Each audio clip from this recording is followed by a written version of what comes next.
Welcome everyone, Farmer Cop here. This is going to be episode 1 on Frankenmuth, Michigan. We are here on a cold January morning. Let me tell you, we have $2.5 million in the bank, but don't let that fool you. This is going to be almost more challenging than my rice farmer series, and I will explain that. What we are doing, I have convinced a group of investors to give me that $2.5 million, given that I will take it and I will create and run a successful farm. We can still take out a loan if we want. I don't have to pay interest on that investment, but the investors are going to require some dividends, and I'll get into that. We have nothing, no land, no equipment, nothing to our name. We have $2.5 million, which isn't really ours. We have to pay it back eventually because it is essentially an investment, and we'll get into that. Well, I guess we don't have to pay it back. As long as I keep getting dividends, they'll be happy with us. But the dividends are steep as well. Steep. I'm talking steeper than the regular stock market by a mile. So we'll get into that here. Okay.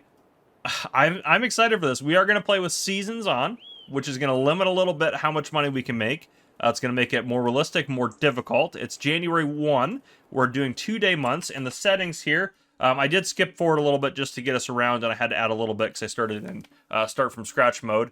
But yeah, all this other financial stuff is going to matter a lot. We're playing with normal economy mode. If we go through our settings here again, normal economy, traffic's going to be on, seasonal growth 2 days, fixed vision month off, snow on, as you can see, crop destruction on. We're going to add that challenge. Periodic plowing on. I'm going to turn fieldstone off. Lime required and weeds are both on. We're going to have to deal with weeds and all that good stuff, or terrible stuff, however you look at it. Disaster destruction is enabled, so we have to deal with that. Dirt's normal, automatic, this stuff doesn't really matter as much. Obviously, we're going to pay for all the stuff that we have to pay for. So, that's what we're rocking and rolling with here. We don't own any land. We have to figure out what we're going to buy. This is kind of a nice starting farm, but I'm not sure if it's the one we maybe want to buy or start with. We do have to have somewhere to put our equipment. Let's go ahead and hop into flight mode here. So we're going to decide that. But before we get into that, one thing I want to mention, this is going to be a sponsored video. This is sponsored by G-Portal. Big thank you to them for sponsoring at least episode 1 of this series. So we'll get into that a little more. I'll talk a little bit more about G-Portal. But right now, what I really want to show you is kind of some of the behind-the-scenes stuff, what you guys are going to kind of taking a look at the challenge here so you guys are aware of what we got going on.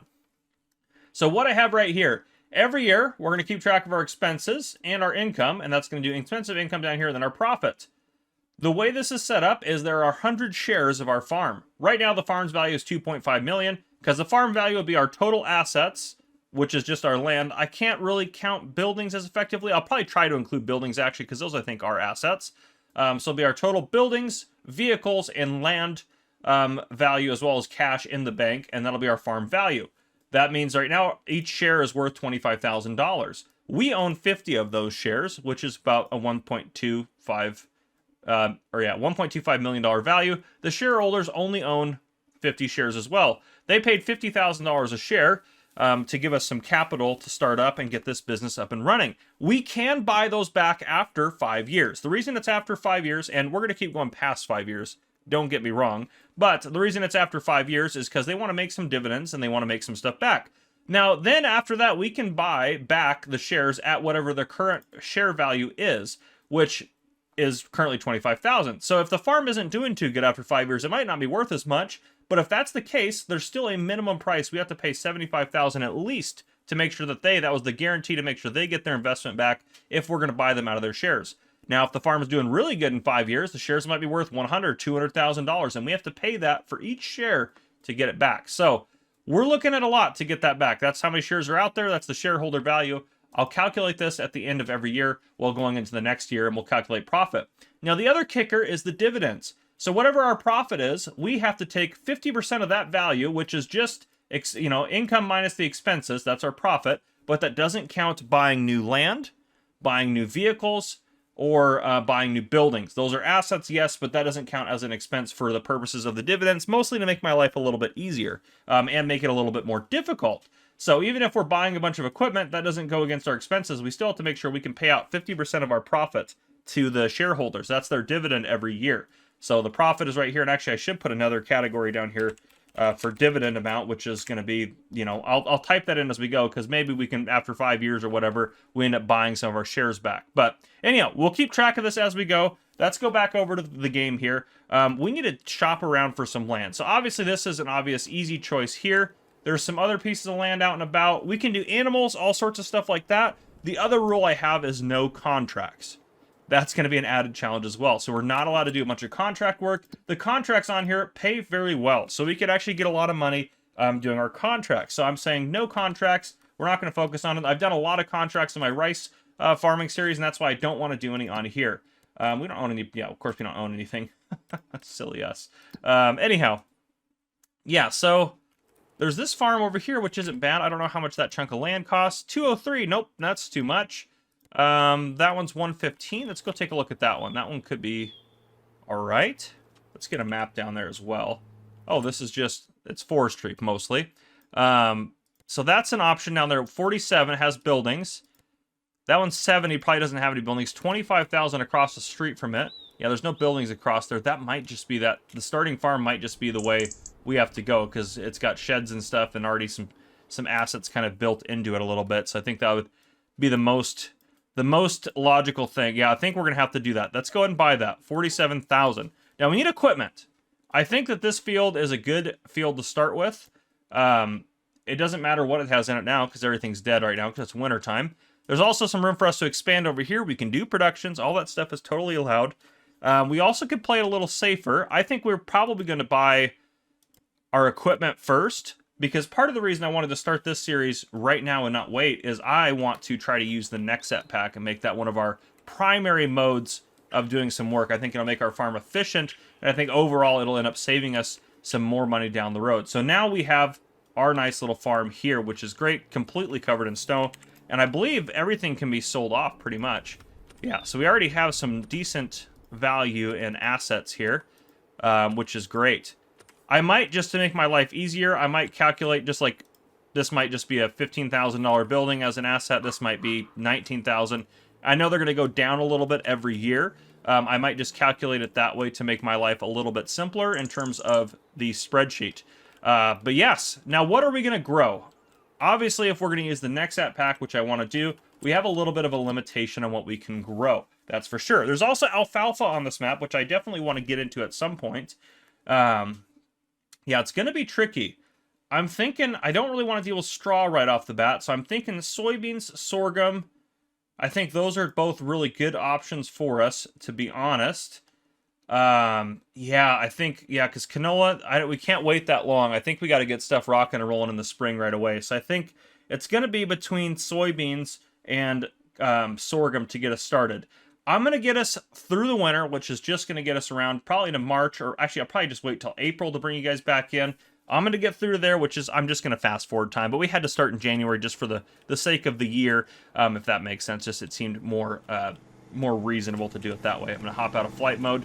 But yes, that's what I'm going to do. I am going to get us over to spring, and then we're going to go on a brief little shopping spree. That's kind of the plan. So I'll see you guys there in just a second. And as I mentioned, while we're waiting for spring to come around, this is sponsored by G-Portal. If you don't know what G-Portal is, they do game server rentals. If you want to check them out, I have links in the description. As you can see on your screen, it's super easy to just sign up for a server for any sort of game, especially Farming Simulator. What you are going to get is you're going to get extremely high quality servers at a very reasonable price. And I mean super reasonable, especially compared to the competition. And for what you get, you can also add, it's really cheap to add a lot of extra mod space. If you're like me and you like to play with a lot of different mods, it's very easy to do. And I do have videos out on the channel if you want to check those out. That'll teach you how to set up that server. And if you use that link down below in the description, whether you're watching this video now or a year from now, you can get 10% off your server, and it does go to help support the channel. G-Portal are absolutely fantastic people, and they've been very kind to me, and they want to give you a good deal on a server so you can play with all your friends. So make sure you guys check out G-Portal. And again, a big thank you to them for sponsoring this video. All right, we are back. It is spring. Things are happening. The other thing we can look at, too, to consider is what other people are planting. Is that sorghum right there? So we may buy this field. I think sorghum's a good bet for us to plant. I don't think, we're not going to deal with cotton. So we'd have to get rid of all that, which would be a pain, to be honest. So the fact that they have sorghum already in there, planted and growing, that's a pretty good deal for us, and we don't have to worry about planting it this year, which I know is a little sneaky, but it's for sale. We can buy it. $335 for that. That would save us the ability to not have to plant this year. We have to be super smart. We have to be super smart. And the other thing too, we have ever since this doesn't show you, you can't go back, which I hate, and look like further back in the years for it. Every 3 months, I will do like kind of a budget update, which if you're curious, I put it in here. So far, there's zeros for everything else, so we're at 562 total expenses. I don't want to cover it today. 562 for total expenses right now, and I'll just clear this out every year at the end of the year, and we'll convert or put this stuff over, and then we'll copy it down over here, so that way it's all good to go. Why is that? There we go. Get rid of that. Okay. Yeah, so we'll do that, and to keep track of it. I'll just make it, and then I'll start keeping track of the assets on here. I'll make something for that. But that's kind of where we're at. So, okay. So if we're to take that route, where we buy this field, which is actively growing, it's a great field. I think that's a smart way to go about it. It doesn't have any fertilizer, so we would have to do that. I don't have to really worry about watered. But when it needs lime too, which is going to hurt the yield a little bit, but at least it doesn't need plowing. It needs fertilizer. Is there any other fields that we can consider? That's corn. So I also thought corn, sunflowers, sorghum, and soybeans are all very close to each other. Sorghum's actually slightly more per hectare when you sell it. Or you get slightly more profit per hectare looking at my calculations and tests than you do for soy. So that's kind of why I lean towards sorghum. We also could have done oats, but oats you don't make as much unless you're dealing with the straw. So if we can start dealing with straw, then we can start actually doing really good on oats. So with that, and I know everyone complains sometimes when I am just talking about things and I'm not actually doing a whole lot, but these are the important things so you guys aren't like wondering what's going on. So sorghum would be good. Corn and sunflowers I also thought about, but the reason I'm leaning towards sorghum is if we look at the Nexat equipment, this header is $144,000, this one's $182,000. So we're saving money on the header by going that route first to be able to do these sorts of crops, which I think is better. The other thing we could do is like kind of mid-year, depending on what's going on. We don't know what all is going to be planted. If we start off with this and we're kind of banking on that, some of these fields might get some other stuff planted in them. Like, well, actually, here's a perfect example. Over here, there's canola growing. We could potentially buy that field and then do the canola. Now, I'm also going to have a rule as well. We can't do field flipping. When we buy a field, we got it. You know, we can't, unless we're going broke, we can't just be liquidating assets, and we can never do things with the intent to field flip. Oh, I thought those were going to be canola. Maybe that's not canola down there either. What is that? That's spinach? These people are crazy. These people are crazy. Oh, there's grass over there too. That's not bad. There's a couple alfalfa fields. Grass wouldn't be bad. We could do silage. Silage would be a good one to make some money off of. Red beets. Ooh. But yeah, sorghum right there. I want to make sure that actually is sorghum. Yes, it is sorghum that's growing right there. If there is any like barley or wheat that gets planted later on, we could maybe look into doing that, or have maybe it'll be ready to harvest. We'll kind of see and go from there. But I think we're going to go ahead and I think we'll buy that field. And I think we're going to try to take care of that sorghum on there, which means we're going to need fertilizing elements, and we may have to deal with weeds. We don't have weeds on there yet. It hasn't been, yeah, there's nothing growing on it yet for weeds, so it might be good. They may have plowed it beforehand, so we might actually be doing really good. Is there like a way to sneak up this way? We also have to be careful because we have crop destruction turned on. Do I still have that activity? I'll speed me up for a second. Okay, we could probably drive between these two fields here, at least to start. We have a nice farm. I'm honestly really happy with what we got. We definitely made some money on that purchase, but we need to buy some Nexat equipment then. So what we're going to do, we obviously need to buy the carrier. Oh, lordy, this is the big one right here. All right, let's go ahead and buy it. We can also, I have the financing mod installed, so we could do some things that way if we need to. Getting a sip of coffee there. I'm going to try to not do it that way, if we can avoid it. We own one of those. Okay, make sure I actually got it. The sprayer just goes on to the Nexat, which is nice. And I think we're going to use that regardless. I think that's going to be the best way to do some fertilizing and get some fertilizing done on that field, is do some liquid fertilizer using that. So let's also purchase this unit right here. Now, the problem, we need a lot of fertilizer to run that. And we don't have a tank on here, but a tank is going to be pretty much the only effective way to buy that bulk fertilizer amount, so we need to put in like a fertilizer tank somewhere. Okay, oh, we need to go up here. Where are the containers? So the liquid fertilizer tank right here, it's 46,000. I'm sure there might be cheaper ones that are modded, but this is going to be the best kind of way, I think, for us to go about it. I'm kind of thinking, yeah, I'm kind of thinking like right here, this is a good spot for... Okay, that's where they get it out, is on that side right there. I'm kind of thinking this is a good spot for it, maybe like right there.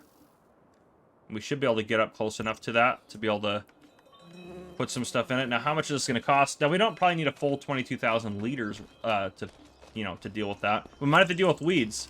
So if we end up having to deal with weeds, I would prefer to use... Sorry, I stuttered there for a second. Weird for me. I'd prefer to use this.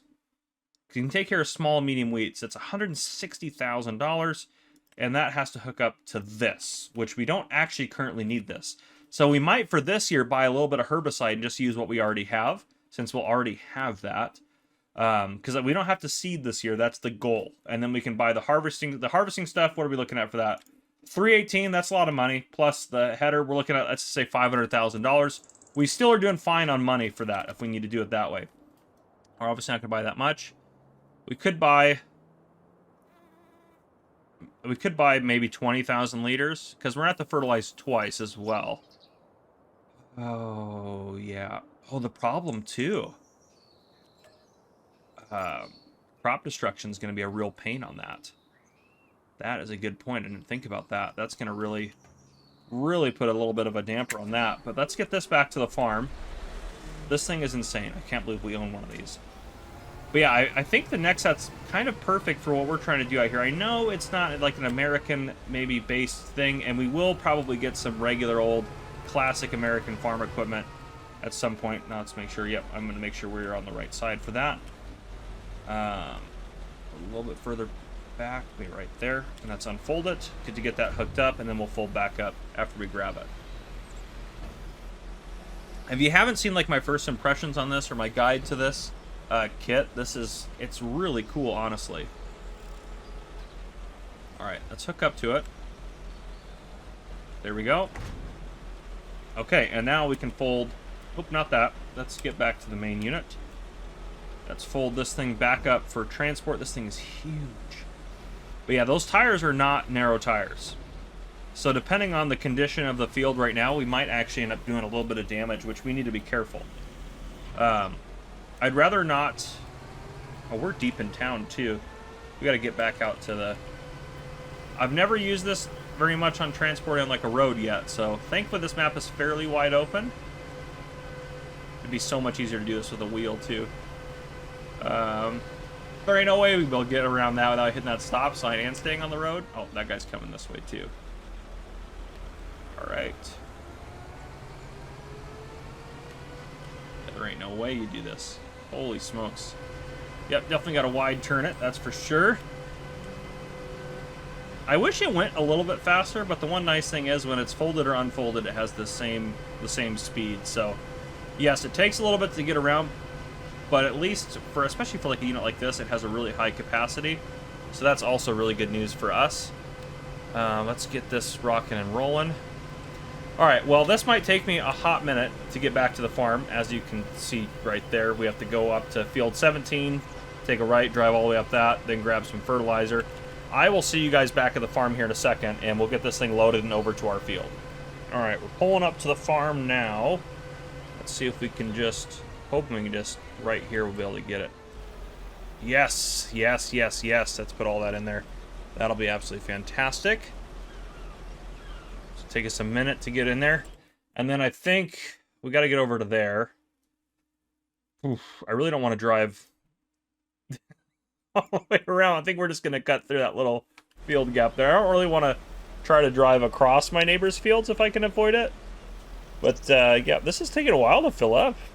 But, I mean, I guess that makes sense. It's a massive tank, and we're not even filling it all the way up. But, yeah. All right, so, yeah, we'll try not to drive across our neighbor's fields, but no promises.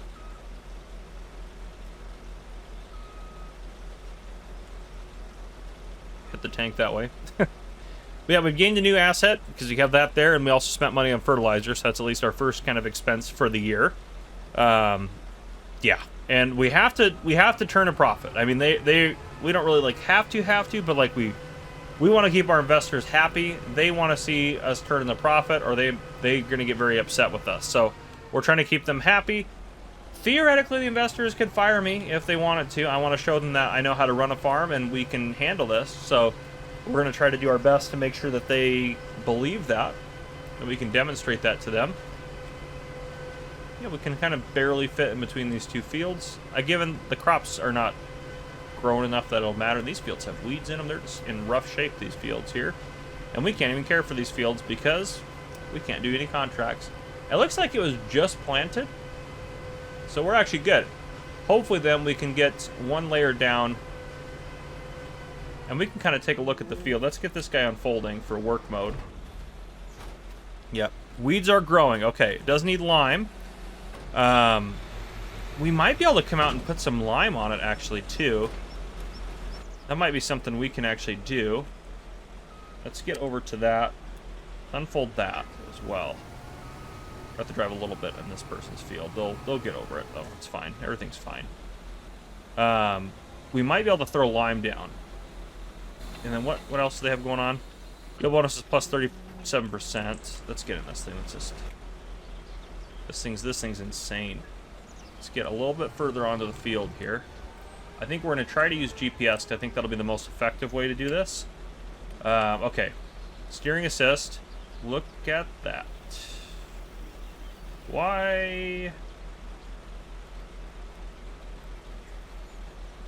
is that the way it is?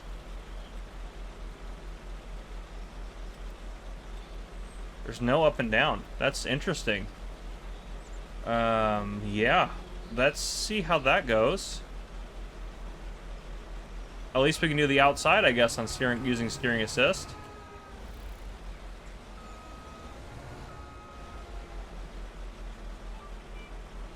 Yeah, it doesn't... Sometimes it does that too, where you activate it. It doesn't really want to get on there. There we go. It's on there now. All right, looks like it's applying fertilizer. Yep, okay, good. The only downside to this sprayer unit is it is a little slow, but we are fertilizing our field. We're doing good. We're using the Nexat. It's working for us. This would be a good way to really just iron out and find out if there's any bugs in this system too. I can't believe the GPS wouldn't register anything in the center. That's just so odd to me. So odd. A little concerning, because hopefully we can hire AI work. I'm assuming that it's just the massive width of this thing. It just really doesn't know how to handle that. And if I had to come out and do the fertilizing and weeding and stuff with the sprayer, that's fine. I don't mind working the sprayer out here like that. But hopefully when we go to do like harvesting stuff, we can have a worker so I can like transport stuff. That's the other thing too. We also have to think about like buying like a truck or something, because we're going to have a lot of grain. We need a silo because we're not going to want to sell it right away, because I don't think the sorghum prices are good right away. So, oh, there's a lot of expenses that are coming to us. So we got to be careful. We might need to take out a loan or maybe finance a couple pieces of equipment. The payments are going to be ridiculous, but oh man, it might just be what we have to do. We kind of need more startup capital. Maybe I should have sold more shares or something, but I don't think we should sell our shares. That would be desperate, I think, so I don't want to do that. Yeah, we're slowly cooking along. It'd be nice if I could just loop around and then go back up the other way, but I might have to drive it by hand doing it that way. Yeah, it's so strange that it won't register things that way. We might be able to put some lime down, as I was saying, though, so let's take a look at that cost. We might finance those just to save some money right now, but we're looking at this for lime spreading, because that's kind of what's available. We want the big extension.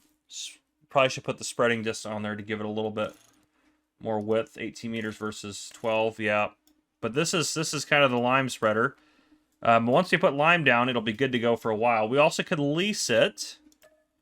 Leasing is $28.43. Lease cost we can deduct in terms of like it counts as an expense. So maybe we lease this and we lease a tractor and we do that. But is it going to be worth the lime? Maybe we don't this year just to play it. Oh gosh, right. That was bad. That was bad of me. Again, this thing does turn on a dime. I'll give it that. There we go. We're locked onto that. At least we can see where the fertilizer's gone. Start fertilizing again. Get that down there. There's no, like, double application for this, right? Just wanted to make sure. It'd be insane if there was, but I wanted to make sure I didn't miss anything there. Yeah, absolutely crazy. We also could lower the working width down and see if it'll register lines in the middle after that. But we at least want to get this center done. But yeah, so what I'm going to do, I'm going to get this done. I hate that we have to work around these houses. It's going to be a little obnoxious, but this is a really nice field, I think, for us to start with. And it's going to give us quite a big yield of sorghum as well. So I think we're going to do okay. We just got to get to the end of the year. I think we can probably get 300,000 off this field in sales of sorghum, which would be really nice, and we really need that. Which after expenses, we're probably going to end up paying out like $75,000, $80,000 to our investors, and then we only really get 80,000. So we just got to be careful with it. But I'm going to keep rocking and rolling. I'm going to finish this field up, and then I will. I'll see you guys in a little bit. I'm not sure when I'll see you, but whenever we need to do something, I'll see you guys here. All right, I'm still rocking and rolling. I think we might have to deduct the vehicle costs every year. That just kind of makes more sense, and honestly, that's how regular businesses do it. So we might have to include that in our loss and everything like that every year. So we probably won't turn, obviously, a profit this year, but maybe next year or the year after that. So I did say I wanted to make a profit for the investors, but I think it just, the most sensible thing to do, I think, is to include, especially since the cost or the value of the vehicles can bump the share price up, since it's an asset that we now own. I think that it's only fair to us. Always, we might just declare bankrupt now, but I think we have to count that. So, but anyhow, as you can see, we used less than half of our fertilizer to get this field done, and we have a little bit left, but we're doing good. And I did make the decision to start liming it. It's not going to take too long. I leased a tractor and I leased a lime spreader. I think that's what we have to do. I think we can't risk losing that extra yield on it. So I think we have to do that. And then the good news with that is as well, there, we can turn that off, is after the tractor's gone around and done the whole field here, well, the worker's done with that, we can grab this guy again and just simply go across the field again and get the second layer of fertilizer done. Now, I can park this on the field for now. I'm going to try to stay out of the way of the worker. So let's turn this off for now because we want to save running hours. So far, doing pretty good. 50% gone of the lime that I put in there. But, yep, this is a decent little setup to be able to rock and roll on there. So, yeah, that's going to get done. I will redo our kind of calculations, including the fact that we bought land and we bought other things. So I will get all that done. But all I'm going to do right now is keep working on getting the lime done on this field, and then I'll throw another layer of fertilizer in. I would like to finish out our first year in this first episode. So that's my goal. We're gonna get that done. So I'll see you guys here in a bit. And we've made it to May. We got this place all liquid fertilizered and limed, and now we're dealing with weeds, and I'll explain why we're doing it the way that we're doing it in a minute. So I don't also know, anywhere I drove the Nexat, it destroyed the weeds somehow or prevented them from growing, which is kind of weird to me. I mean, it maybe looked really inefficient, actually, in some ways, the way I was driving. But yeah, so that was something. But yeah, this guy's dealing with the weeds, which is great. If you look at the fertilizer, it's double fertilized, and it no longer needs lime. Obviously, it doesn't need plowing, so we're all good. Things are happening. Things are good. The reason I chose this setup here. If we go here, if we're looking at getting this guy, okay, 160 and then 180, okay. But I also could have used this. I could have sprayed it, but we had to buy herbicide. So, honestly, I think the way we're doing it right now is going to be cheaper than herbicide. It's only $5,000 to lease these two pieces of equipment to deal with this. It's going to deal with it fairly quickly. It's 15 mile per hour, 12.4 meter width weeder. I could have gone with a bigger weeder, but I needed more horsepower, and those ones only run at 7 miles an hour. So I think overall this is just a really cheap way to do it. So the lime spreader barely went over an hour with me driving back and forth from the store to refill it and doing this at less speed than this. So this one should have no problem doing this in under an hour so we don't have more leasing fees. And with $5,000, I mean, I guarantee we would have needed more in herbicide than that. And also, too, I chose this tractor because it's cheap. I didn't have to upgrade the engine. 160 horsepower is how much that weeder requires. And it also has the ability for if I can find them in here, narrow tires, so I didn't have to worry about it, which I think we're still good, but I didn't want to risk it. So that was another thing that kind of went into consideration there. The weeder I used is obviously, it's, if we go down to, yeah, here we go. It's this guy right here. It's not very expensive. That one I think could have handled it, but 6 meter sub miles an hour would have been out there forever, so we would have needed hours and hours of labor off of it. This one is just going to be, it's the best in between, I think. And then if we're looking at consumables, herbicides, $2,400 per 2,000 liters, so $1,200 per 1,000 liters. So if we used more than 2 of these, we would have cost more to get the job done than leasing these 2 pieces of equipment. Plus, I don't have to pay for maintenance on these 2 things. It's part of the leasing cost. The lease, or the maintenance on our Nexat is going to be way more expensive. Also, the really cool thing as well, look where I got the Nexat to be. It fits in this shed barely with this attachment on it. It cracks me up. I just thought it was funny. Yeah, so there's that. I also did add all the assets and stuff to our whatchamacallit, our spreadsheet. I just decided to go with, for like the buildings, whatever last month they were worth at, I just put that value in. I know they'll go down every month, so technically speaking, it's in our benefit for them to go down a little bit, because that means the overall value of the farm goes down. But yeah, so we're going to keep rocking and rolling. I'm going to get the weeding done, and then I'll probably see you guys during harvest time. I also checked around, and I didn't see any, and it seems to be just the Nexat with hopefully just the sprayer attachment on here. Hopefully the Nexat and other attachments work fine on here. That'll be really frustrating if I can't get GPS or anything to work on that field. That honestly will be so frustrating, but we'll see when we come to harvest this year. But there's no other fields I want. We could potentially look at buying like a wheat or barley field if one comes up somewhere, and then have that field kind of on an opposite track. So we're also, we're kind of doing more work all year round. I think that might be a little bit better. I think that's a little bit more efficient than just planting in 1 or 2 months and then just harvesting in 1 or 2 months. If you spread it out, we get a little bit more income from that as well. So there's a lot of little pieces of land. I also am thinking at some point maybe we do some sort of animal right here. $25,000 not bad, or we can even grab that piece of land there. But yeah, that's not bad for that. And then we could even, honestly, if we bought both of them, we could mow this one and do some silage on it. We could even do silage there. The problem is the equipment. But anyhow, I'm going to keep getting the weeding done. I'll see you guys probably at harvest. Welcome back in, everyone. So I have some news. So you know how we couldn't hire workers on this field? It's harvest time, by the way. The field wouldn't let us hire workers. It was weird. It would let us hire workers and only do the headland, and then it stopped. You couldn't get it to read the center of the field. So stupid. No idea why that was the way it was. I don't know if it's the field shape, but I tested it on this field, this field, this field, this field, this field. They all work fine with workers, or seem to work fine with workers. I tested a separate space thinking that, it was something wrong with like a mod conflict, or maybe it was the Nexat pack's fault. No, it's just this map on this field specifically. I could not get most workers to hire. The weeder wouldn't work, so that was kind of my red flag there. So what does that mean? Well, we just abandoned hope on there. Yeah, we got rid of it. I switched over to this field. I did set it up so it had sorghum in it, and it had work done that we had done on this field for my frustration, because I spent like 30 or 45 minutes trying to test and figure out what was going on with that.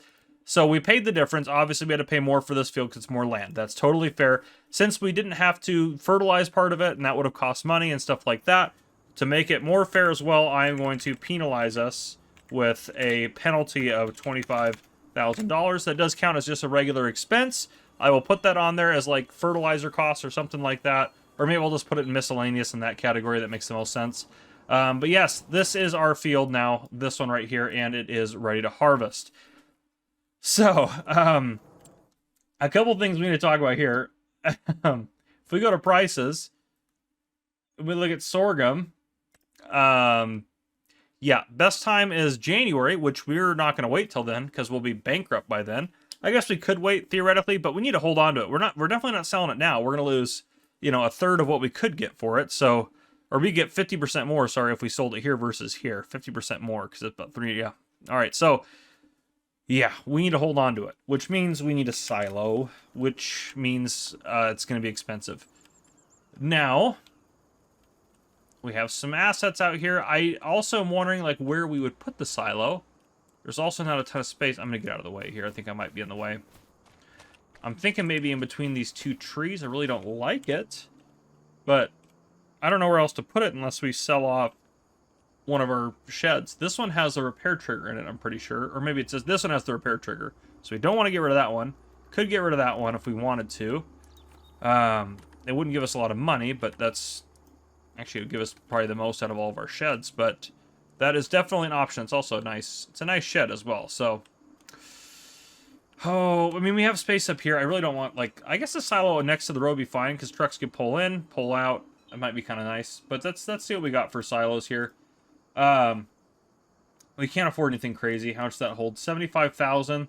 It's probably honestly not enough for what we're going to get. That's 100,000 here for 40 grand.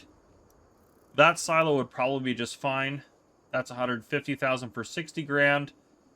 200,000. I like that silo better in terms of its look.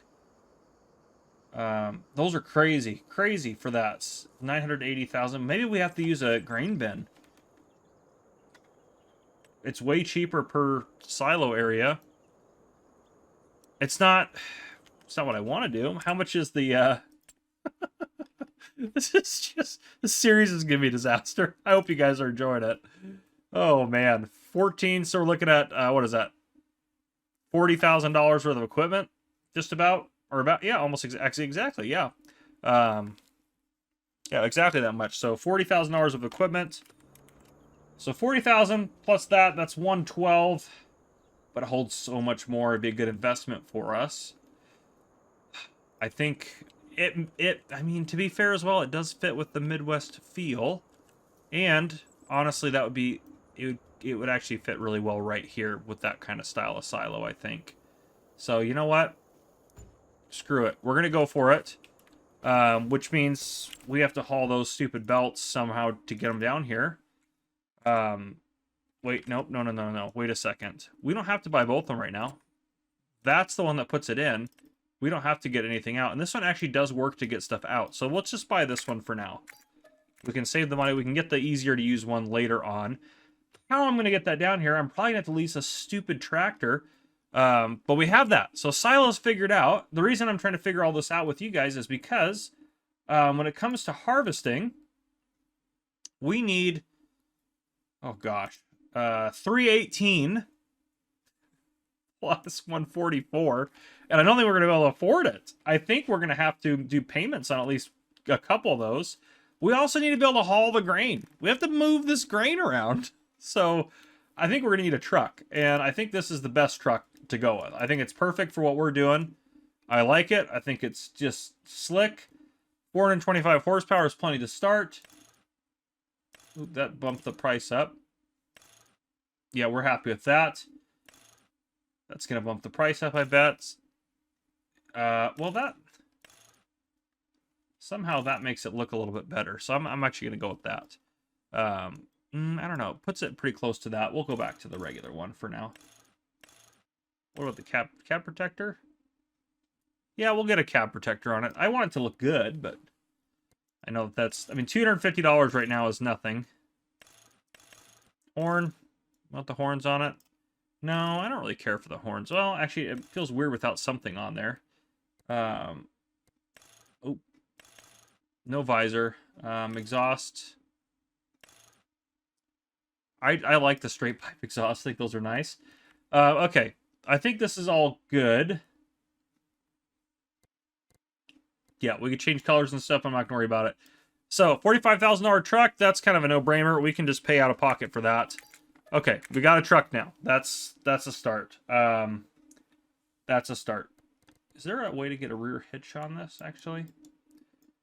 So I'd like to be able to pull the whatchamacallits, but it doesn't look like that's going to be possible, at least for now. We might have to lease a stupid tractor just to get that thing back to the farm. Or I could drive it at 3 miles an hour all the way back. That might be what I do, just to save the... I mean, it's like $2 grand to lease a tractor. It won't be that much. We can lease a cheap tractor. Okay, so we have that. We need a trailer to haul stuff around.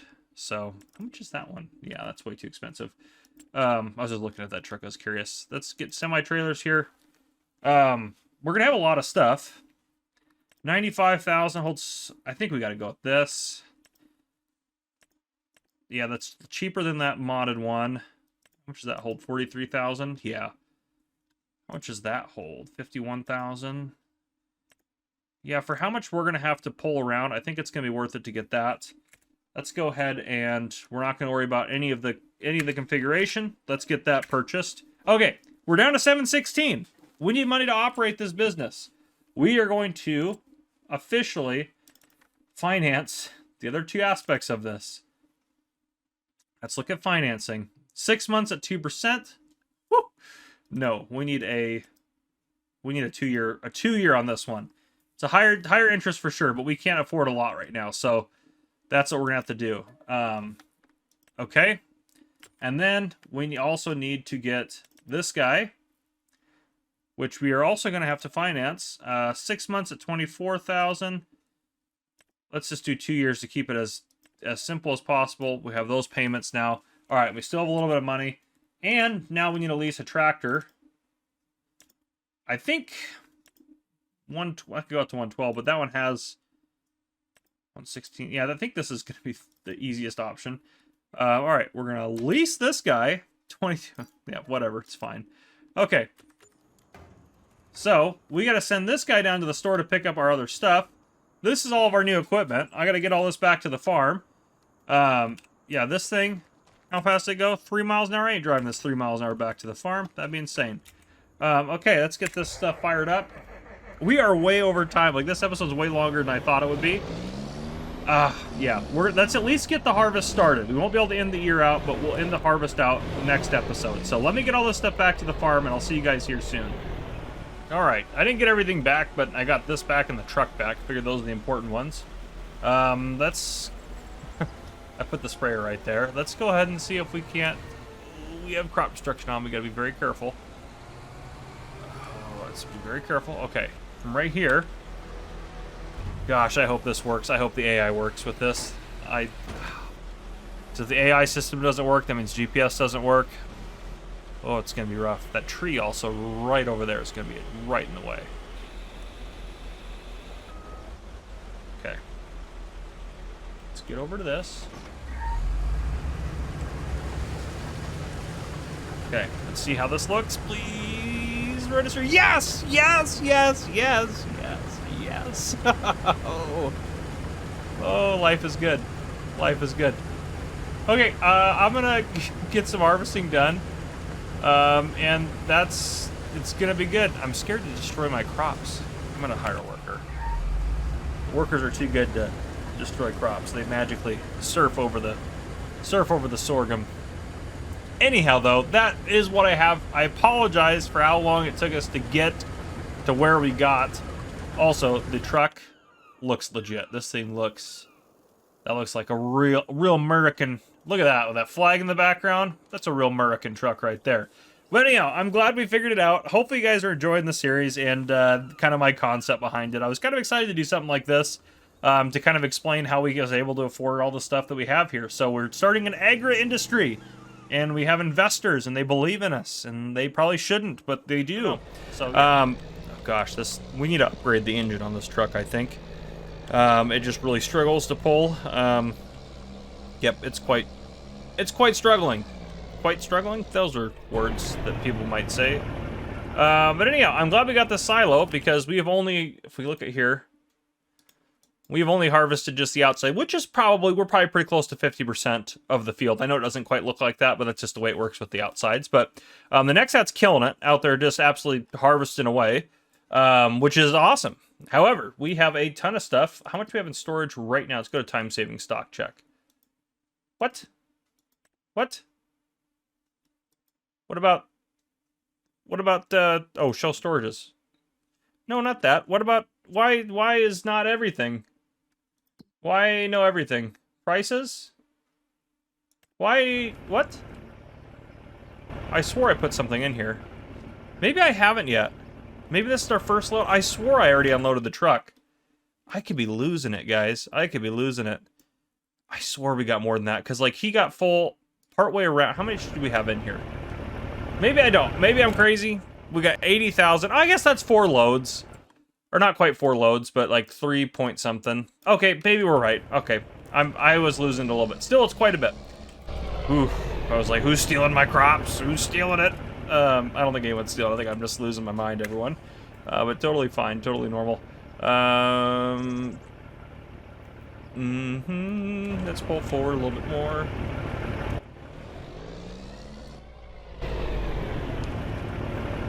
This is tricky to do this. Oof, it's not quite on there. I swore I had it completely lined up as well, but I might have not put anything in yet. Okay. That might get at least one of them.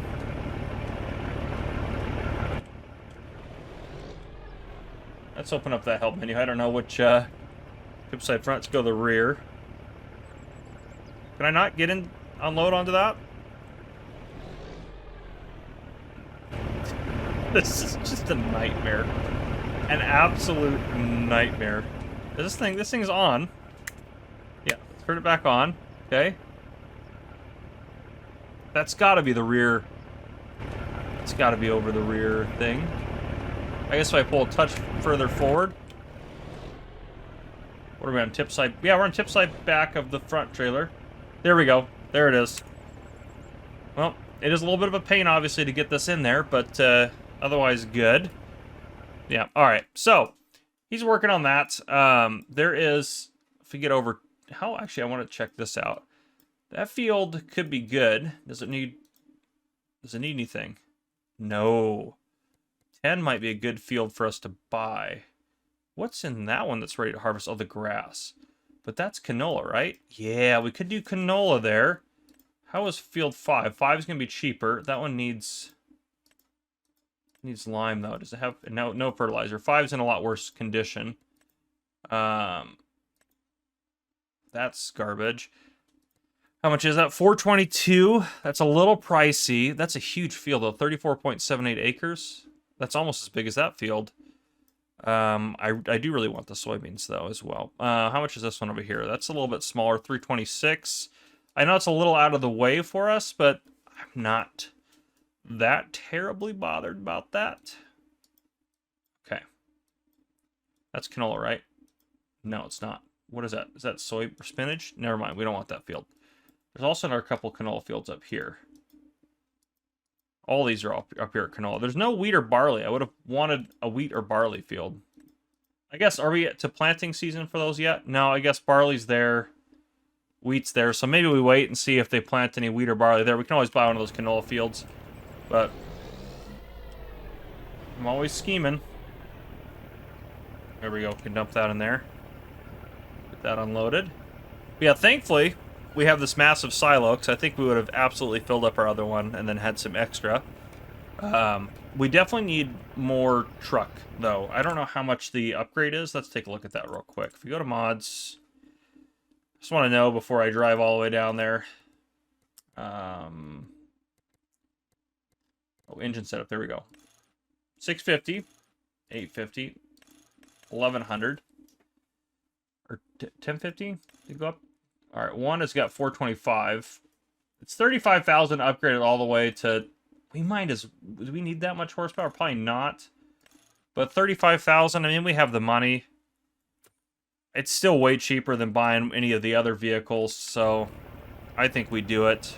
And it'll have a lot more horsepower. We'll be unstoppable. There, I'm driving over that. I'm sure that's good for it. I'm gonna try to get the rear trailer within kind of a range of it. Let's see how that's gonna work. This is just pure chaos right here, trying to get this unloaded into the silo. Let's get that. Swing that. That's got to maybe get something. At least get it close enough where we can go back and forth. There we go. Awesome. We're not unloading anything. Apparently I moved too much. There we go. Now we're unloading things. Just putting it in the silo. I can see upper left-hand corner there. That's good. Okay. Yeah, I'm really excited to build this farm up. I can't wait to get rid of our investors and, yeah, get rid of them so we can actually make some money and actually get this place actually rocking. Because, yeah, I don't know. I'm excited for it. I'm pumped.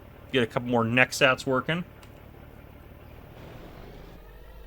Oh, nope, that didn't do it. All right, let's back up a little bit. Let's try to get back out. Try this again. Trying to get the rear hopper unloaded now. I do really like the way this trailer looks, though. I will say that. Let's try that. Let's see if that's close enough. Probably not. No, of course not. Why would it be?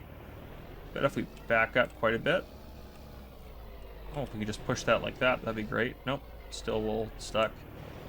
Maybe back there it might be able to swing over to it. This is just chaos. Our harvester's gonna fill up in the time it takes me to unload the stupid trailers.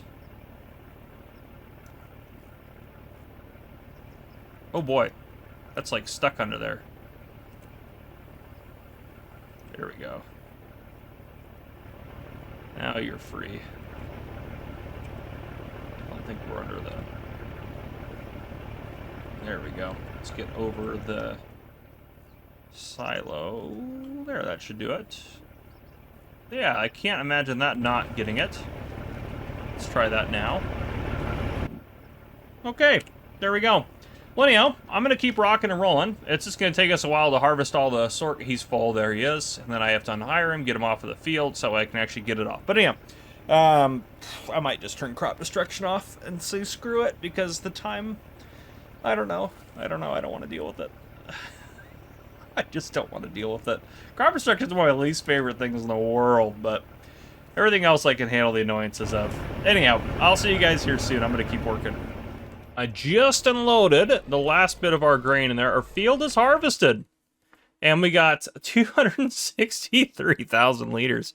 At the best price, we should get about $250,000 for that. So not great, but for one field and where we're at, I'll take it, okay? We're gonna do what we can do to make some money. Yeah. That's great. So, let's see if we can park this in here. This is technically a truck bay, I think, is kind of how it's designed. This can be too long. Let's try right there. That's about...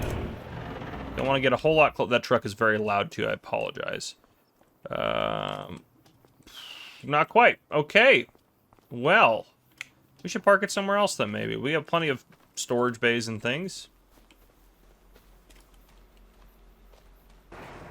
This is a drive-through shelter. We can pull it off to the side in here.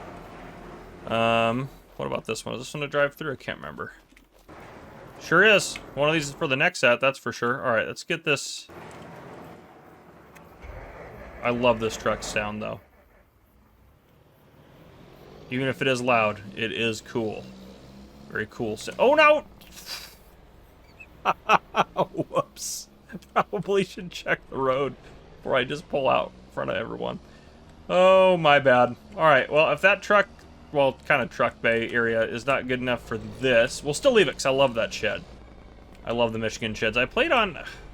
What map was it I played on? Farming Zone 22. Did a big live stream series. There's another one by Taylor Farms. Oh, gosh. I cannot remember the name of it. It wasn't Prairie Farm. It's not out yet. Like, we don't have it yet. I'm assuming we will. Michigan Farms? Maybe it's called this Michigan Farms. Just flat out. Another Michigan Farming Map, but it might have just been called Michigan Farms. Alright. That'll work. There we go. Big old shed.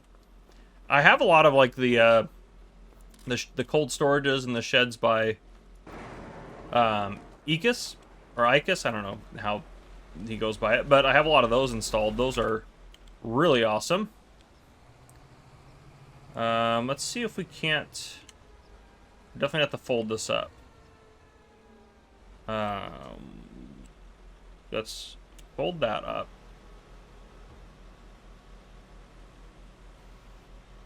Oh, I guess that's just the whole thing. Oh, that's not going to fit in there. No! The header's... Oh, no, they fold it down. Okay, good. I was about to say the header's too tall. This is a massive piece of equipment. Absolutely massive. A massive piece of equipment. All right.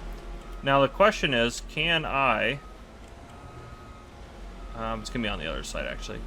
Can I just disconnect this and set it together as a unit over out of the way? It doesn't really need repairs right now. I didn't honestly use it quite that much. I only have 2.7 hours on this next set anyways. But can we, like, set it, like, right there? Oh, no. Nope. We're going to have to... Get a little further over them, maybe. We definitely need to set it down. So let's try to disconnect it. It'll... Oh, the roof. I forgot about the roof.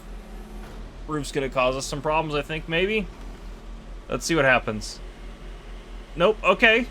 Okay. Okay. That could have been far worse. Can I disconnect it now? Yes, I can. As a unit, I can back off of it, and then I can fold this guy back up, and that is all good to go. Okay, we're doing good. So I do think we need to buy our piece of land at some point. I think we need to see. Hopefully they plant like a wheat. I'm hoping like, ideally these two fields would be great. Just some small ones to like some wheat or barley in. I think that would be great. Or oats would be fine. Just something like that. I want something on that cycle so we kind of have some opposite harvests happening, so we can kind of always be working on the farm. But yeah, we'll just chill until August is over. We've done our work. I'm just gonna park this guy right here. I'm okay with the sprayer being outside, really don't care. There we go, close that in. There we go. Well, I'll see you guys maybe next month or something. I don't know. All right, well, it's still August. I also forgot to mention that it's the second day of August, though. I forgot to mention I did upgrade the engine in this for 35 grand. Totally worth it. This thing is an absolute beast. That's probably why it's louder now. There's a tornado happening. It's in town. If you take a look, that's where it's at. So we're going to go see, make sure the town's okay. We're going to do a little tornado chasing. We're going to take our truck, because it's a behemoth. We're not going to bring the trailer, though. We don't need that. But it's an absolute... This thing's an absolute behemoth. I feel like it's not driving very smooth on this, though. Maybe the road's that rough? This is... I feel like we're driving a portable earthquake at this point. Watch out, we're trying to get to town.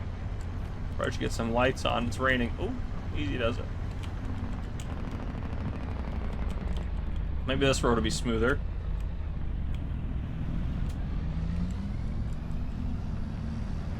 I see the tornado yet? Oh gosh, don't drive in the ditch. I don't see it yet. Is that it right over there, that way? We gotta be getting close.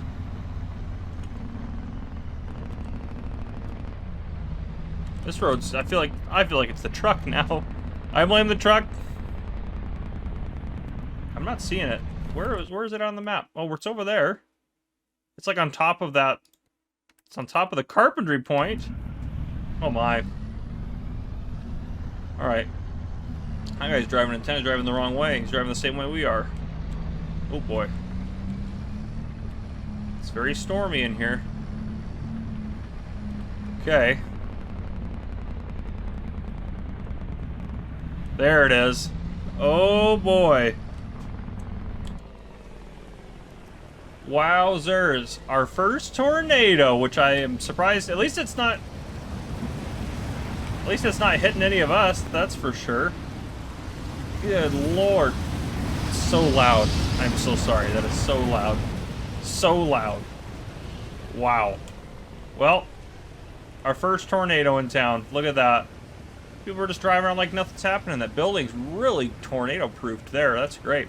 Well, anyhow, I'm going to keep rocking and rolling. It's just our first tornado on the map. We had to come take a look at it. So, yeah, there it is.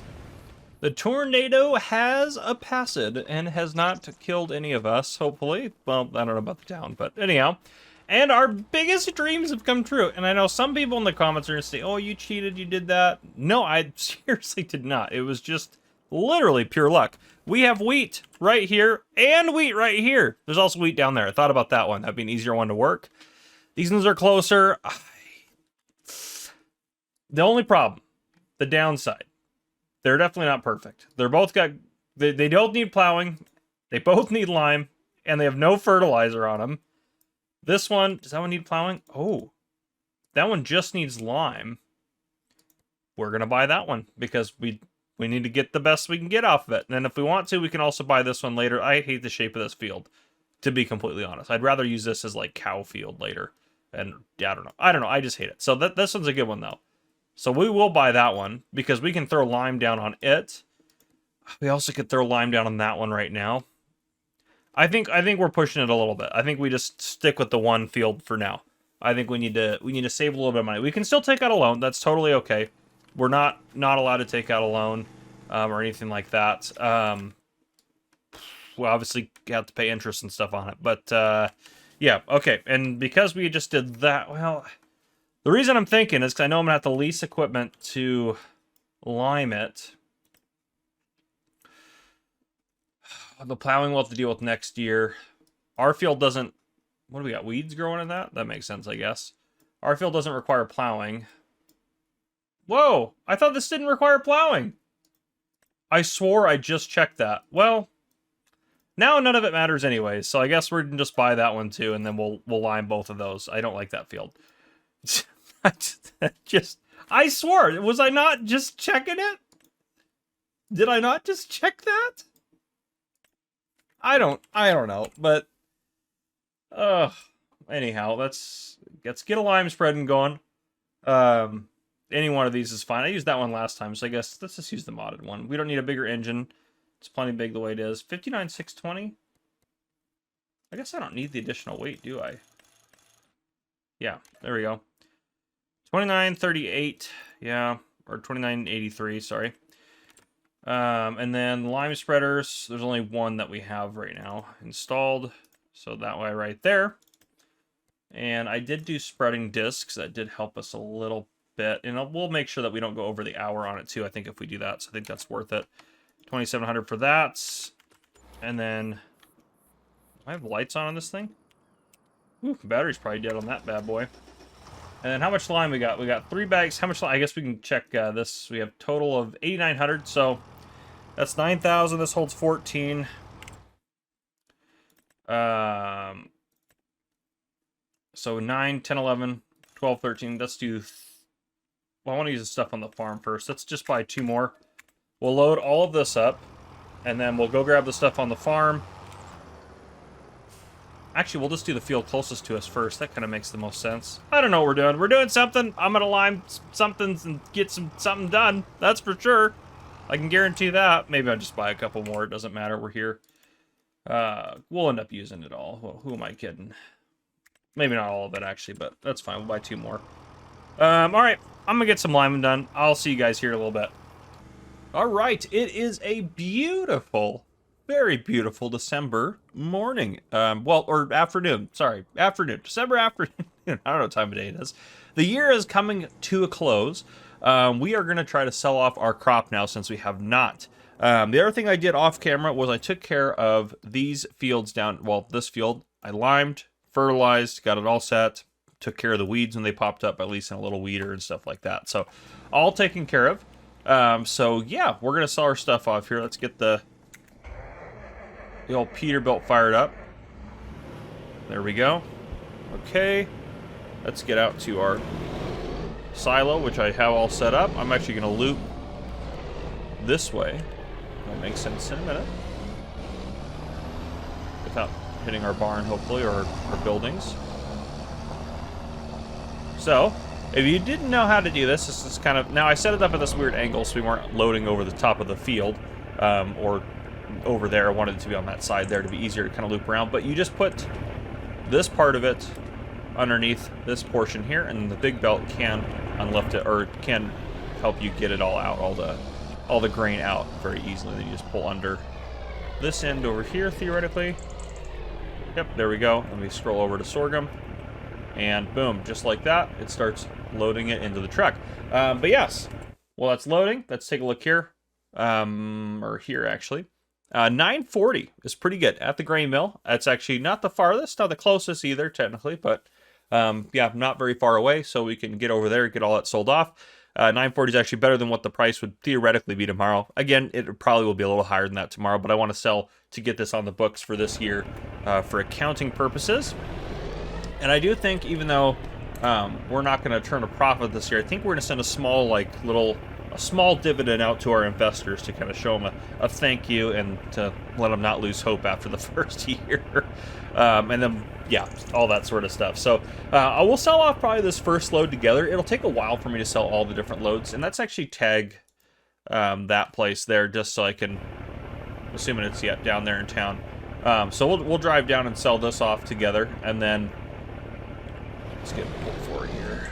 There we go. Oop. Just get a little further forward so it actually looks like it's going in the trailer. First trailer, let's go ahead and cover that. But yeah, I'll get the first load done with you guys, and then I'll do the other two. I think they'll have in there myself, and just sell that all off, and then I'll show you guys what we make tomorrow, because tomorrow in game we'll go over all of our finances for the year, because we completed, or we will have completed our first year tomorrow, which will be interesting. So yeah, I'll make sure we got all the assets on there. We'll reevaluate the company and all that sort of stuff to make sure it's all good to go. But yeah, that is our plan once this is done filling up with sorghum. But I'm glad we got that flat bottom in. I think overall, I think doing that sort of silo is going to be perfect for what we're doing. Eventually we'll get a better farmyard and all sorts of things, and yeah, things are going to come together. But this is perfect, and honestly more than we need for starting out. So we're doing good. This is kind of the best case scenario for us right now. Just like that, we're good to go.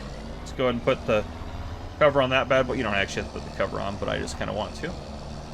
Let's try to stay on the road, not get hit by any cars. I'm glad we had snow. We had snow this morning, and it melted off like midday today. I was so happy I wasn't going to have to sell in the snow. Oh my goodness, it would have been absolute chaos. And you can see, even with the 1100 or 1050 horsepower engine, the biggest engine that we put in this thing earlier this episode, even with that, it still struggles to get cooking at full speed with a full load of grain. So it definitely, I think, needed the engine improvement. I don't think we would have even gotten close to the speed if we had just the original engine. I mean, it was doing pretty good for what it could do, but it wasn't powerful enough for what we're doing. Truck coming. Ooh, easy does it. Oh, you're going this way. Of course, I need all that space to turn, so it doesn't matter anyways. All right, start cooking again. Anyone behind us is going to pass us? Maybe. That part might be able to catch up to us to pass us. I doubt it, but they're not flying too fast on this road, even though this would be like a highway in the U.S. But they're not going too crazy fast. Yeah, he's not going to catch us. We're going to be good. So the grain mill, I don't know where this is at. It looks like it's going to be, is it this? It's got to be this building right here. Yeah. All right. Perfect. I'm so excited to sell our first load of grain. It's quite a bit. The sales are going to be good for us, but we also have to remember the amount of money that we have invested in this and what our costs and everything like that are. There we go. Get to the front dump there. Oh, I gotta go a little further forward. Money's going up. Yeah, that's perfect. We'll check, too, in the menu what we get for a full load. 19,004 for that. That's pretty good. Obviously, it's nowhere near enough to counteract all the money we spent this year. So we started this year off with 2.5 million in the bank, and obviously this isn't gonna bump us up to there. But we had to make some initial investments and stuff like that. And we'll have to make some investments through the years. Let's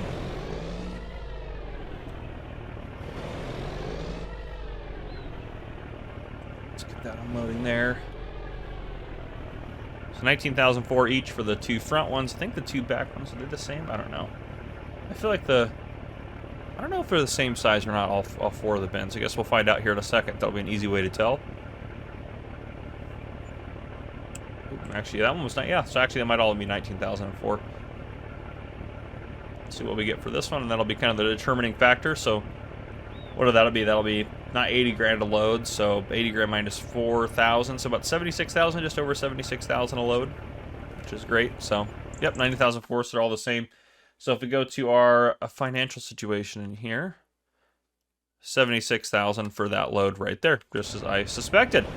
All right, I will head back. I will get all this stuff sold off for us, and then I'll bring you guys back in tomorrow in January, and we'll go over our finances and talk about our plans for the year. All right, everyone, it is January. We've officially made it through the first year. The one thing I will say, when we get into looking at the assets in a second, first off, our harvest income was 248, so almost $250,000 off of that one field, which is fantastic. And we should get two good harvests this year. one off of the big field again, which we could just do about the same if we get sorghum. That's a good source of income right there. 248 is going to help us keep afloat. Also, you'll see this, which will not be counted against us when we do our finances, because that is the bonus. Or not the bonus, that's the dividend. We don't count the dividend as part of our loss in our loss calculations or anything like that. So, yes, we paid out $25,000. So each of our investors got, was there 50 shares out there? It's not going to be a lot.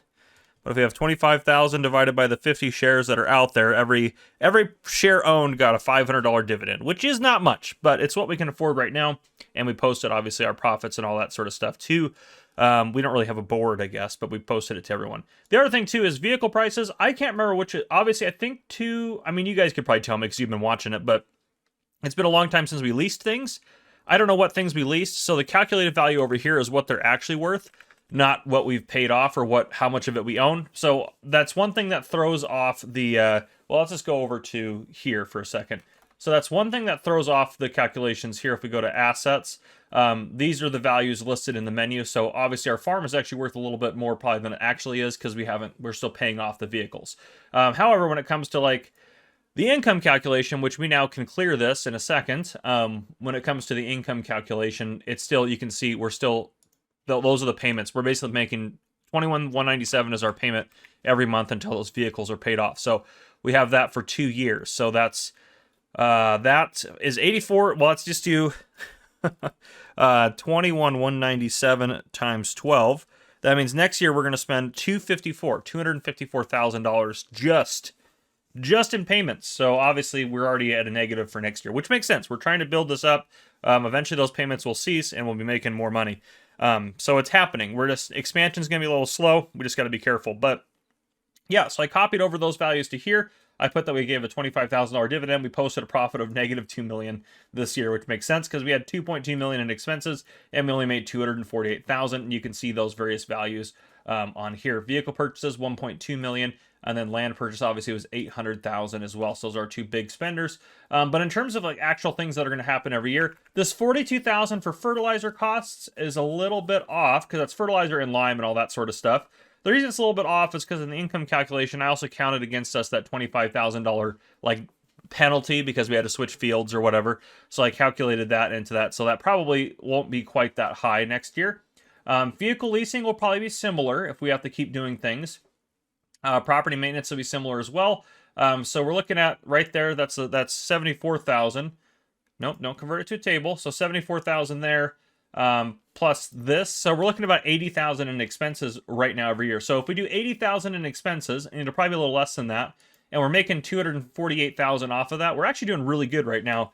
It's just all the major purchases that we're making in the vehicle. Obviously, the vehicle purchases are going to stay high this year because we already have $254,000 out. So that's just some of the stuff to kind of be aware of, but we're doing good otherwise. I mean, our farm is doing great. Going forward, I'm going to get ready to wrap up this episode here in a second. I'm going to try not to get hit by a car. Oops, nope, get that off there. We are going to have a nice wheat harvest here, which is great, and a wheat harvest here. We will look into the possibility of getting the straw off of there, which I think is going to come from us leasing equipment. So if we lease a tractor and we lease a... where's like a pickup, like a forage pickup. We could bale it, but I really don't want to bale it because then we got to get some more equipment. So I think the better way is going to be a forage wagon.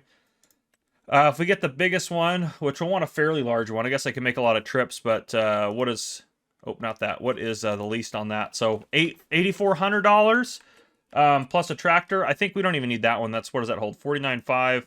That one's slightly less. Not by much though. 40,000. I think we could do like this guy. Yeah, this guy's a good in-between, like 35,000. If we lease that guy right there, if we do lease on that one, $5,000 for that's not a big deal. Plus leasing a tractor for it. I think we'll probably pick the straw up just to get the extra little bit of income. I think we'll make more than we're going to spend on that, and I'll go out there and pick up all the straw. So I think that'll be another little boost for us. So we'll kind of take a look at that. Yeah, and also too, if you haven't seen my video on the Nexat pack. The Nexat harvester does give us a 10% yield bonus, but it does leave behind 5% less straw.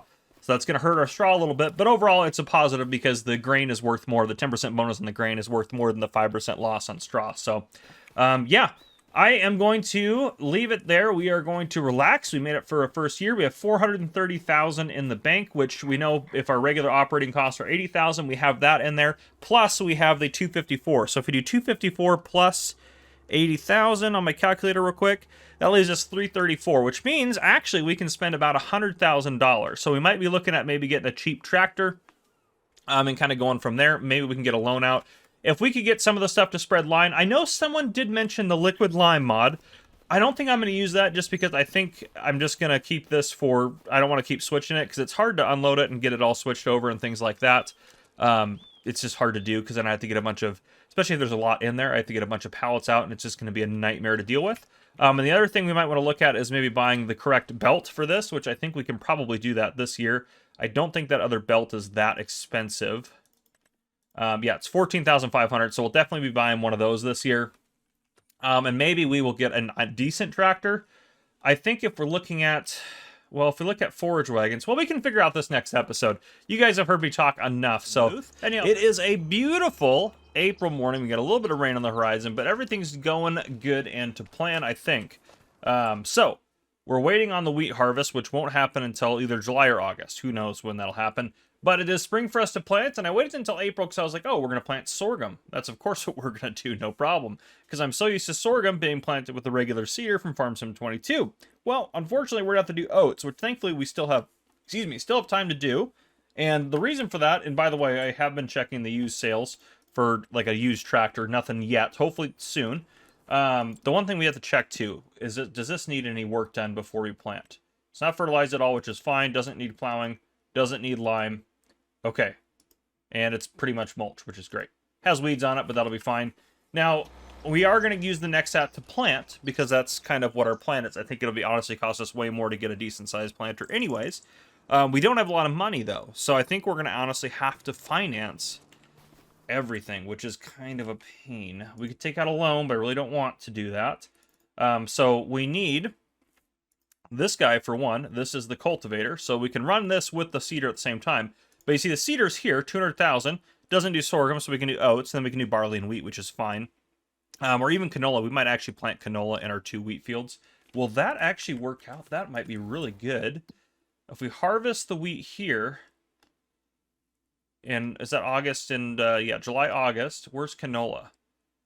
Oh, yeah, we could plant it in September, worst case scenario. Then we're going to run canola on those fields, because I don't care about the straw and stuff like that, and canola is going to be a good one, because it takes a long time to grow, but it's going to be good profit for us. So we'll do that, and then we'll sell the wheat off of those. That way we have kind of 2 rotations of harvest kind of happening. So we have things happening at different times, which I think will be good for us. But yeah, we need to get some oats in there. We'll be harvesting the oats the same time as everything else, unfortunately. Well, actually, we could switch completely over to canola. We might do that and then do a round of canola, because canola might be, I think canola is more profitable. It might be better off for us anyways, so we might end up doing that to kind of maximize it. But we're definitely going to throw some oats down for now.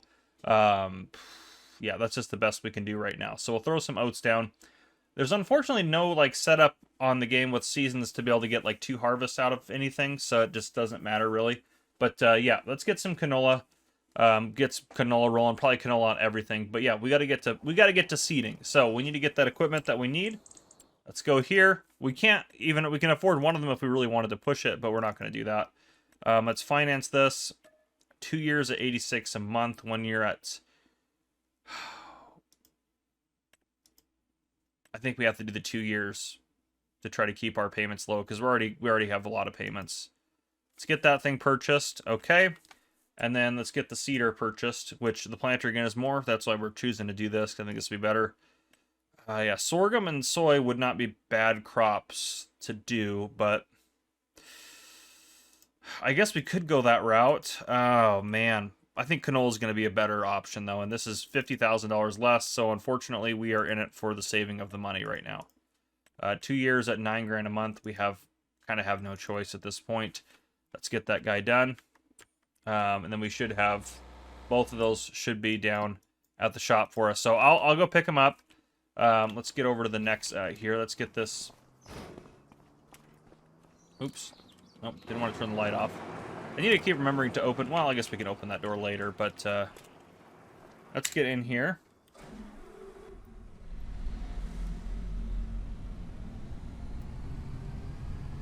Let's get this baby out and about. Potentially. It's kind of hard to predict where it's going to end up, but yeah. So we just got to plant this one big field over here. So what I'll do is I'll head down there. I'll get this all set up, and I'll bring you guys back in when it's time to start our planting. We also are going to need to load up on seeds down there, so I'll pretty much put as many seeds... Oh, no. You guys probably know what I forgot to get. We also need this. Yeah, we are just in the most debt we could possibly be in. We're gonna finance it, no choice. Another $8,000 a month, perfect. So now we're looking at like $45,000 probably in payments every month. Goodness gracious. Okay, well, I'm gonna head down there, pick all the stuff up. I'll get her loaded up with seeds. Probably at the store for now, so we don't have to buy like a seed silo or anything right now, and then I'll bring you guys back in here very shortly. All right, back to the farm we are. Let's get this baby on the field here. It's all set up for oat. I didn't buy a full load of fertilizer because I figured that might be a bit excessive. Okay. Let's get to this. Let's get her unfolded.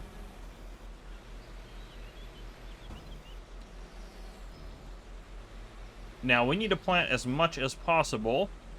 I have heard... Oh, we're backwards, of course. I also knew that. I have heard if you lower, like, the working width a little bit, it will deal with the problem you might have with, if we go here real quick. Do steering assist, just for a second. 2 is probably, honestly, 1 is probably, I'd rather spend time going up and down. Maybe 2, though, just to be safe, because I'm going to have a worker do it in a second. But you can set it down, probably to 13 would probably be best. Okay. Let's see. We'll maybe start it. Oh, gosh.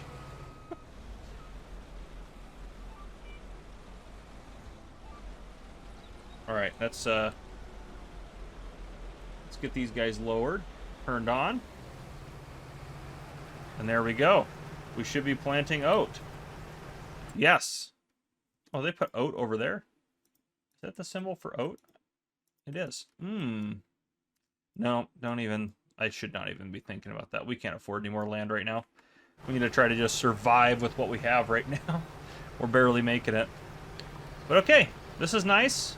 And this should be throwing down a layer of fertilizer as well. Yes, so then we can just spray it again next month when it's another growth stage. And then hopefully this, yeah, the working width is about the width of the machine, not including the tires, which is great. So taking that meter off should make it so when we do eventually hire a worker, yeah, when we do hire a worker, that they're able to handle it pretty effectively. So this is great. A nice, lovely piece of equipment. But yeah, I'm going to carry on planting. I will probably, honestly, we really don't have much to do until harvest. And then we got to figure out what to do about plowing and stuff too, which honestly, let's talk about that for a second. I'm hoping a tractor that's decent comes on sale. What if it doesn't? Honestly, I'm looking at, I'm thinking about this. That one's not a bad one. $230 for that price is pretty good. But we also could do one of these and upgrade it. What is that? 90,000 for $230, or we could do $225 for $83,000. Actually, we're probably gonna get one of those. They just seem more like American, you know. There's not a lot of. I don't think I've ever seen a Deutz Fahr tractor in the United States. I'm not saying they don't exist here. I'm just saying I've never seen one. They're not super common, most likely, or at least to my knowledge, I don't think they're very common here. So, to be fair though, for how much we're covering, how much land we're covering, this is not using very many seeds. It seems to almost be more efficient at using seeds than a regular seeder would be, because we're covering quite a bit of land and quite quickly here, especially for a seeder. So I don't know if that's true or not, but it does seem to be pretty effective. Okay. And I'm just going to come up this way a little bit. I'm just thinking about what the AI worker is going to want. If we can do the outside edge, it'll probably make the job easier for the AI worker. Oop, we're going to have to back up a little bit there. I think we missed a bit. Yeah, we did. Just back up. Easy does it. We'll just go over that real quick. Perfect. Okay. But yeah, we could get that the things I'm thinking about is we need to get something that can do plowing. I don't know why I lifted that. I guess I can lift when we turn. That would be probably the right way to do it, but that's not the farmer cop way. Right, and we're back at it. Yeah, we can handle that for a second, but we need to be able to pull a plow. The plow I'm thinking about, I eventually want to get one of these big boys here, but I think we're only going to be able to run one of these to start. That requires 260, which is quite a bit. So we may have to get that in like the smaller configuration. Or we could just do the big one and then hope for the best in terms of that. Let's get turned around here. I did have to come through and like eliminate just a few of the trees using like the object or the map objects hider to get a few of the trees away from the edge to make it easier. This little bit here is honestly terrible for the AI worker to get, so we might actually... I know this is a waste of a little bit of the field, but it just really messes it up. It really... Well, you know what? To heck with it. We'll fix it later. We can't really sacrifice even a small bit of field right now. We just need as much as we can get. We're too much in the hole for that. I'm hoping this year, last year we did 240. I don't think we'll make 240 off the, or 250, excuse me. We did about 250 off of this field. I'm hoping this year between this field and the other two fields, I'm hoping we can do about 400. I think 400 would be amazing if we could accomplish that. That would be really great if we could do that. Make sure we don't miss anything here. If we cut out this corner and get this taken care of, that'll help the AI work quite a bit too. Yeah, I'd like to finish out the year this episode so we can kind of see where we sit. Again, it's gonna be a little bit of a grind at first, but I think we really can make it. I think we can get it done, so I'm excited about that. I did think about streaming part of this series, but I don't know if I want to do that per se. I really just don't know what I want to do for another like streaming series. Like I just don't know. Like I don't have like an idea or inspiration for one. By the time you guys are saying this, I might have already started one. I'm recording this Thursday, the 13th, and I'm planning to stream if I can the 15th, which this will probably come out. Well, maybe will it come out this? Let me look at my. Yeah, no, this is going to come out probably next week early. It's probably come out Monday, the 17th. Is that Monday? But anyhow. I'm trying to think of what I want to stream if I want to stream something. I haven't obviously scheduled anything. I just don't know. I honestly just don't know. So I might think of something. I thought about doing some like some of the off-camera stuff on here, doing that live. But I honestly really just don't know. So we'll kind of have to see. We also are probably gonna have to deal with weeds on this again, aren't we? Ugh. We could buy a weeder as well, but we'll figure all that out. We have still some money to get a few small things. We can pay cash for the tractor and some stuff like that. We just got to be careful not to drain our cash too much. But anyhow, that's what I got for now. I will see you guys later on. I'm not sure when that'll be. Maybe for harvest for the wheat or something. But yeah, I'll see you guys in a bit. All right, it is a wonderful May morning. Well, it's a little cloudy and it's going to rain in the forecast, but that's fine. Everything is going good, except we have weeds now, as expected. Let's actually make sure those are small or medium weeds, and then we need to look at probably purchasing or getting a hold of a weeder, I think would be helpful. I could use the weeder associated with the Nexat, but it is quite expensive, so I think that it'll actually be cheaper for us to get, yeah, they're medium weeds, so we should be fine. So what I would like to use, well, we'll come back to this, there is some good used tractor site. Not obviously that one, but there's some good ones in there. I mean, that's a good tractor, just we cannot afford that. This is what I've been using. 160 horsepower is not bad. Like, that's not that much. But we need a tractor for it. So that's... I don't know, yeah. I don't really... 170 for... That does medium. That is small. Yeah, we have to use that one anyways. That's the only the small and medium. So that guy's 36,000. We're buying it. 160 horsepower required. That's what we need to get a hold of now. So let's go back in the store. Before we look at the sales, let's look at the tractors that we could get. These guys we can get. Ooh, that's going to be cheaper. Because I was thinking, because for the base price of this thing, it's 160 horsepower. We may want to do a little bit more for 83,000. I think that's probably honestly worth it. Actually, the additional weight on the front will probably be helpful for like weeders and things like that. Can you get a... You can't do a front 3-point. That's one downside to that. Not that I think we'll need it for what we're doing. I honestly don't know which one to get. They're all the same, pretty much. We might get the Challenger. I think that kind of fits better with what we're doing, maybe. But, how many horsepower? 175 for 68,000. That's not a bad deal there. But one of those I think would be better because we can bump it up to 225. Now, if we go to sales, I was thinking about this one because 180 for 97,000, but you can't go up any higher than that. And we're looking at, it's cheaper for us to get the other one for 80,000 with a higher horsepower. That one doesn't have enough. 247, that's a little bit better, but I just think it's outside of the prices for us. I think it's not in the cards. It's not in the cards for us. So we'll get, do I want the Eggco Alice or do I want the Challenger? I think we'll get the Challenger. I think that'll just be better. Let's do the bigger engine. That'll be fine there. We'll set up, I have turned off crop destruction. I'm just going to be honest with you guys. I couldn't handle it. We could do wide tires with weights. Could do narrows or more expensive. Yeah, let's just do standard. I think that's fine for now. 83,000. We're gonna buy it. That might push us to have to take a loan out. It probably will. But we can probably pay that loan back. Let's get over to this guy right here. But we have our first tractor. I think this is going to be a big benefit to us because eventually we can buy ourselves a lime spreader when we need to start doing lime again. And also, too, which I'd actually forgot about this as well. This guy right here, though, I know it'll be fine. The one tractor we just bought, it has 225 horsepower.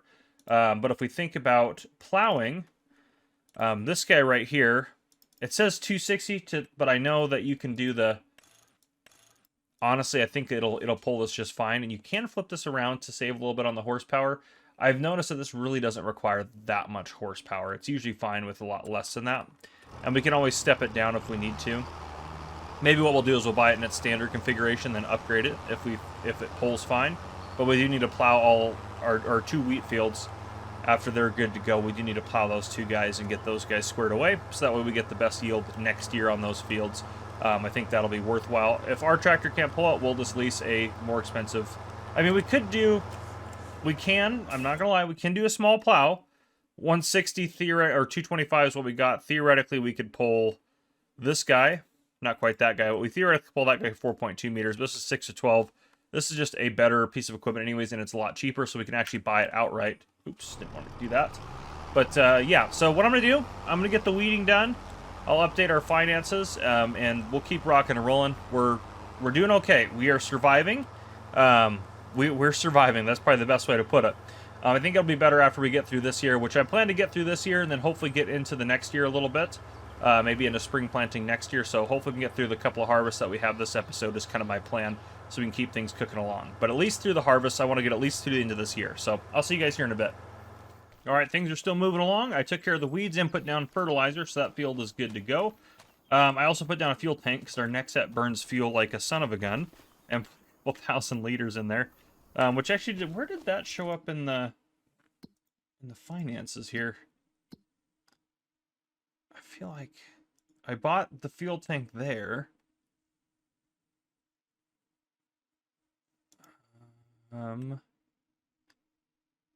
Definitely purchased fuel. Fuel costs. What the? Huh, I might have to write that down. How much did I pay? I put 2,000 liters in here. How much is that cost to do that? If I just buy 2,000 liters, what is that going to cost?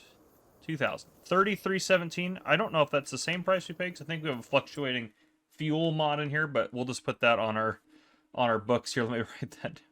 33.17 for fuel. That'll be good to know. I got to write that down as we go. But yeah, super weird that didn't show up. Anyhow, yeah, we're in the hole for sure for this year, but that's what it is. I brought you guys back in before harvest only because there's a possibility for us to get... Let me just go to sales. This guy right here, we already own one, but we're making payments on it. It'd be nice to get rid of that payment and just pick this guy up. So, I don't know how it's going to work with me selling that off. It shouldn't give us... It might give us the full price for it. I'm just kind of curious with the financing mod if it's gonna mess things up is really kind of what I'm worried about.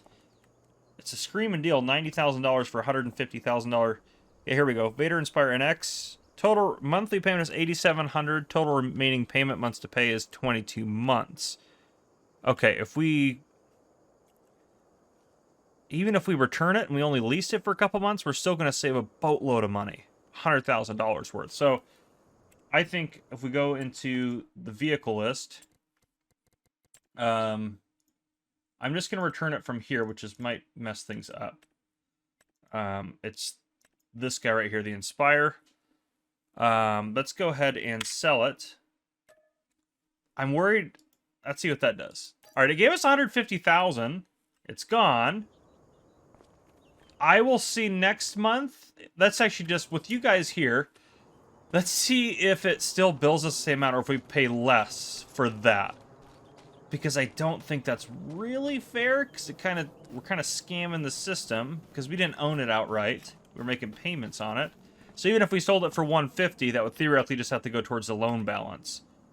That's how it would work in real life. So let's go ahead and let's get to the next month. I'm a little scared, to be honest. I might have really messed something up here, but we'll see in a second. So, yeah, I am super curious. All right,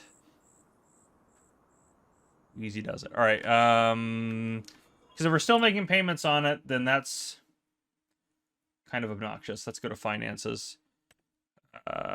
So our normal monthly payment, this is a little off because we bought the tractor. 47, yeah, so we're still paying the same. Oh, no. So yeah, I guess we just hold on to that and we just keep making the payments. I guess that's fair because that's 150 towards it and then we still have that loan. All right, so we're committed to that loan.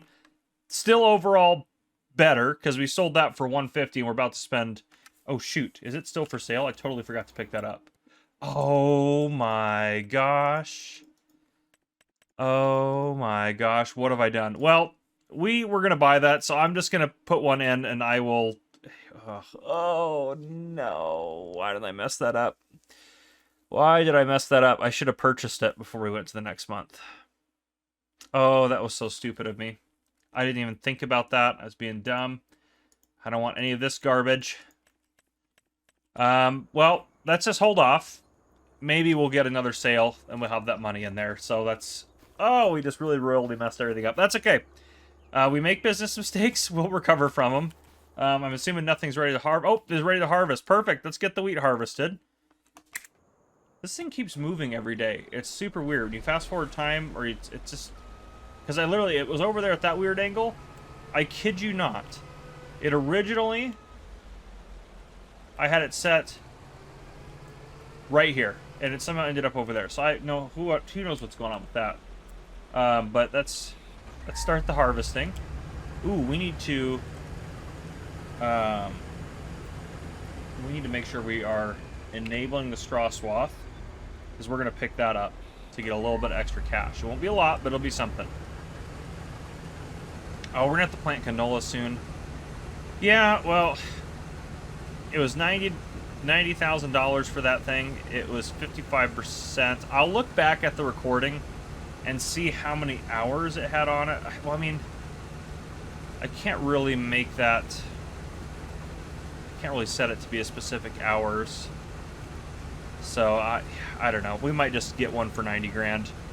Maybe we'll pay 100 grand for it, just a little $10,000 kind of penalty. That might be what we end up having to do. So I'll get that all worked out. But yeah, harvest is now underway, and chaos is reigning on the farm because of the management, which is me. So that's just great. But yeah, I didn't even think about that. We were just testing something. I should have saved the game or something. I think it's fair. If you guys strongly disagree, let me know down in the comments. But I think it's fair. It was on sale. The only thing is, the one big advantage that we're going to get now is the repairs aren't going to be that bad on it because, yeah, you know. But anyhow, I still think it's okay because we're making those payments on that loan still anyways. So basically that loan, we had $192,000 left on it to pay. So we technically are paying off. So if we had $192,000 left on that loan and we made $150 back, that means we have $42,000 left on that loan, still theoretically to pay that we don't have cash for. Plus, we are still going to buy that. We were going to buy that for $90,000. So That's 132,000 total we still have to spend on it. So I think if we just get it for 100,000 and save a little bit on maintenance, I think that'll be very fair if I just pay 100,000 for it. So that might be what we end up doing. So I think that'll be fair. But yeah, I'm gonna get to harvesting. While you guys are in, actually, let's go ahead and get a. I don't want to buy it because I think we're not going to do it for. We're not going to do straw for a while. We were talking about this guy. Yeah, I think this is fine. We have plenty of horsepower for it. 35,000 actually. That might be a little bit better. Let's see the lease cost on this. 5,100 and 2,100 an hour versus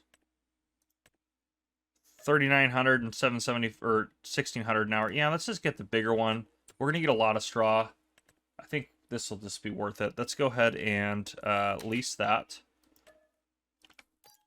That way I can hire a worker to do this and I can start picking the straw up because it'll take me a while to get all the straw picked up. But yeah, I will keep working and crying at the same time as I try to run our business slowly into the ground for our investors. So that's always a plus. But yeah, that's what I got for you guys. I'll see you guys here after the harvest is done, probably. Maybe at the end of the year. I don't know when.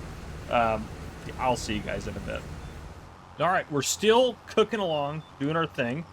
I'm collecting straw off this field. Is there straw down that road? No, I think I cleared it. I'm collecting straw off this field. I actually also leased a windrower. And also, too, I should note, in between this segment that you're seeing right now and the last segment, I did a live stream where I just kind of did some stuff off camera, where I harvested our 2 wheat fields. So those were both cleared off, and the straw was sold off. That happened last month. It's August right now. That happened in July. Right now in August, it's second half of August. The reason I waited until this late in August to finish the harvest and get this off is because we could, for one, and the straw price is slightly better. It's still not great. Don't get me wrong. If we go to, I've been just managing. So here's our windrower to make it so we can save half the time with this thing. And it was only 5,000 original lease plus another day, and we went over the hour, so another hour. We still have a little bit of windrowing to do, but yeah. So everything's going really good. This is now full, so we're just gonna shoot across straight that way, just because that's to get us down to the animal dealer. For our harvest, we got 183,000 liters of oats at their best price. We're looking at 212, so pretty good. Plus our straw, especially wheat. For those 2 fields, we got at our best price 126,000, so that's 338,000 right there. Plus, if we look at our straw, which I know our straw is not, it's not selling great. It's 65 is where we've been selling at the animal dealer. It could be up to 90, which obviously is quite a bit more for straw. But if you look at our finances screen here, we got 33,000 last month for it and 13,000 so far this month. We still have most of it left. So I think this will end up being around 80,000, to be honest. It's about 2,500 a load. And if you look at our leasing costs here, I mean, we might go up a little bit more because I'm sure this will be a bit more there, but we're looking at probably a total of about 20,000 in leasing costs, and we're going to be, well in the green for the straw, which is great. We've been putting a lot of hours on this tractor here, but yeah, so I will occasionally do like live streams that aren't like their own episode. They're just me doing some off-camera stuff. So if you guys are curious what happened, where I was just doing that and chatting with people and things like that, you can obviously go look at the Frankenmuth live streams on the channel. I'm not going to include them in the playlist. They're going to be separate just because I don't want it to, because they're not really an episode. It's just kind of its own, it's like its own side task or whatever. So it's just a little bit different. One time I veered off that way. But yeah, I'm just recording this pretty much or pretty close to right after the live stream. I didn't quite finish harvesting all this in the live stream, but we're doing really good. And then this is also, August is also the month where we can plant canola. I'd like to plant canola this month. You can plant it next month, but I'd like to get it done in August. That way it's ready to harvest here. If we plant it there, we'll harvest it there, which is not the end of the world. It's just better to do it sooner rather than later, I think, for most things. When's the best time to sell canola to? It's November, so actually it doesn't really matter. That's not going to change a whole lot. Oh, that's right where we want to be, is on that fence there. But yeah, it's been a slow grind. The live stream was like 3.5 hours is how long I streamed for. And yeah, 3.5 hours I still have plenty of work to do off camera here, so it just is what it is. But you can see here we'll sell a load of it real quick. Yeah, so I'd like to get to planting, and that's probably where I'll wrap up the episode and we get ready to plant some canola here. Which we might as well just do it next month since it's already pretty late in the day today. I don't want to be planted into the night, and I don't want to risk, you know, having it ready at 2 different times. That's the other thing we could do, is we could have some of it ready one month and some of it ready the next month. That is an option, especially since right now, actually, the Nexat's not working. I didn't think about that. That's actually a really good idea. I might actually be able to get all of it planted. Let's go ahead and, I mean, the other thing, too, we did talk about the planter. I haven't seen another one come up, so I am just going to have to make that work. I'm just going to have... Oh, right, he's still stuck on that. Let me go back to there. Let me hire him to just drive back to the farm. Let's have him just go right there. That'll work. And there. Okay. Yeah, he'll start driving back. What we'll end up doing here is I'm just going to say we paid $100,000 for a new one. And it'll just be what it is. I think that's just the easiest way to kind of meet in the middle, because it was my fault, of course, but we're going to bankrupt our farm if we have to buy a whole nother one and make 2 payments on one piece of equipment. So we still have to make the payments on this guy anyways, but I'm going to give us one. I'm going to buy it. Well, what I'm going to do is add $100,000 to our account, and then I'm just going to buy it, and that should kind of break us even. Is what's going to happen there, and then I'll only count as a $100,000 purchase. So I'll make sure that all gets reflected in our finances appropriately and things like that, and so it doesn't look... Oh, gosh, darn it, these workers. They're just the worst. That guy would have just stood there forever. I hate sometimes when that happens. All right, let's start job. It should still be set to the same location. Yeah, I was trying to make it so he could do it, but it ended up not working. But, yeah, I will add... Let's make sure there shouldn't be any, like, weird add-ons or anything like that in the finances. Yeah, it'll show up under miscellaneous, so that'll be fine. Let's go ahead and add that in, and then purchase. I will purchase that cedar right there. Okay, perfect. And now we're down to 50,000. We're 10,000 short what we would have been, but that'll be counteracted by the fact that we're gonna have to pay less in maintenance and stuff for it for the time being. We still have to make our loan payments, which is really stupid. I wish you could pay it off early, or, you know, I wish it was just kind of set up differently with the way the mod is, but to be fair, it's fair the way it is. That would be true if you sold it off. That money would just go towards the loan, which, you know, is what it is. We got 150,000 for it. Yeah, but I'm not gonna count that as, well, I guess I kind of have to count that as profit towards, because we sold it for 150. We're still making the payments, so it'll all work out in the end, but, yeah, financially that'll count as 150,000 plus because we sold that vehicle. But yeah, I'm gonna keep collecting straw. I'll get started with the planting, and I'll see you guys probably tomorrow in game, and we'll kind of talk about finances, show where we're at for the year, and we'll wrap up the episode. That's kind of the plan in my head. So I'll see you guys next month. All right, it is officially January. I sold off all our crops.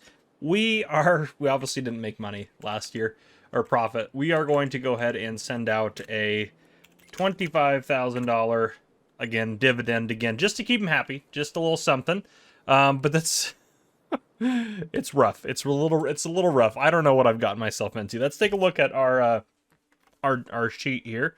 So obviously we had we had bought the whatchamacallit, and we had sold off the old one for 150, and then 1 month, for whatever reason, this really irritated me. Between August and September, I didn't take out a loan. I didn't take out a loan to make sure we had enough for our $47,000 in payments, so it only charged us $29,000, and then it said, hey, guess what? We added 5% to the total of the one you couldn't afford, so now we're paying $2,000 more a month, which is the last thing we needed. So, but I only had to do small loans for a couple months, so this is the interest that we paid. So only $583 in interest. That's honestly pretty good. We made $328 from selling our wheat and our oats. The wheat sold at about $7.15 per 1,000 liters, which wasn't the highest. January actually was higher, even though December looked better. But that was $123,000 we got off of that, and $205,000 off of the oats, which is really good, honestly. And then the straw turned out better than I thought. $93,000 from the straw for a total harvest income of $421. And obviously we had $150 from the sold vehicles. You can see here we did, it was rough. Wait, what is that 166? What did we buy right there? Oh, that was our tractor. That's right. Oh, I didn't do the assets for this year, because yeah, we got the tractor, the weeder, and the plow. Plus I need to redo all the other ones. So I'll reevaluate that. Yeah, I'll reevaluate that real quick, and then I'll bring you guys back in. But and I'll fill this out. I forgot to do that. I just got so excited about the numbers in a bad way. I feel like I spent $7,000 on fuel. We obviously spent some money on seed and fertilizer. All of our fields, by the way, are completely cared for, but we looked at $833,000 in expenses. However, if you really think about it, $717,000 of that is payments and new equipment. So, yeah, and if you multiply this by, well, what's that right there? 147, if we multiply that by 4, or I can just do the full, what's 49? 49,118 times 12, that's $589 a year, which is ridiculous. So we're going to be in the hole pretty far this next year as well and have some more interest down here at the bottom. So I'm hoping our canola pays off quite well for us. But I'll finish the calculations that I meant to do and get this all squared away. Honestly, if we're making a lot of payments. Eventually, these payments are going to start coming off. I just think this next year is going to be brutal, and then after that, they should start coming off. We may try to go through an episode, like a year and a half in the next episode. I'm trying to go through an episode, or a year an episode, but I'm a little behind on that. So let me finish this up, and then I'll bring you guys back in here in just a second. All right, I got that all squared away. I also put our farm value down here at the bottom. I should have done it before I did all my asset updates, but we're down from last year a little bit. So, which, I mean, it makes sense. Per share is down a little bit, so it is what it is. Farm owned and shares at large there. Yeah, so the shareholders want that to go back up to 50,000 for sure.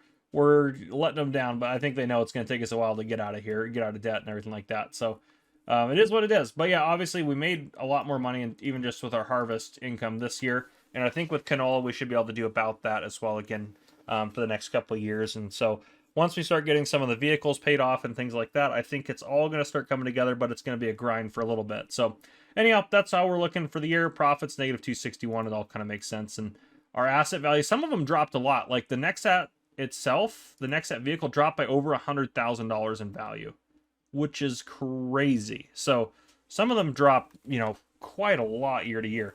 But anyhow, that is what it is. So we're making things happen.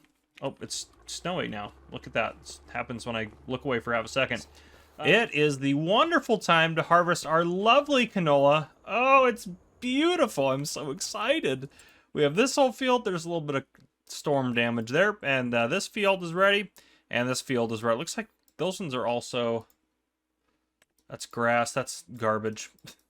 It's the best way to put that. There's nothing else you want. All right, not that we can really afford a field anyways, to be fair. Number one's probably ready. Yep, one, but I bet it's extremely expensive. $357. Yep, definitely don't have the money for that. Be super nice. Crop, if we could field flip, that'd be great, but we can't. That's just part of the rules for what I'm doing. Let's get the harvested start. The harvested started. Let's get the harvest started. Yeah, we are obviously just drained on cash. That just is what it is. We have a little bit of a loan running right now. We're paying a little bit of interest every day, $165,000. I've been loaning just enough to get us to the next day to make our payments, because we got to make our ridiculously high $49,000 payments every month. But yep, we kind of knew that was going to be the way it was going to be for at least the time being.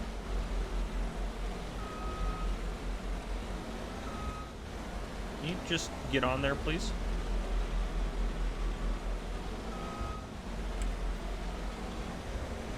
It's obnoxious. Need to be over more. It's the only thing I can think of. Hopefully this works. Come on.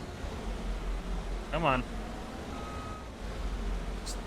They're so clunky to get up, I feel like. Alright, there, that should be...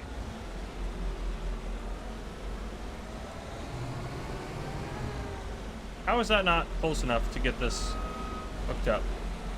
There we go. Goodness gracious. Alright, let's get to here.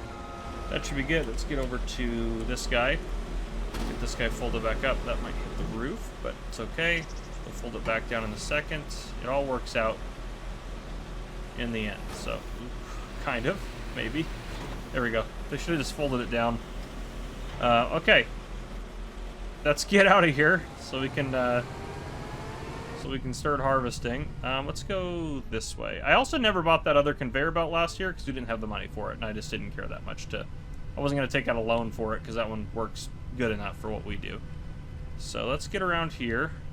This thing is also very thirsty in terms of fuel, to kind of a ridiculous point, to be honest. But, alright. Let's get this unfolded. This actually, you know what? Actually, let's fold it back up. This needs some repairs, which I'm terrified for, but we need to make sure we maintain the harvester, because that can affect the yield. And this thing looks like it needs at least a little bit of repair. So, though I am terrified, we are going to pull it into the repair shack here.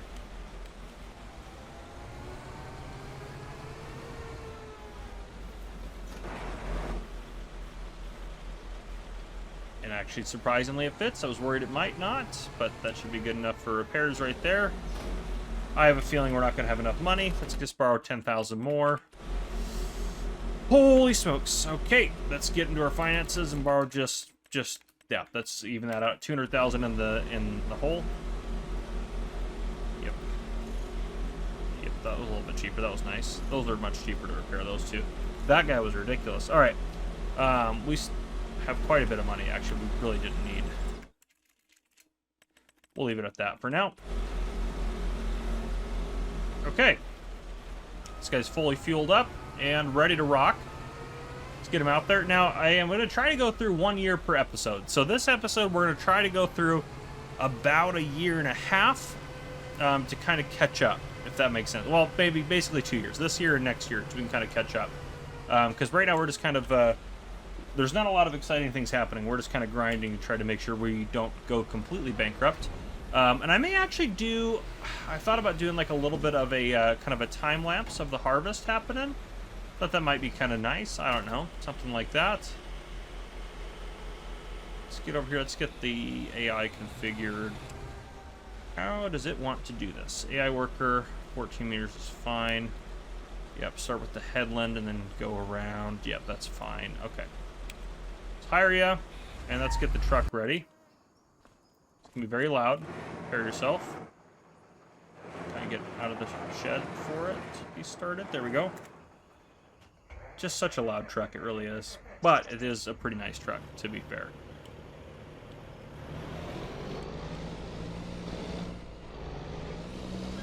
Easy does it. Easy does it. Okay. Well, now that we're pretty much set, I guess, now. So I'm going to just go ahead and I'll do a time lapse of the harvest, or some of the harvest happening here, and I'll bring you guys back in after that's done.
right, hopefully you guys enjoyed the little time lapse. If you did, let me know. I'll do a little bit more of them here and there.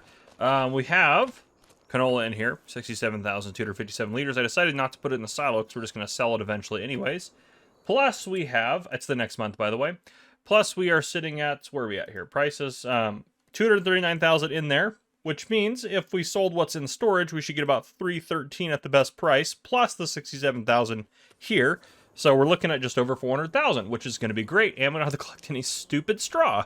Yeah, so that's all good. Downside, this field here, oops, go here. Let's take that off and that off. This field here requires lime. This one does not, and this one does not. So those are fine. We can replant canola on those two. I think we're just going to do our year of canola because I don't know what else we should be doing. So while I lime this field, I'll get that one planted and get this one planted. I do think we should purchase a lime spreader, which, well, actually, hold on a second. Before I commit to saying that, let's take a look here. Oh, they're so expensive. That with a big extension in the spreading discs, that's kind of how we want to do it. Oh man, that's 55,000. I mean, it's not going to take us. How much is leasing that? Let's just lease it for now. We'll buy it later. I think that's just what we have to do. Let's lease that. Okay. So I'll go pick that up. The good news is we had a little bit extra cash. I took out too big of a loan yesterday to prepare for our payments because our payments have dropped. So we must have paid a couple things off, which is great. That's super awesome. Yeah, that's fantastic. Let's go get over to this guy. I think getting the liming done is going to be the most important thing first. But yeah, so that's really good news for us. We paid off a couple of things. Our expenses are going down. I mean, that's $22,000 less a month, which is insane. And I thought we had a lot longer left on those, but I guess we're into year 3 now, aren't we? Are we into year 3? I don't know. Well, let's look at the finances here real quick. I can go over to this with you guys. Yeah, I guess we are in year 3 because year 1 and 2 are done. So yeah, I guess the stuff that we bought this year is paid off halfway through year 3. So that makes sense. Okay, so that's all good. Perfect. Well, I'll get the liming done, and then I'm just going to be planting canola, so nothing too exciting.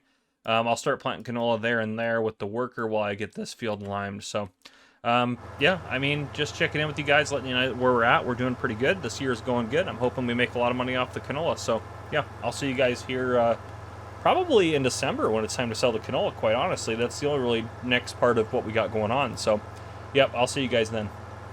All right, it is time to sell off the canola. It's November. It was supposed to be December, but the prices are going to start going down, and it actually ended up peaking here. Well, this is actually the highest it's been. That could go ahead of it, but that requires a train, and it's a little bit more process, so I'm happy with the 1322. Originally, time-saving stock check, which now it's updated, but originally it only, or no, sorry, it didn't, over here. Yeah, that's obviously the price now, which says we're going to get that for what's in our silo, not including the 80,000 liters that's in the truck right here. So we're going to make off pretty good, I think, actually. And it said 1313 was going to be the best price, so we're above that by a little bit. Not by much, but honestly, ooh, those are really good high beams right there. But anyhow, every amount really counts for us. We're not in the best of places right now. We're still paying our payments and all that's going good. Our loan is up to 335, which is not ideal, obviously, but we are going to make enough this year to pay that completely off, and we'll start building up a little bit of a loan next year. But again, eventually these payments are going to come off, and that's going to be the big turning point for us. So overall, we're making it. We're struggling, but we're going to make it. So yeah, it's going to go well. It's going to go really well. Yeah, obviously I can't do contracts. I wish I could. Gosh, if we could do contracts, it'd be so easy. But I wanted to add an extra challenge, and I did too many on Huton Pantai, so I'm trying not to do them on this series. But yes, let's go to the farmer's market. I'll sell this with you guys here, and then I'll do the rest of it just kind of off camera. But yeah, we're making good progress. Yeah, I hope you guys enjoyed the little harvesting. I don't think I brought you guys in since the harvesting, did I? I can't remember if I did or not now. It's been so long. I've done so much stuff off camera, which I know it just is what it is on a series like this. But yeah, so a lot has happened. I I planted this field, and this field with canola. I've got them double fertilized, and I took care of the weeds on them. So that's kind of all that's happened. And one of the fields needed liming, which, oh yeah, you guys were here for that. Yeah. Yeah, I brought you guys in to kind of mention that, and we leased that lime spreader. But yeah, so things are going good. The fields are being taken care of. I will bring you guys back in. After I sell all this off, I'll bring you guys back in January to go over just quickly our finances for, you know, this year right now that we're in. And then I would like to, for this episode, I'd like to make it through another year, which again, we're just going to be grinding canola. So, you know, it's just going to be what it is. So we're not going to make it, it's not going to be like anything super exciting is going to happen. But once we get through that stage of just getting some money on the table for us to be able to start maybe investing and doing some other things, you know, I think that's going to be good for us. So, all right. We desperately need the money. Oh, it's good seeing that money go up and not down for once. And actually going up at a decent rate, which is really good for us. I wish you could dump both of the compartments at the same time. There we go. $26,000 a compartment. And we have probably almost 2 more full truckloads inside of the silo. So, well, no, it's going to be more than that, isn't it? It's what, $80,000 or 80,000 liters a truck? Oh, yeah. We got almost 3 truckloads there, which makes sense, I guess, with this value. So, 300,000 added on to whatever we're about to get from this is going to be real good for us. Let's get this one unloaded. Oh, I thought I hit I to dump that for some reason. I guess I didn't hit it hard enough or something. Yeah, canola is good cash for us. Canola is cash right now. That's kind of our mantra. We just gotta make money off our canola as best we can. There we go. Let's get that unloaded. Perfect. Make sure the price is staying steady. Okay, that's good.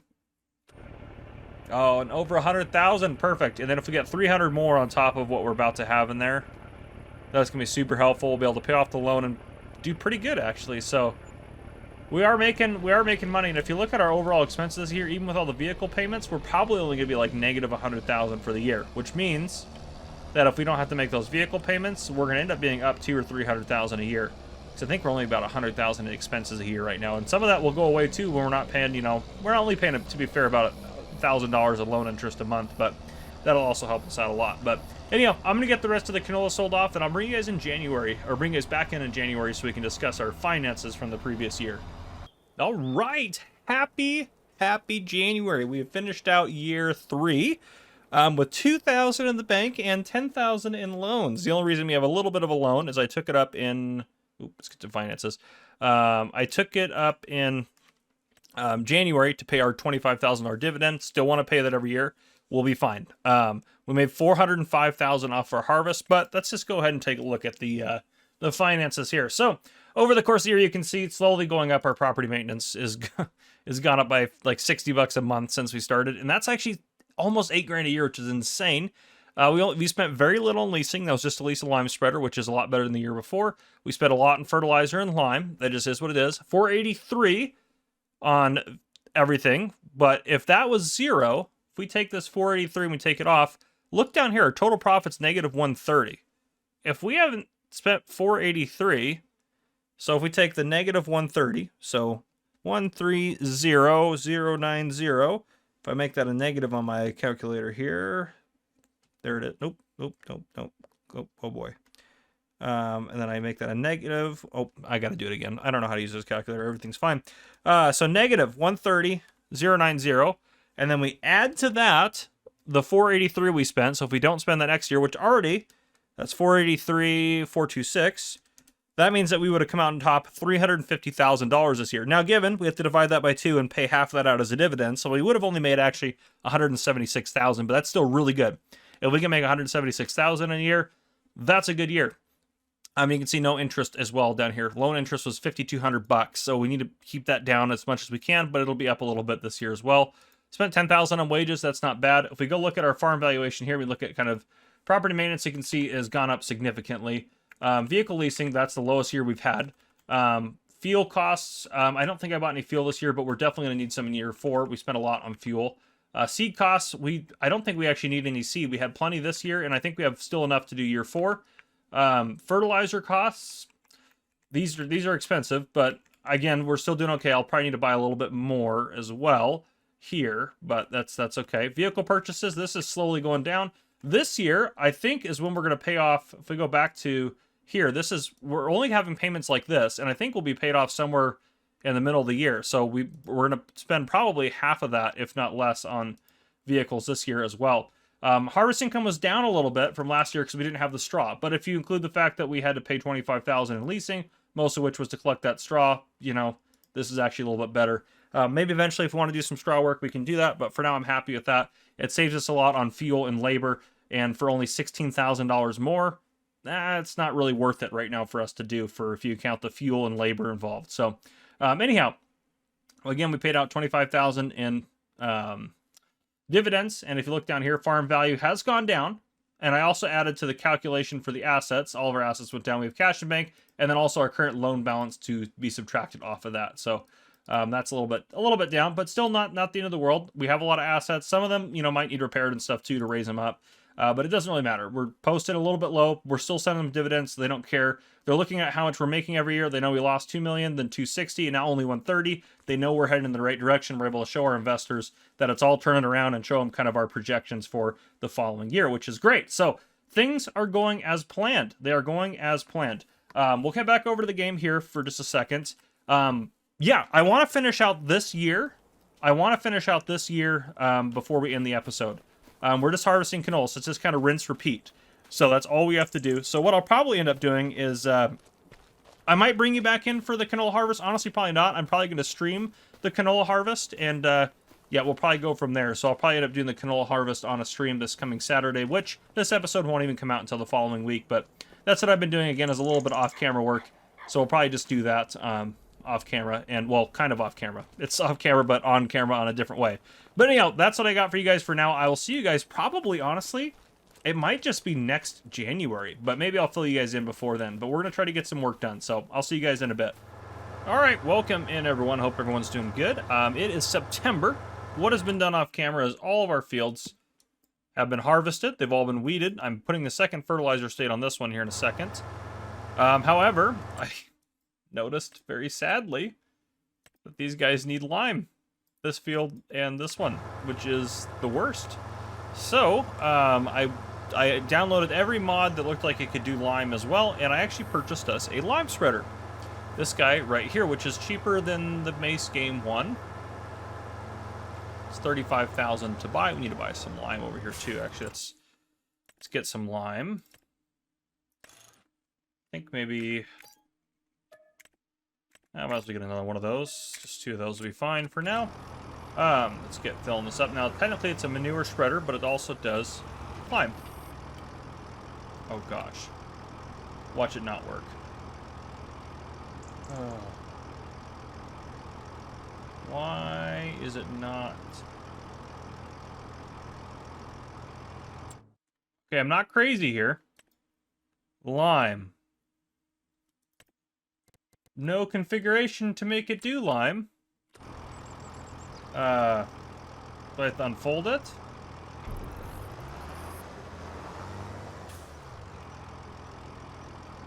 Oh boy.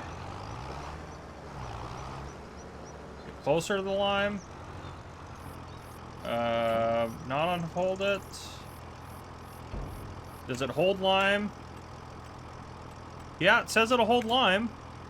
Okay. That's so strange. Let's empty it back out. What if do I have to like manually load these in? Let's use super strength for a second. Can I get it? What if I get it started? Like just put one of these in? So strange. But anyhow, I'm pretty excited about this. It holds more than the other ones. I'll show you the comparison here in a second.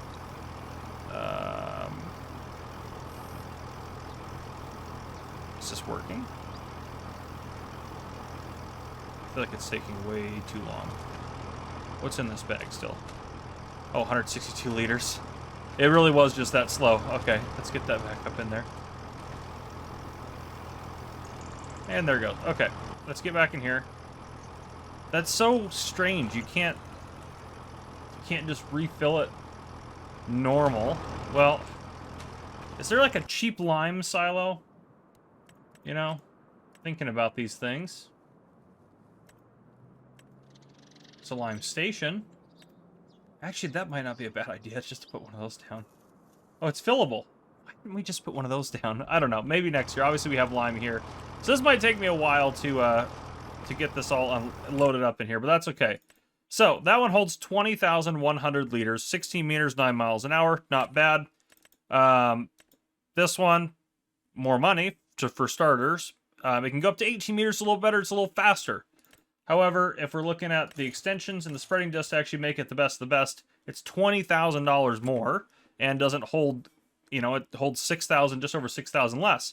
This is a modded one, which I like. Still, it can't go, even if with the extension spreading disc, the good news here is it's a little bit wider, 16 meters to 18 meters and a little bit faster, but doesn't quite hold as much, but the price is quite a lot. So maybe eventually we'll get some of those guys, but for now, I'm pretty happy with this guy other than the loading.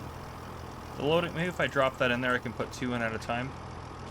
I don't know if they're going to continue to unload or not. Let's put 3 in there and then see, it's not loading. Beautiful. Okay.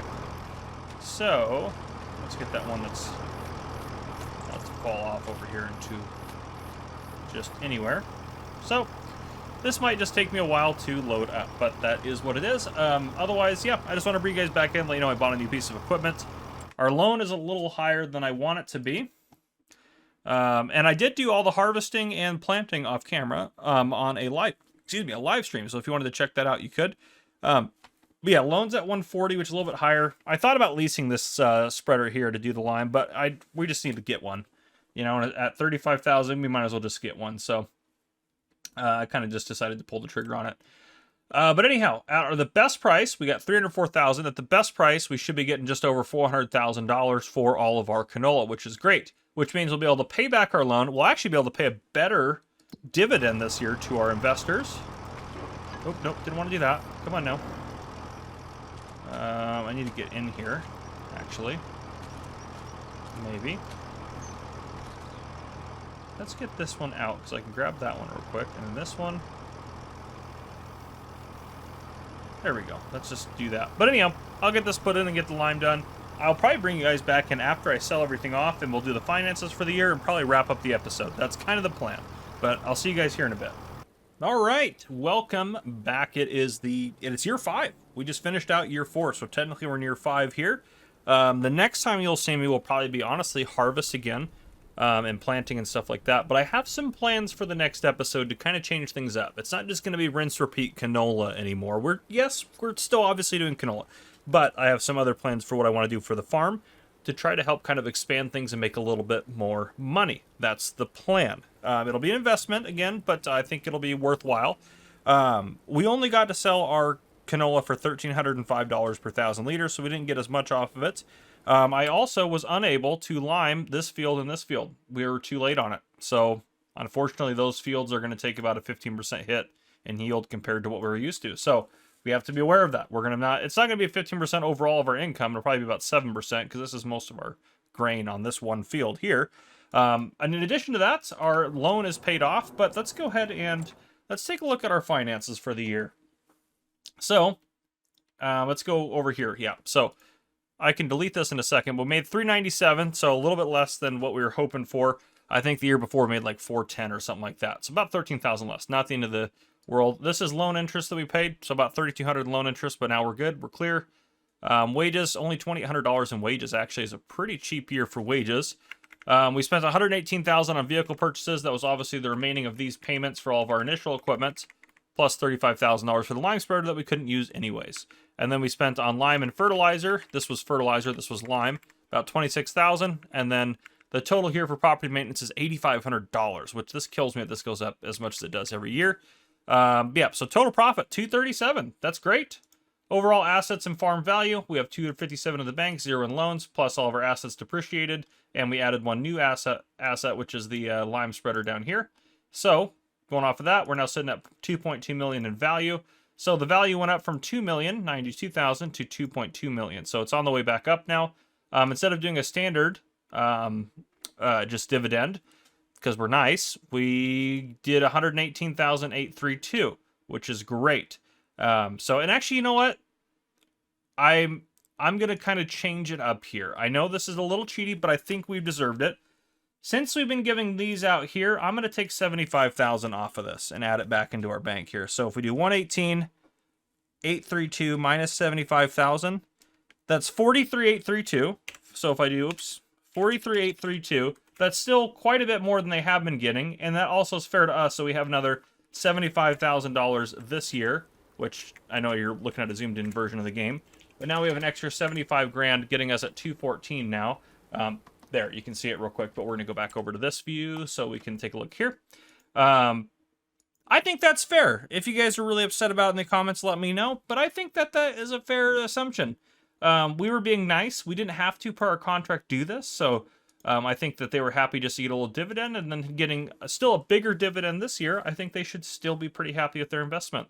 That's what I personally think. Especially next year, they're going to be making even more off of us, which is going to be great for them.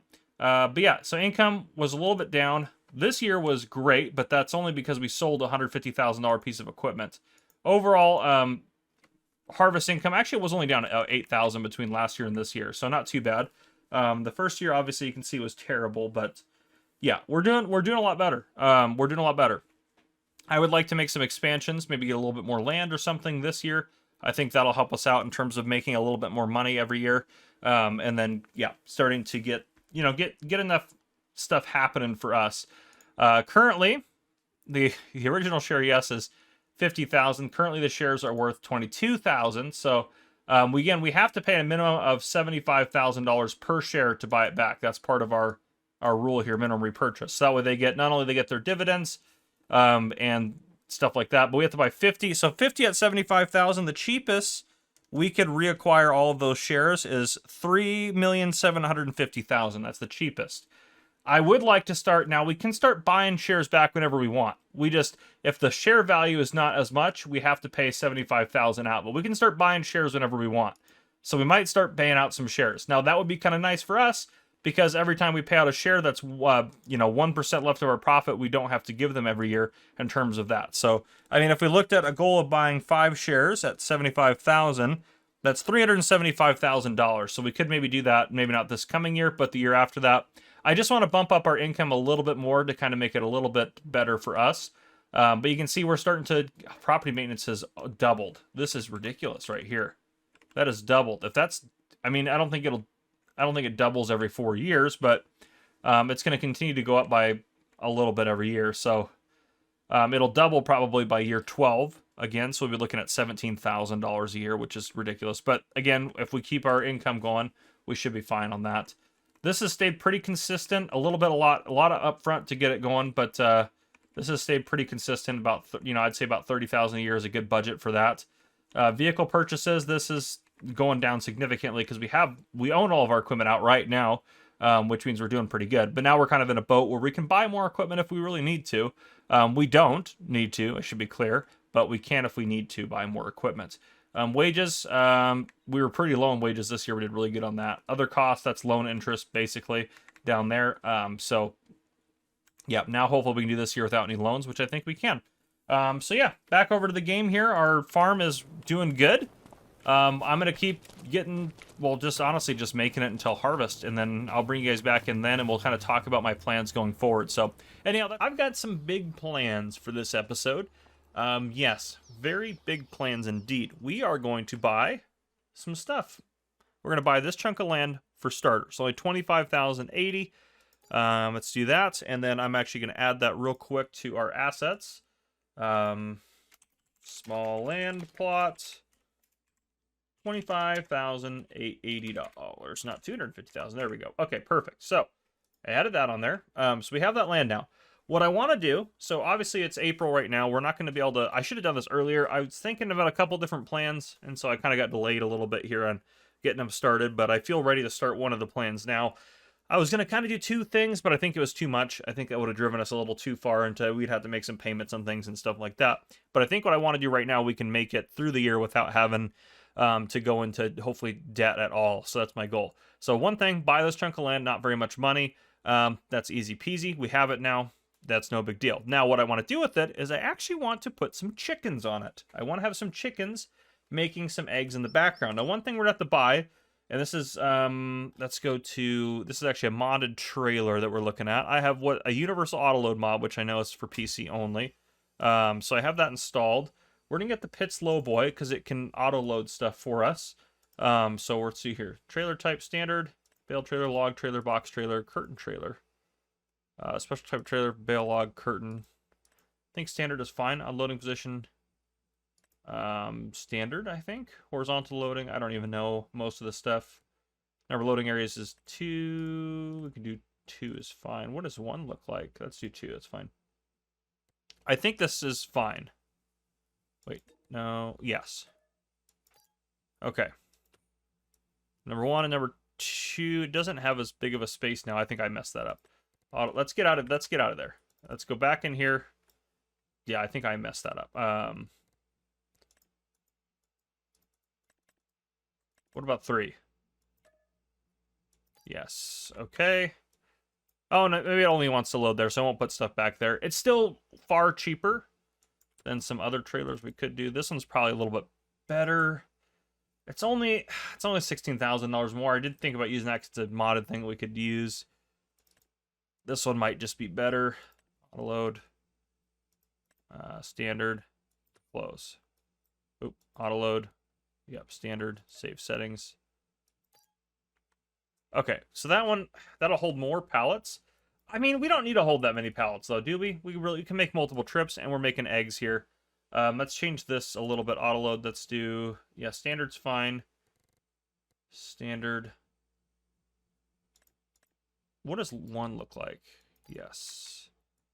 Let's just do that. I don't know how that's going to work necessarily with all of that, but let's go ahead and buy that. It's $28,000. All right, we have a trailer. So we have a trailer, we have the land. Now we need the chickens, which we can get down here in a second, and we need the chicken coop. There wasn't a lot of modded chicken coops out there. Really none, to be honest, actually. There was one I installed. This guy, 1,500 chickens. That's definitely the one we're going to go with because we want to get a lot in there. Now, I know the next thing you're going to ask is what are we going to feed these stupid chickens? And that's a great question. We are going to buy feed for now, and then we're going to grow barley. We'll still make profit even with buying feed. Where are the egg spawns at? That's the chicken point there. That's where the food goes in. Let's do it like this, maybe. I just don't know where the stuff is going to spawn. That's kind of my main concern. We can go right up on that land there. Let's try that. Are the eggs going to spawn on the side? I just got to go look at this. If it's not in if it's in a weird spot, we'll just delete it, make sure we have the right amount of money, and we'll try it again here. Yeah, food there. Let's get that opened up. That makes sense. They spawn some. Oh, they spawn somewhere stupid. They spawn in here. That's okay. We can back the trailer in, I think, and be fine on that one. We could get the cheaper. That's actually probably what we're gonna do to get these guys. 250 of those is only $1,500 actually. How much is for those? 13 set. That's a lot more money. Yeah, we're gonna do this. The fee's a lot less, and we'll raise them to be fully aged here. Yep, let's do that. And then let's start with 500 of them. Let's start with 500 of them. That's just gonna be a little bit better, and then they will reproduce eventually. Anyways, because you don't need the roosters to reproduce. Yeah. Yeah, age is 0, gestation period is 2 months, puberty is 6 months, perfect. So in 6 months, they'll be able to start reproducing. This will be a good start for us. Okay. And I should be able to auto-load food with our new trailer. Let's go try this out. Let's get this guy fired up. Sorry, the truck is very loud, I know. It's just such a loud truck. All right, let's head down to the shop. Because we should be able to buy feed. Should be down here, right? Down. Food. Yeah, we can get some chicken feed. 1,500 for 1,000. It's a little pricey. That's a little pricier than I wanted it to be. But we'll grow some barley to feed them very soon as well. And oh gosh. Oh boy. Easy does it. Overcorrected there. But yeah, we'll grow some barley to feed them. We'll take one of our fields, probably this one and put barley in it, and then these two will do canola again, just because we need to keep a cash flow going. We'll put barley in this one, and then we do harvest the barley. We'll take the straw off of it as well. Well, maybe we'll do two. Maybe we'll do both of our smaller fields barley to make sure we have enough barley to feed our chickens. I think we'll still have plenty, but I don't know how much feed they're gonna eat. I mean, we still have a couple months to decide that. I just wanted to get the chickens rocking and rolling sooner rather than later. Ooh, almost crashed there. Need to come up here actually. And it'll be nice. I can actually load these pallets hopefully down to the farm as well over here. I don't know how any of this works. I haven't used this mod before. We're gonna try it out. I'm gonna learn how to use it. Okay. Wow, there's a lot of buttons there. Okay. Loading filter inner, any, table type all, unloading side left. That's unfold, we don't need to do that. Start loading is left shift R. Oh, that's easy. Okay.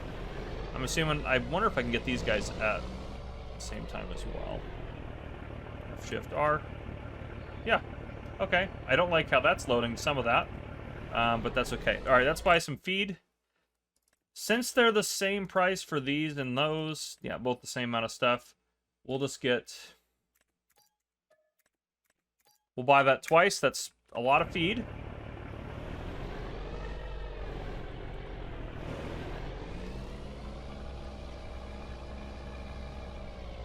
Alright, left shift R. Oh boy. I'm not a fan of that.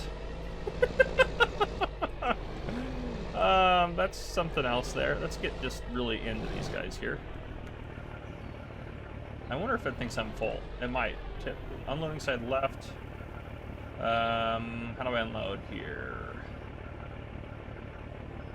Reading. Unload left shift I. Must be a clear loading area. We don't have that obviously right now. Let's just do left. Yeah, unloading side right. Okay. That's much better. I don't know why they didn't. I think it's just some of those pallets threw off. Anyhow, we have some various things, so I can haul these back. This is great. I don't like that it loads over that, which I kind of figured it would based on how it looked in the store. I don't like that it loads over that slope part of the trailer, but it's a $28,000 trailer, so we can't complain. We still have $46,000 in the bank. We do have some more costs though, so our upkeep for our buildings went up a little bit. But I think we're going to make it back on the chickens making eggs when they start making eggs. So, yeah, I think kind of expanding out is going to help us. So this episode, yes, chickens is kind of our big thing. Next episode, I want to start getting some baling and at least some baling equipment to do our barley harvest. We can bale that on our own, and then we can use this trailer to load the bales and haul those around. So that'll be nice. And then I'd also like to get going on I was thinking maybe doing some silage work at some point, doing some grass work and stuff like that, especially if we have to have a baler anyways. I think that just kind of makes sense. I should be able to, this will only take things it's supposed to take. So this should, I don't know if actually this is going to work or not. Since these are all pallet form. So I'm going to take any of those. It won't take them, I think,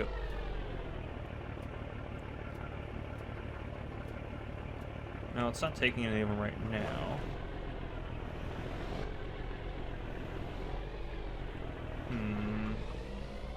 Let me try strap these down again for a second. Oh, it took some of them. Okay. So I wonder how I have to be over that. I probably have to be directly over that. Let's take a look at where the kind of unload point is. Let's just toggle super strength here for a second.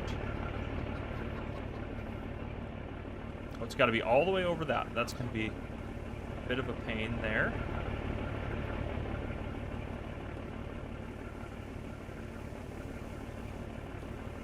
Hopefully this holds quite a bit. Obviously it'll be easier when we back in here with like a trailer. Well, we can't use our trailer either. We're going to have to get a feed trailer as well. But that, we can cross that bridge when we get there. This is how we'll do it for now. But anyhow, we have chickens. We have chickens. They are in here. They look very happy. We're going to get more of them, and we're going to get more eggs rocking and rolling, and that's what we're all about. So that's all good stuff. So yeah, I'll keep doing my thing. I'll bring you guys back in during harvest, or right around harvest time. So I'll see you guys then. All right, it is harvest time, hopefully. I think everything should be ready. I see it over there, it looks ready. This is just where our seeded lime is just out in our front yard. It's fine. Put a little bit of landscape here, put a little bushes in here, put a little entryway up over here to our chickens. Our chickens are doing great. They're actually already producing eggs. They produced eggs right away. So, yeah, they're not producing as many as I think they would, but they already got a little bit of eggs going on for us, which is great. As you can see here, they've cooked through half of the food almost. 16 of the 16,000 liters, they've cooked through almost half of it in 3 months. So they'll finish this out definitely before they're fully mature. So I'll have to get some more. Now, it's $24,000 worth of food. If we look here, so far they've made $3,800 worth of eggs. So they're working on it. They're working on it.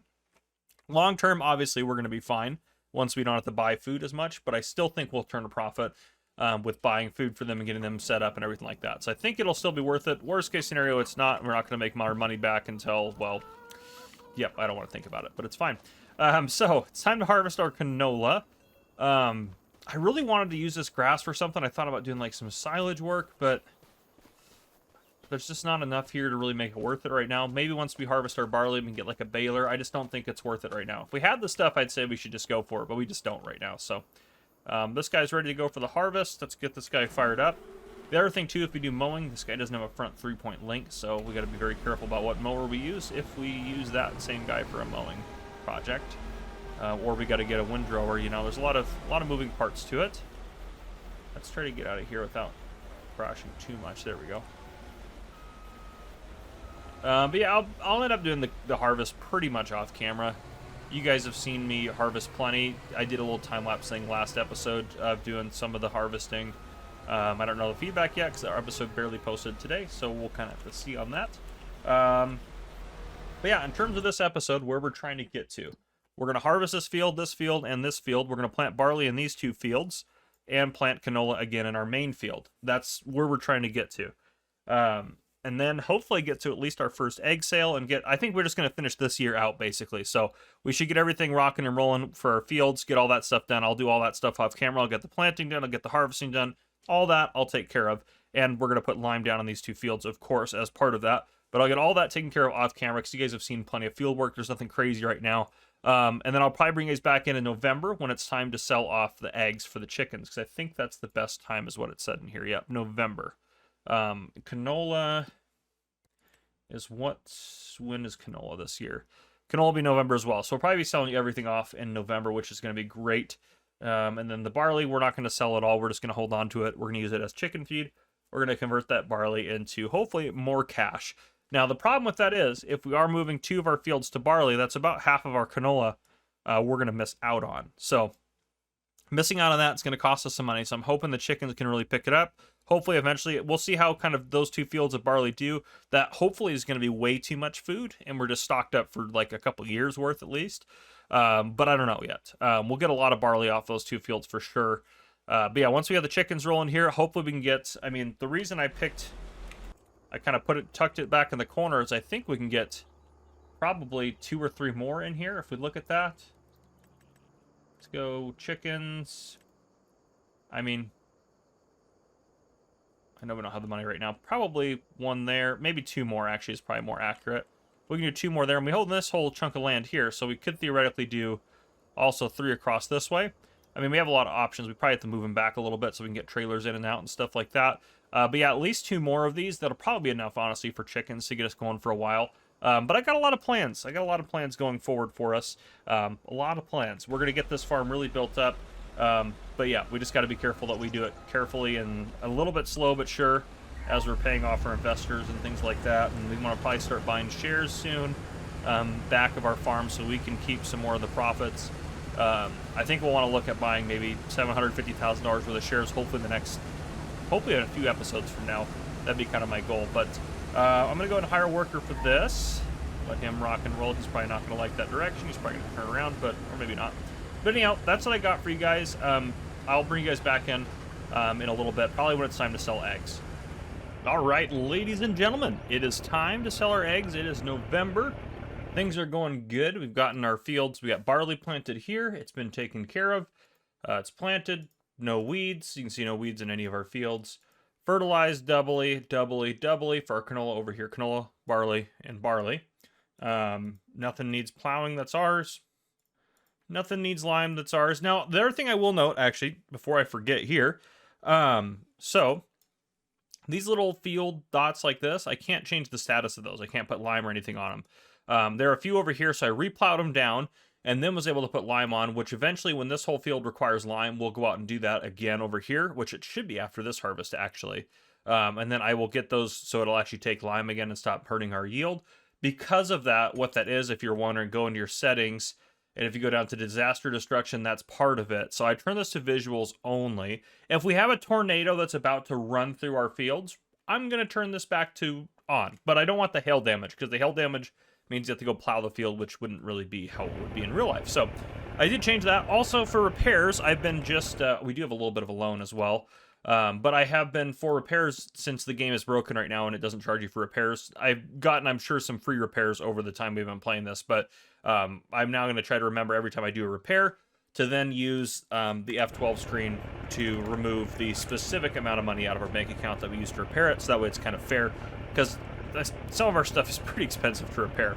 But anyhow, our chickens, they have some eggs produced, as you can see inside there. Not a ton. Oh, they already produced 500 more chickens. Great. We have no food for them. I had to buy another $16,000, or no, 16,000 liters. I had to buy another $24,000 worth of food. So we're at $48,000 of food for the year. So it's not great. But this says 0 for eggs. What's going on there? There's obviously eggs in there. Can I load these? Any more items of what size? What? I'm so confused. Why? I've been having some issues with the auto load, I'm not gonna lie. Left control, left shift R. Loading filter any. Does that change anything? Is there anything on the trailer? There shouldn't be. Okay, let's try. Maybe I thought there was something on there or something weird. Yeah, there we go. Oh, that is a way to put the eggs on there. That's kind of funny. I didn't think it would stock them or stack them like that. I'm gonna just to make this easier, I'm gonna push these guys over here. We're just gonna haul the partial pallet and sell it as well. We might as well. There's no sense in waiting. We have a good price, so we don't. I mean, we don't have a ton of eggs. But we have some, so. I know it's a little cheaty, me using super strength, but it's gonna save my sanity. I really hate that they put the partial pallet at the bottom, but I guess I really can't. This looks so stupid. This is such a small load of eggs. Oops, I didn't mean to disconnect that. Oh man, this better make some good money. It's not really gonna make that much money. I think it's gonna be like 25 grand. Where do we need to take this? Yeah, it's gonna make us about 24,000. Frankenmuth Farmers Market. Let's go sell these guys off. It's better than nothing. It's also time to sell our canola off, which I'll be selling that off camera. What we're gonna do going forward here, we're probably gonna get ready to wrap this episode up. Good lord, I can't talk. And then I'm gonna stream this Saturday, which this episode won't come out until next week, so you guys, it'll already have happened. But I'll most likely stream this Saturday. Also, I hit the power poles. I know it looks stupid, but I couldn't handle the Nexat continually hitting them. So I hid them. I try to hide the lines, but the lines don't really exist. So, yeah. Anyhow, I know it doesn't look great, but it is what it is. Yeah, we'll sell this stuff off. But yeah, I'm going to do probably the harvest and the baling off camera, but we'll talk about that next episode, because I'll start the next episode after we get through this year. And we're not done with this episode yet after we sell this. I'm going to sell the canola off, and we'll talk about everything. I'm assuming right here. The answer is no. Okay, is it the other side? There's like a pallet point, isn't there? Hopefully this trailer is not just too high. That'd be kind of stupid. Yeah, there's a pallet point over here. I knew that. Oop. I was hitting the wrong button, so I was hitting the steering button and not the reverse button or stop button. Alright, this should do it. Boom! 24,384. It's not much, but it's something. Oh, gosh, pulled right out in front of that car. That is my bad. Yeah, go ahead. That's my bad. But yeah, maybe I should just turn these flashing things on here. Anyhow, I'm going to get back. I will sell the stuff off. I'm looking at what is our time right now. We're about 20 minutes into this episode, so it's not going to be a crazy long episode. The main thing I wanted to get going today was the chickens, which we've definitely accomplished that. We already have 1,000 chickens. In a couple months, we'll probably have... Actually, that's a good question. When are we going to get more chickens? Yeah, these guys are going to be the next one to reproduce. I don't know how long it's going to take them. Probably 3 months at least, I would think. And then this is just going to keep going down faster and faster. But the older they get, I mean, the more eggs they should start producing. So hopefully they're producing just a lot of eggs for us. Once we have the barley off our fields, it's not going to be a big deal. We'll be able to feed them and then maybe get another pen go. Oh gosh, this guy's going slow now. Maybe we'll be able to feed them and hopefully get this. Is going to go good. I'm just going to yep, it's fine. We'll be able to feed them and get another pen going. Hopefully that's kind of the plan. And I've got some other plans kind of going forward. Hopefully the next episode we can get going with those, but we'll kind of see. We're a little short on, a little strapped for cash right now. So depending on, I think depending on how we're looking at the end of this year, I might actually buy, I want to get a baler. I'm just going to spoil it now. It doesn't really matter that much. I want to get a baler. And the specific baler I want to get is this guy right here. It's not the cheapest. Now we could go, did I not install any mods? I thought I installed some modded balers, but there's some modded balers out there that are a little cheaper, and I could get a baler, and then I could get like a cheap wrapper, probably this guy right here, and we could do some silage work that way.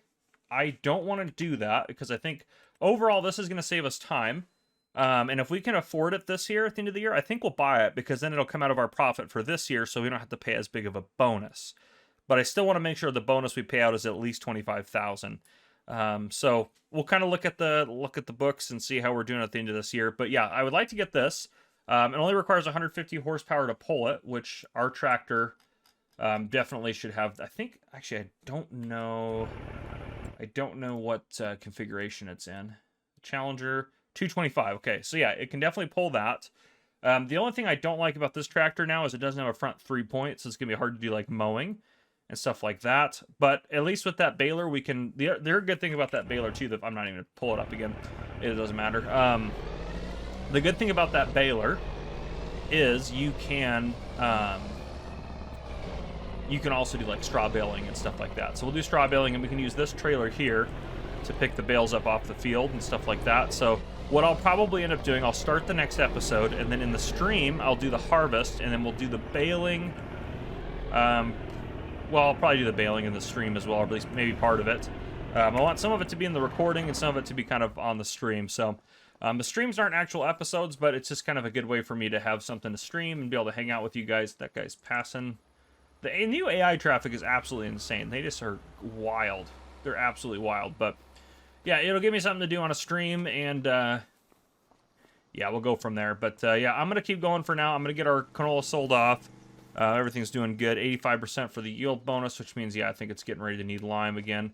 The lime will slowly, by the way, after you put the lime down, you get 15%, and then the next year you only get 10%, and then you only get 5% yield bonus, and then it goes back down to 0. So, theoretically, if you want to keep the bonus up, you get the lime every year, in case you didn't know that. But how are these fields? These fields just got limed, so they should be, yeah, plus 97%. That means that they need rolling, pretty much. So, this is a lot better. So, that's the difference between the lime being limed and not, because this is freshly limed and that's not as limed. So yeah, these yields on the barley fields are going to be really good this following year.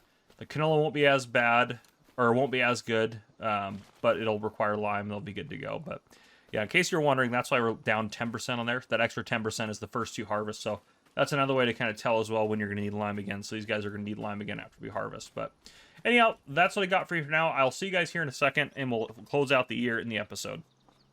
Ladies and gentlemen, it has been another year. We just completed year 5, which is great. We're on year 6 now, which means we're still on track to do a year episode. I've got big plans for the next episode, hopefully. We might go through 2 years the next episode. I'm not really sure. It kind of depends, but I've got big plans regardless. So I'm excited about that. Yeah. So let's finish out by taking a look. I did leave that in the front yard. I apologize, but it's okay. It's fine. Let's take a look at our... We actually should have maybe also bought the smaller conveyor belt last year. I thought about that. We're sitting at 231 in the bank, though, and no loan, which is great. It's a good way to go into the next year. That's perfect. How are our chickens doing, actually? They are fully staffed. I don't know if staffed is the way to put it, but they are fully. So 2 months to reproduce. Good Lord. That's totally fine. I don't care. They're a little low on food. I probably need to buy some more, actually. I don't care that we're not getting any more from reproduction. I wanted them to do this specifically. That way we can get, eventually they will be completely topped out and they'll be just reproducing or producing eggs like crazy, which is what we want. So yeah, but that's all good. We'll get food for them, and then we'll have a lot of food for them, which would be great. We may also buy a different silo this year. I don't know necessarily what that's going to look like. I kind of want to use one of the base game silos. I also put some bale storages and stuff in here. Yeah, I don't know. Stuff like that. That's 100,000, which is nowhere near enough. 150, that's nowhere near enough still. 200,000 is not enough. 400,000? I think we could get away. I think we could get away with that. It'll just make it so much easier. Then we actually could sell that conveyor belt off, which that'll be smart. I don't know why I was thinking we should have bought another one. Ooh, for slightly more. Yeah, that's really no difference there. That's 500,000, and we can sell this guy off for, I mean, not very much, but that's okay. That one's still only slightly more than that for 800,000 liters. We might just go for that. That one's a little too pricey, though. That does bump it up quite a bit. We might go for, like, this guy, because it'll fit right here. You know, honestly, we might do a little reorganizing on the farm. We really don't need this shed to be, I mean, it's not worth anything. Good Lord, 2312? What are the sheds worth on our asset calculator? They're worth a lot more than that. Good Lord, they've gone down in value. Well, good to know that doesn't matter in terms of that, but I was just looking over that real quick. But yeah, we got some plans. We got some plans going forward. But let's take a look at our finances. So our farm value, cash in the bank, and everything, $2,300,000 there. If we go look at our income calculation here, we made $392 off the canola, $24,000 off of eggs. Overall, we made $61,000 profit. I did buy that Vicon fast baler because that put us here, which means our payout is going to be just over $30,000. So if we go here, we paid $30,500. I extended this out to year 10 now, so we have another 5 years. I'll just keep extending it as needed. Currently, our share value went up from like $22,000 to $23,000, so our shareholders are happy. Their value went up. They got a $30,000 dividend, not as good as last year, but still a good dividend for them. They're happy. Our farm value also went up by almost 100. Well, not quite. It went up by like $50,000. So, and we're accruing equipment and things. So we have a new source of making money, and our farm value went up. Our share value went up. We paid out a dividend that's higher than the standard dividend, and we still were able to turn a profit this year with buying stuff. So that's good. All good news. So this next year, got a lot of good things, I think, in store for us. I think we'll hopefully be able to start buying shares back, like in like year maybe 8, year 9. I'd like to buy 10 shares for $750,000. That would be great. We just don't have the money for it right now. So yeah, we're gonna keep rocking and rolling. We'll head back over to the game here real quick, but yeah. So we might do some changes, make some changes on the farmyard. I also want a lime silo. I just think we need to have it. I just think we need a lime silo. But we also can sell this guy off too, because we won't need that anymore. But anyway, we are down to the store. We have a few plans for this episode. One of them is to get a new silo. So let's just start with that. Which means we can sell off this conveyor thing. Okay, what does it need for repair and repaint? These will add to the value. So let me add these up because it's not going to actually bill us for them. What does it actually want to sell it for right now? What's the value? 38,000? Or no. Oh, I was looking at the wrong thing. Oh my gosh, that could have been worse. 463 and 2. That's going to add like $600 to the price. I don't really care. We're just going to sell it off, so I don't have to worry about adding or subtracting things. So 16,010. All right, we got rid of that. Perfect. So this guy now, since we're down here at the store, if you remember last episode, we bought last year a new fast bale, so this guy can transport that back up to our farm, which is great. And then the other reason I want to be down here is because if we go into the store, go to sales, there's a couple of things in here. This one we can run with our tractor. Our tractor can run this. 60% off for a $35,000 planter. I think that's a pretty good deal. It allows us to grow sorghum and soybeans, which we already have, and I guess it also does canola as well, so we could use it to help plant, actually, at the same time. So it'll make us a little bit more efficient, which is great. That's kind of interesting. I didn't realize that these also do canola. Is that true? I mean, obviously that is for that, but comparatively, if we look at like the Nexat,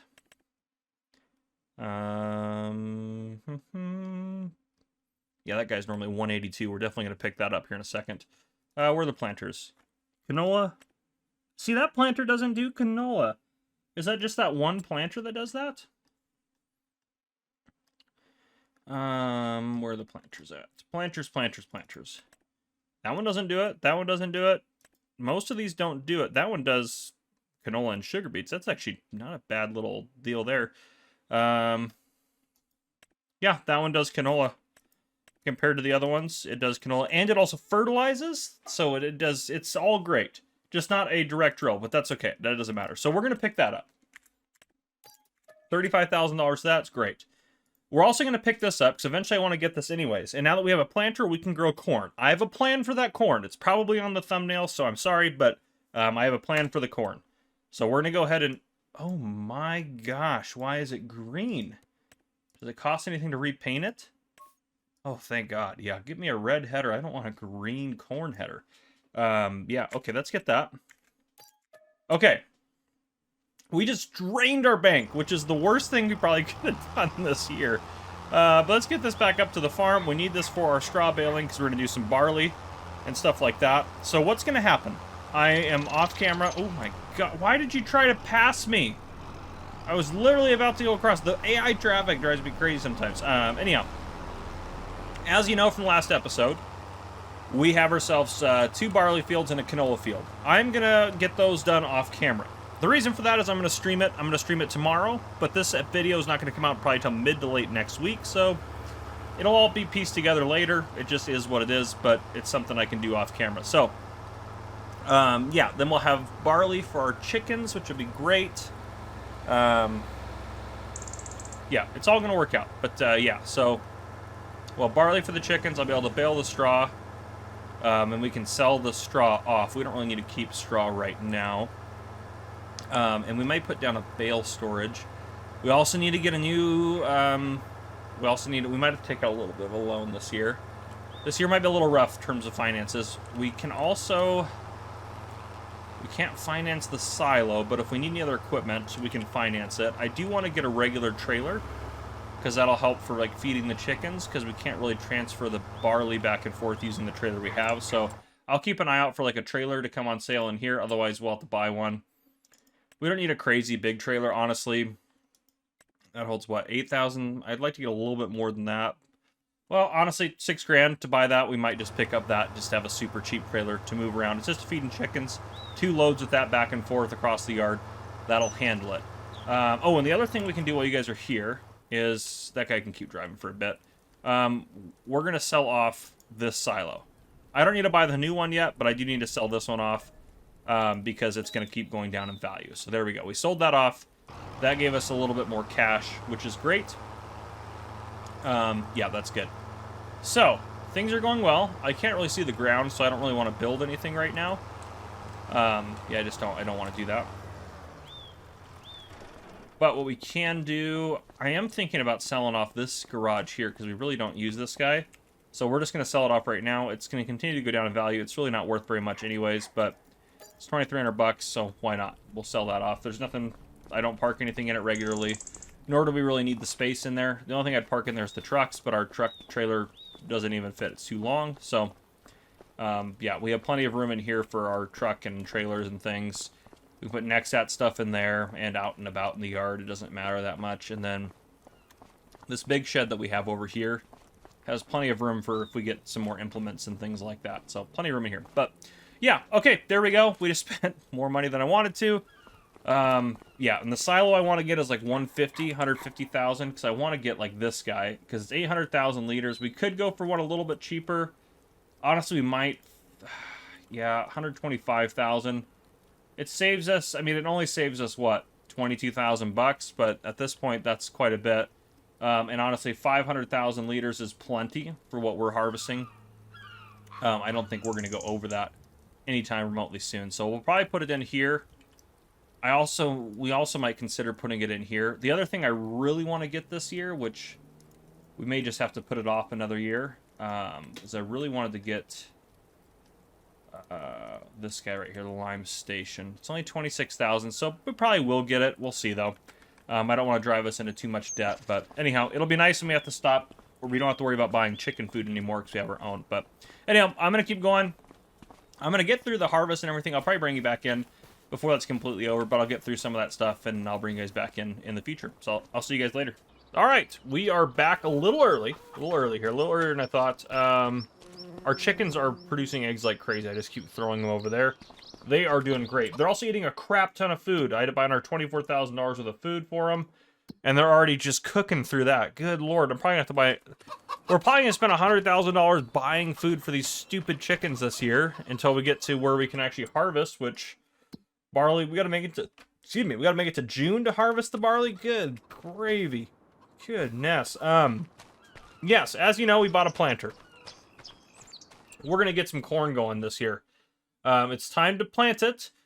I was hoping that someone around us would plant corn. I was hoping that they would put it in this field, or I'd even take that one. This one had corn last year, which is stupid. They're changing it up. But there's no corn around us. So, yeah, there's no corn around us. So I think we're going to buy this field.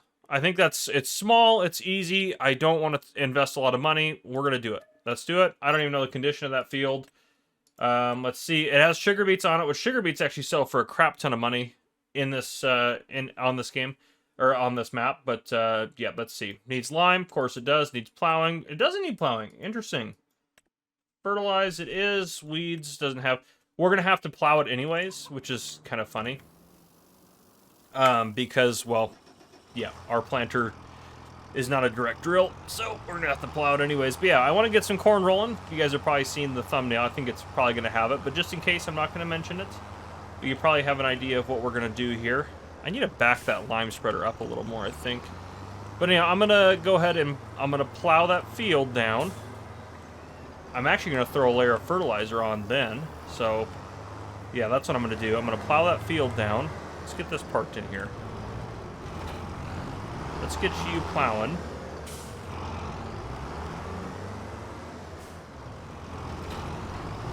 Can't believe I just bought another field. We really can't afford it. Yeah, we really can't afford it. But this is gonna be a rough year. It's gonna be rough. It's gonna be good by the end of it, but it's gonna be rough before that. So that's kind of what we got going on. But we have a corn harvest, or we're gonna have a corn harvest. We're gonna have a corn harvest, a barley harvest, and a canola harvest. The canola will probably make about $250,000. The barley we're saving for food. The corn, we'll be lucky to get $100,000 off of it. But this is our field. We're gonna go ahead and let's see how this guy's set up to do this. One around, yeah, that's fine, and then up and down. Yeah, I'm good with that. All right, Ataria, he's gonna work on that. I'm gonna get this guy set up to spray fertilizer because after he gets that plowing done, I might as well throw fertilizer out. And then he can lime over it, and then the planter can put the second layer down, and then we don't have to worry about that field until harvest, which would be kind of nice. So, might as well do that. But yeah, that's what I got. I'm gonna get that done. I just wanted to bring you back in just because things are chaotic here. Oh no, we don't have to fertilize any part of it. It's fully fertilized. That reminds me to make sure I don't put fertilizer in our planter. Okay, well that's beautiful. Never mind. This is. Might as well fold you back up. I totally forgot about that part of things. So yeah, we'll get it plowed. We're gonna put some lime down. Then we're gonna get her planted. That's the plan. And we're not gonna put any fertilizer out. Oh, and it's actually nice out right now, so we can. While I have you guys in here, we don't have the money for it because I just bought that stupid field. Oh, I'm trying to consider. The loan interest won't be that much. Let's just do it now while we're here. Yeah, we could save a little bit of money if we didn't take the loan out now, but let's just take like 150 worth of loans, and then we're not going to use all of that. And we'll put the lime station down too, because we're probably going to use some of that right now, because I think our lime spreader is pretty much empty. So, what am I doing here? Sheds, silos. These are how big? I don't know where I want this yet. We may put down a bale storage later, but I don't know where I want it right now. Okay, let's take a look. So, 400,000. This one's 500,000, which I think is plenty. I think 500,000 is plenty for us. I'm going to put this right... I guess I can move it back a little bit. Kind of want it next to that right there. All right, 125 for that. Let's get our... Oh, let's go back up here. Let's get our container put down for our lime. What was that? Oh, that's a nice little workshop right there. You know what we could do, actually? We could put the workshop somewhere else and we could sell this building off. We don't park anything in this thing. I mean, it's $32.50. To be fair, I will say selling the silo and selling off that building, I'm sure it was probably more the silo than anything else because the building's not worth much. I guess that's not worth very much money. Let's just hold on to it. Our fuel tank's over there too, so we probably have to move that. And that's $9,000. Yeah, it's not worth it. I don't know why I'm trying to do stuff with when we don't really need to be doing stuff. So lime station, that can go. Honestly, I'm going to tuck it back up here like by the corner. Put it right there. Perfect. Okay. I am going to do a little landscaping. I know it's not required, but I like to landscape. This is gravel, right? Yeah, okay. I mean, kind of as it should be. It feels like that's a good farmyard kind of... I do have the lock installed. I don't want that wide. Let's do about that wide. Yeah, let's do right across there. Did I get that? Okay, that did. Perfect. This one's already painted in, so actually it might as well get all that up. Maybe just a touch further.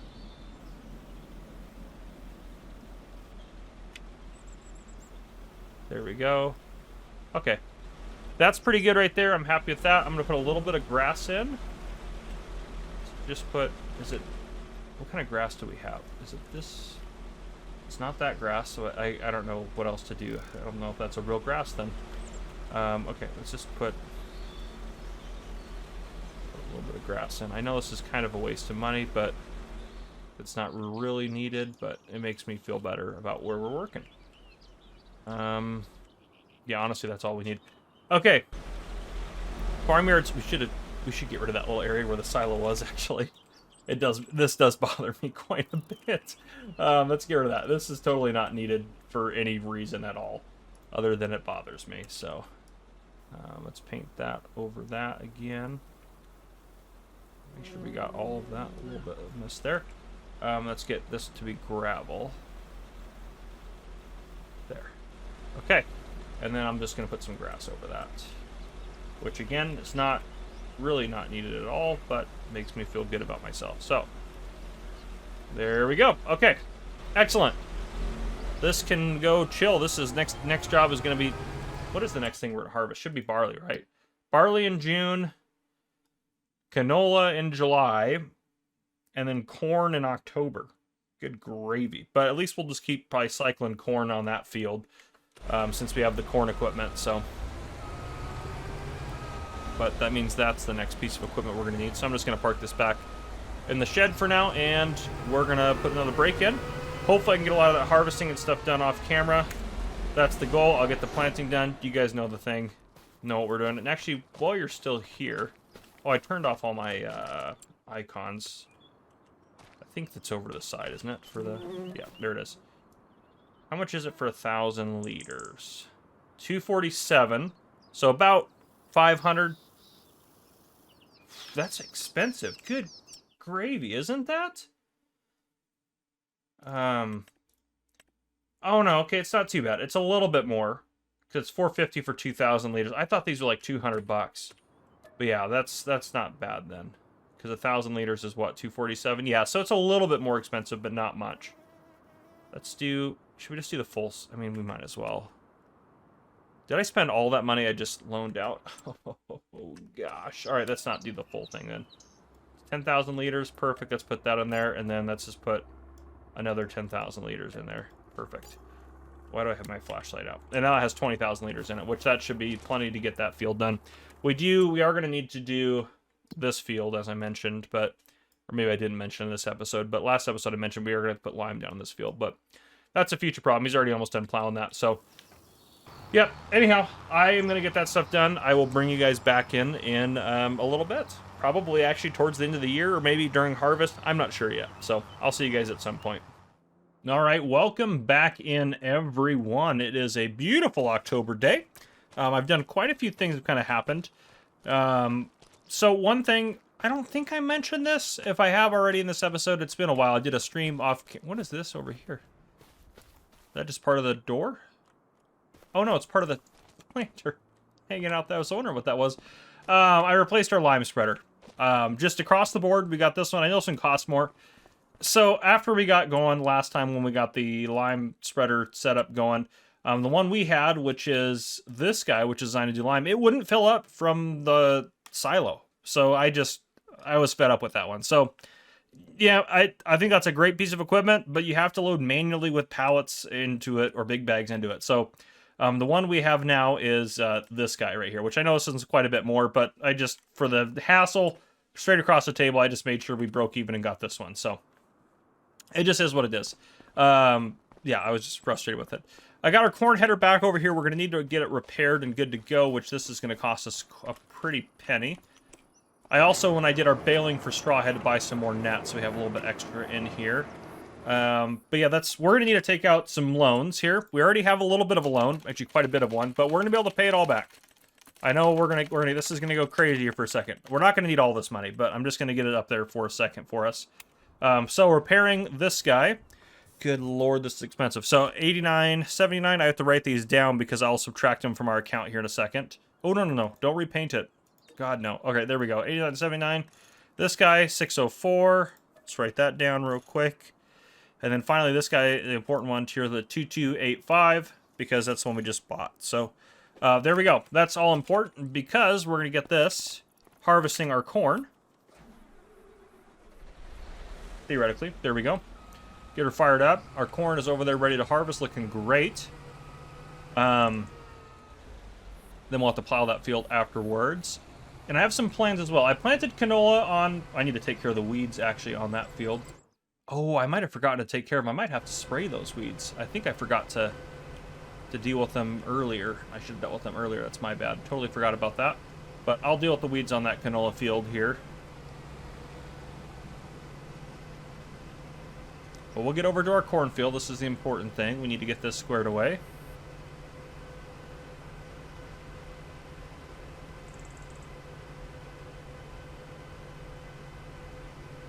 Alright, we'll get this guy... Let's turn the header, or the... There we go, the cabin. Let's hire him to work on that. We got other things we're going to start getting done. Alright, what is he going to do here? He's going to go around that way, it looks like. That's fine. Just want to make sure that he or she, actually it's a she. She? Yeah, she. Make sure she gets going right. There we go. Okay. And perfect. Okay. She's doing a great job. Alright, so she'll start harvesting the corn. We can put a little bit more barley. Our chickens have... I did buy this little trailer as well off camera. It was like $9,000, so it's great. We got a total of 201,000 liters of barley off of our fields. We're already starting to cook through that. You can see we have 150,000 left in there because we're feeding our chickens. Then we have 186,000 liters of canola we got off our one canola field, which is pretty good. So at its best, that'll be in our, it's $250,000 we're going to bring in. Eggs, we're getting a lot of eggs. We have a lot of eggs. At the best price, we're going to get 147,000 worth of eggs. And they keep, we're making plenty of eggs. So eggs are great. I'm going to fire that guy down. We need to do some things here at this land. So, how much was the chicken coop that we got? I can't remember now. 85,000. I thought about putting in the second one, but I don't think we're going to do that just yet. I just want to make sure I want it right there. So I want to make sure I have space over there on the other side of it. We could probably actually fit 3 in here, but I think 2 is going to be enough to keep up with, to be honest with you guys. I'm not going to worry about that right now, but I wanted to make sure I had space for that. What we are going to put in is a bale storage facility. This one's holds 50. These ones are some big ones that holds 112, 196. How big is that one?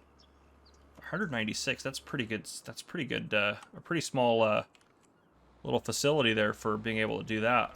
And you get them out on the other side too. I don't necessarily like that. But I think if we do... Yeah, I think something like right there. And I can make a little road over to the other side. Maybe a little, I don't want it to be like in the ditch there. I can put it over the road. No, I'm just kidding. But like right there, I'm going to do free... Well, we won't do free place. We'll just put it... I want it to be kind of right on the edge there. I think that'll be a good spot for it. Okay. 5,000 bucks. No big deal. I could have gone with a slightly bigger one that holds 195. Actually, this one holds more. So never mind. If we go to landscaping now... We can get some gravel up over here towards it. There we go. All right, and on the other side, this is where we take the bales out. Or no, this is actually where we put them in. Sorry. I don't know how I'm going to loop this around. I think I kind of want it to just kind of loop around this way. But also, at a certain point, we're going to buy this field here. When we buy that field, I kind of just want to loop it in this way. And take out a small chunk of this field to kind of work that road in. Because I'm assuming I can't landscape across the ditch. Oh, I can. Never mind. We're going to put a new entrance right in here. Never mind. That makes that easier. That is super helpful that I can do that. Perfect. That's good right there. Okay. Painting... Let's do a little bit of gravel here to get graveled into that. Okay. And then kind of gravel over to that like there. There we go. Okay, that's perfect. That is great. I really like that. That's actually a bigger entrance than the original one, but that's okay. That's perfect. That could not have gone better. Now in this second kind of half of this area, I have another plan. I think it's under here. Nope, it's not. It's under... Then it's under sheds? I don't think it is. Was it under silos? Actually, it might be under silos. Yes, there it is. The corn cribs. I did a video on these recently. We are going to dry out our corn to make some extra money off it. And this is like a perfect thing for like our Midwest kind of farm style here. So I'm kind of toying with how I want to put these in. The in and out is on the front of them there. So I could go like stack, stack, stack, and we could back in to put the corn in. I think that would work out fine. We don't own... Yeah, this is our line of land there. So I don't honestly know how I want to... That's honestly the biggest thing, is just how I want to put these guys in. To be honest. We could do like an angle where like you can drive in and around. That's not a bad idea. How much do these hold? They hold... I can't remember. We need to just place one somewhere. And then we can see kind of how they're doing. Part of me thinks I think we should just place them up this way. Up the road that way. Yeah, we'll just do that. Let's do that. Okay, now how much does that hold? It is technically a factory. It holds 40,000 liters of corn. Okay, so I probably want like 4 of them. They're not very expensive, honestly. We could do 4 to 6 is kind of what I'm after. I think 4 would be good. If I put another one kind of right there, we could do... That other one's not quite... Actually, I do want to... I think I can demolish that one for, yeah, for the price I paid for it. I'm going to try to get these more in line with the kind of with the ditch there. I want them to kind of be parallel. There, I think that's about right. Maybe a touch more back that way. I don't know. Something like that. Like one like right there. And another one like right here. And then I think... Honestly, I think we'll start with 3. I thought about putting 3 more across this side. I think we'll do that in the future. But we'll start with these 3 here. That's animal mud. Dirt is kind of what I want to put down. Just to kind of change it up. We already have plenty of gravel. I don't want everything to be gravel, because I think this will just add a nice little kind of change to everything that we got going on. Okay.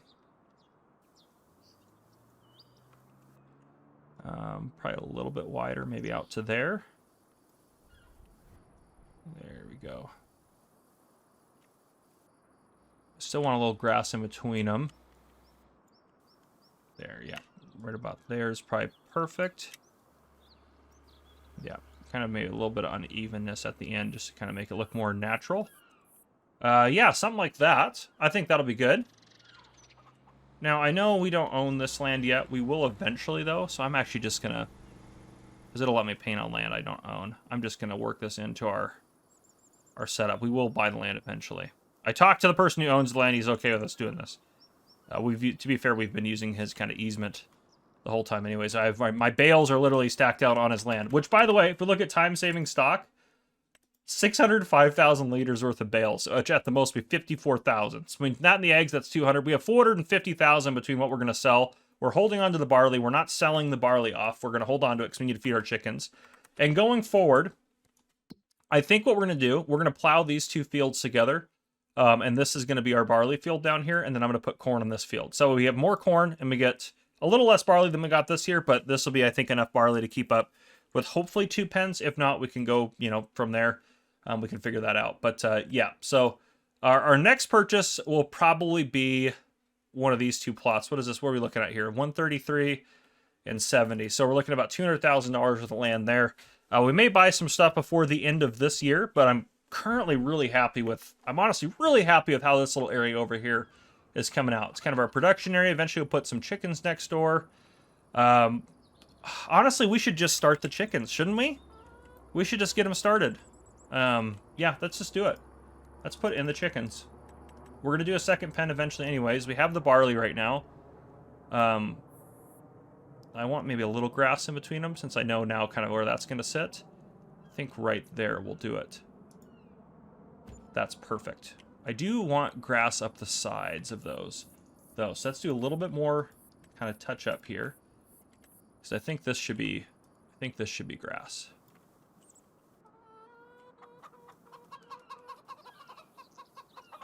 I also think this back... Well, there's a door in the back. We're never going to use the door, to be fair. So actually, I'm going to just kind of... Oop, I didn't mean to paint over their field. I guess I already kind of took over part of their field, didn't I, right here? So maybe we make this a little bit bigger, and we kind of lock it in that row. Since that field is... I've invaded it on accident. And we can make that all grass. There we go. All right, that should be good for that. Let's do a little bit more there. Okay. Right through here, this all can be grass as well. And then this all can be grass up to here. And then this side along here can definitely be grass. Yeah, that looks good. That looks good. Okay, up this side, that looks really good. I'm really happy with that. Oh, our farm is coming together, guys. I'm so excited about how this series is looking. How is that grass compared to that? How is that grass? This the same grass? Yeah, this is the grass we want. Okay. Try not to spend all of our money, but also, as you guys know, I really like the farm to look good. I mean, you might as well spend the money on it. My argument is, yes, you could wait till you have unlimited money, fix it up, but I have to farm on this and live on this. I want to not just wait until the last episode of the series to make a good-looking farm. I want to do it before that. I want this farm to look nice. I want to enjoy it on the ride as well as at the destination.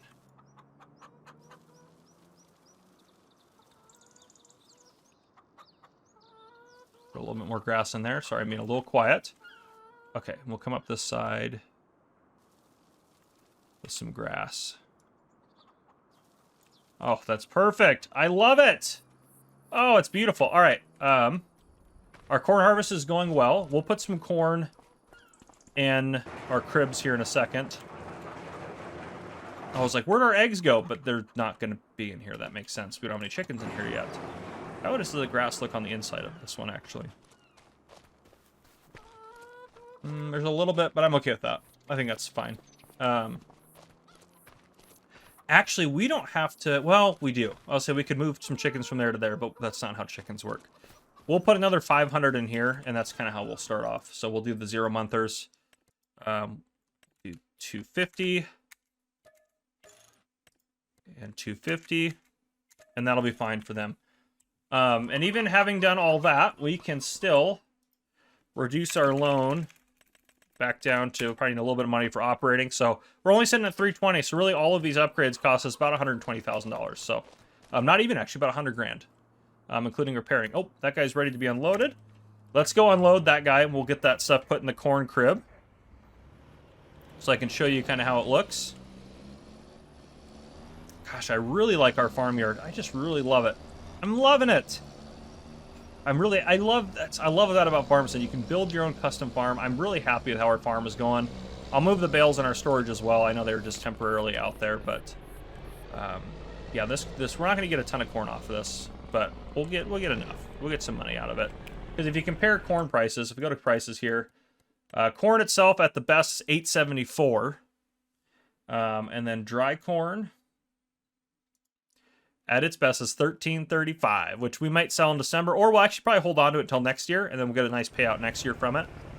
But yeah, that's kind of what I got going on. I've got a lot of this stuff I'll end up doing off camera, like putting these fields together, getting stuff taken care of, and things like that. But yeah, we'll go put this stuff in there, and then I will put a break in here. And looking at time, we're honestly a little over time for how long I like to have these episodes go. But I still want to finish the year out, so we will. I'll put a cut in here after we put this stuff away. We'll put the corn in the corn dryers. Get him. I just want him to get started, so I don't have any in the back trailers. We'll put this corn away, and then I'll do a break, and then I'll bring you guys back in January to kind of go over the finance. And the only thing I'll do off camera is kind of sell everything off. We'll have a lot of eggs and stuff to sell, so the money's gonna be looking good. It's gonna be looking good. And actually, I should have gone out to the road. We'll go out to the road right here on our little easement. And then you should be able to, in general, pull in here. It's going to be a little difficult with two trailers. Yep, I got stuck. Perfect. Got stuck again. Perfect. Alright, what we'll do is we'll loop around in this grass. It'll probably be easier when we get different trailers for carting and stuff like that. Eventually we'll get like a grain cart, but for now we're just dealing with what we got.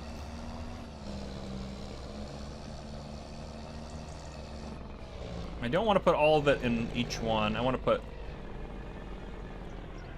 There we go.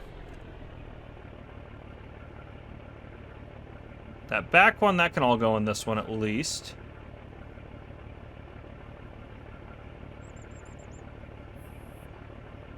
Perfect, and that should have...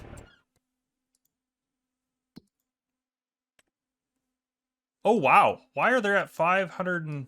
Why is that one at 540,000? It's got to be tied into the silo. Somehow. That doesn't make sense. Let's put some of the next one then.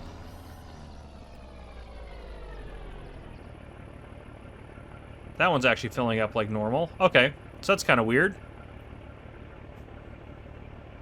That's how it should look. I'm assuming it has to have... See, these are both tying into the silo. Oh, that's frustrating. I might have to move that silo back. Oh, that's something I can do off camera. I might have to move it back away from these guys. We might just have to... I'll fix that off camera. But anyhow, I'll see you guys at the end of the year. All right, it is January to finish out the episode. I am pretty happy with how our farm's coming, to be honest. But let's go ahead and take a look at the finances for this bad boy. So, the bad news was we ended this year at, well, if we go down here, we ended this year out at negative 114. However, we had an income of $500,000. We just spent a lot of money. We made $170,000 selling the eggs, $235,000 selling the canola, $48,000 was from a silo we sold to replace it with the better silo, so that I don't really count that necessarily, so maybe about $450 is actually more accurate. And then the $53,000 here is from selling straw. So we didn't sell any of the dried corn. We'll sell that next year. We're not going to get a ton off of that, probably like 50, 60 grand, probably, maybe if that. Honestly, I don't even know if it'll be that much. It won't be a lot. It'll be similar to the straw. So a little bit, which is great, but I'm not worried about that this year.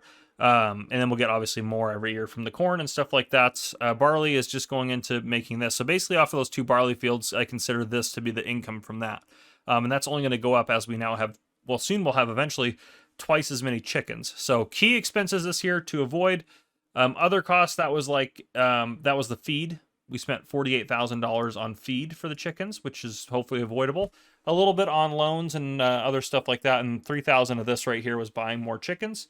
Obviously, building purchases, we're going to save on that $252,000. Those are investments. Vehicle purchases, $144,000. And land purchase. So these three right here is $480,000. That is just assets that we bought. So those aren't even expenses. So if we take that away, I mean, we're doing great. Honestly, we're doing really good. Our assets are doing good in here. I calculated it all out, put all the new stuff in. If we take a look here, we're obviously going to do a standard dividend of $25,000. Depending on how next year looks, we might be able to, get some of that back a little bit. The share value went up. It's now up to $24,000 a share, which the original share is $50,000, but it went up because the farm value went from $2.3 million to $2.4 million. So farm value went up about $122,000 there if you look at that really quick. So overall, the farm is trending in the right direction. Obviously, we took a hit here from these two here, but it's trending up in the right direction even though we're spending a lot of money. So that's good. The farm value is going up. We're going to be able to make some more and more money. But yeah, we're going to build a massive American farm. And so far, we're making... honestly, for how we started, we're making pretty good progress on that. First up, it is July. I've made it through just the first half of this year. The only thing I really did off camera was planted our cornfield, which was over here. Did some fertilizing, weeding, that sort of stuff. You can see we have a pile of eggs. These guys are producing eggs like crazy, and even our other chickens are getting a little bit better. You can see these are the chickens we're at right now. The new pen, those are our original chickens. They've already fully reproduced. These guys are going to get up and rocking and rolling, and then they're just going to keep eating through barley like crazy. So if we look at our map here, again, this is the field I planted with corn. We have canola ready to harvest, and we have barley ready to harvest. So I'm going to harvest the barley first because then I can hire a worker to get the canola harvested while I do some baling over here. But yeah, so we have a lot of stuff to do. We're doing really good though. Honestly, we are. Our bank account is at a positive balance. We don't have any loan out right now. I'm toying with a couple of different ideas. We need more barley, just to be honest. We need more barley than this field's going to produce here. So what I think would be easy after we get this taken care of, this field's already cultivated. This is 133. We might have to take out a little bit of loan to get us through until the end of the year for, barley planting. If we look here, we're in the second half of barley planting, but I'm going to plant the barley here this time. Well, honestly, I might plant it late again as well, just because then it's ready at the same time as our canola, which is kind of helpful, but canola will have to get planted here, and then I'll plant barley late. So that'll probably be what'll happen. Corn is not going to be ready until October, because we planted it in April, so that's going to be great when we get there. The corn dryers are obviously all done with the corn they're drying. The other issue we're running into is that they can't maintain... Now it's a good price. I'm actually going to sell... We're going to sell it off right now. All right, it's a great price. Wait, you can't sell it to their... There's no sell point for it. Oh no! All right, we might have to buy a sell point for the town. If you're catching my drift. Where are we at? We're here. They need to go this way to the town. Yeah, we might have to buy a sell point for these guys. I don't know if any of these are gonna take. I might have to add a sell point in. Well, or I guess we could ship it off on the train. We haven't done that before. Oh, the only problem is the prices are just so inconsiderate to me. But all right, let's get... I'm just thinking about what I want to do here. Let's go ahead and that's perfect. That's perfect. Enable straw swap. Let's get that enabled first, because I definitely want the straw, because that's just a little bit extra money. And if I hire a worker, you should be good to go. Just gonna dump straw back there. Perfect. I'll never be able to get that. But yeah, what I'd like to do is buy this field right here, and then I'd like to connect this part of it here to this field. So this is a little bit bigger for corn, and then this part of it will all be barley. There'll be a little like weird part here that I might just paint over to put a divider in. But yeah, I think I'd like to connect those guys up. there's actually a lot of stuff ready to harvest right now. What else is here? That's garbage. What is those, peas? Yeah, we don't want those. What is over here? So that's alfalfa. That makes sense. How much is that field, actually? We do want to get an alfalfa at some point. If we didn't have to plant it, that would be quite nice. I do want to get into like silage and stuff like that. I don't know if you can make... I don't know if you can take the alfalfa and make it into silage with silage bales. That's the only downside. So we may work on grass first, just to see. I might have to do some testing off camera for... Oh, that's not a bad little alfalfa field down there. But yeah, so anyhow, in terms of expansion, I think this is our next play right here. Eventually, we will buy this plot here, but we just don't need it right now. And honestly, I don't know what to do with it. I honestly want to put animals there, just to be honest. I think this would be a great spot for like cows or something in the future. Because I do want to do some cows. I really do. I think I want to do beef cows, and I want to feed them hay, alfalfa hay specifically. That's why I want an alfalfa field. So we're obviously a few years down the line before we're going to start doing that. But our chickens were a really good way to kind of get us into making some good money right off the bat. But yeah, you guys can see that I have stuff to do for sure. I'll get some baling done, that sort of stuff. I think we will. You know what? Let's just sell off. I also put in like a little bit of a mud runway through here for the truck to park on if I wanted to park them there. But it's not super critical. Let's get our corn sold off here, our dried corn. We don't need both trailers because there's not that much, I don't think. So I think I'm going to try to just disconnect that rear trailer and use that guy. Okay, let's just let's disconnect you right there. I guess we could use this one too, but I'm going to just put it over here for now. It is starting to get... there's rain on the horizon too. When is it going to rain? All right, 2 o'clock. We got plenty of time to get our harvest done. Let's get... let's grab this right here. We'll go grab our dried corn. Yeah, I'm sure this will be plenty for it. And we'll get that sold off. That might even be the thumbnail. Selling our corn on the train. It's the first time we use the train on here. Which hopefully it'll be looking good for us. But we'll see. Oops, hit that a little bit. Dry corn. Empty these babies out so they're ready for our corn harvest in a few months. And it'll be a good little influx of cash for us right now, quite honestly. We need that.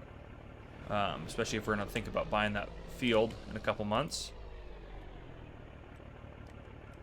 Can I fill it? There we go. Ooh, how much is left in that last one? We actually might be... Watch, this'll... I'll be so angry if we need that second trailer, and I think I'll hook it back up. I should have just kept them together. It wouldn't have mattered. Just easier to drive with one and pull one. Oh, no, I think we're good. I think we're good. 99%. Get out. That's crazy. All right. Whew. That's good. That's good stuff right there. Okay. Actually, I don't know where I'm going. Let's look at our map here. Where's the train? Train runs across here. That's the grain silo west. All right, so we're just heading into town, kind of like normal. But yeah, we should get 40,000 liters here. We should get, what, 50 grand from this? Somewhere about that. Definitely won't be the worst thing to happen. So that'll be good. But let's get this, we'll get this sold off, and then off camera, I'll finish the harvesting. And don't know when I'll bring you back in, but yeah. We do still have barley in storage, so we're not like critically low. If we look at it, we have 30,000 in storage, which isn't that much, especially since we're just now harvesting. And our other chicken pasture, our other chicken pen, the demand for that as those chickens get older and older is going to increase. So they're going to be requiring more and more food. So we're definitely not going to be able to keep up with it with this field here for sure. We might actually have to buy some... Holy smokes, that did not want to slow down. We might actually have to buy some food this year. But even having said that, even if we spend, you know, 100,000 on food, we're going to make 300,000 on eggs this year probably. Because if you look at time-saving stock right now, so far what we have is 188,000 liters of eggs, and we have until November. So they're making, right now they're making about, I'd say 10 to 12,000 liters of eggs a month. So that should bump that price up quite a bit there. Okay, should be this facility right here. Wow, that guy just blew that stop sign. That was craziness. Okay, make sure we're at the right place. Yep.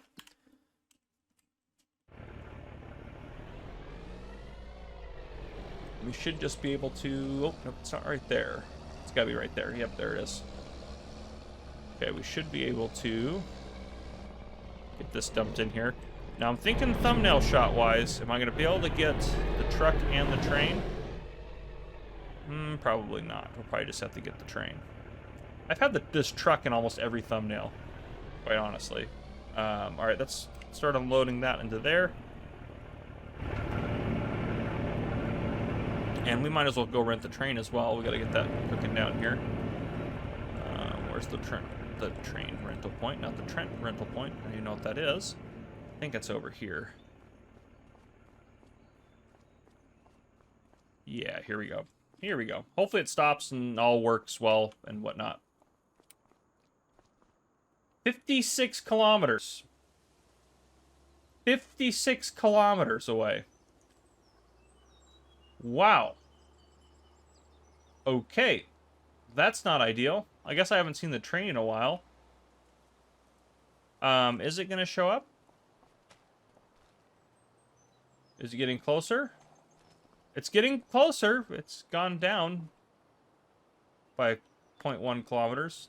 55.9. This is going to take forever for that to get here.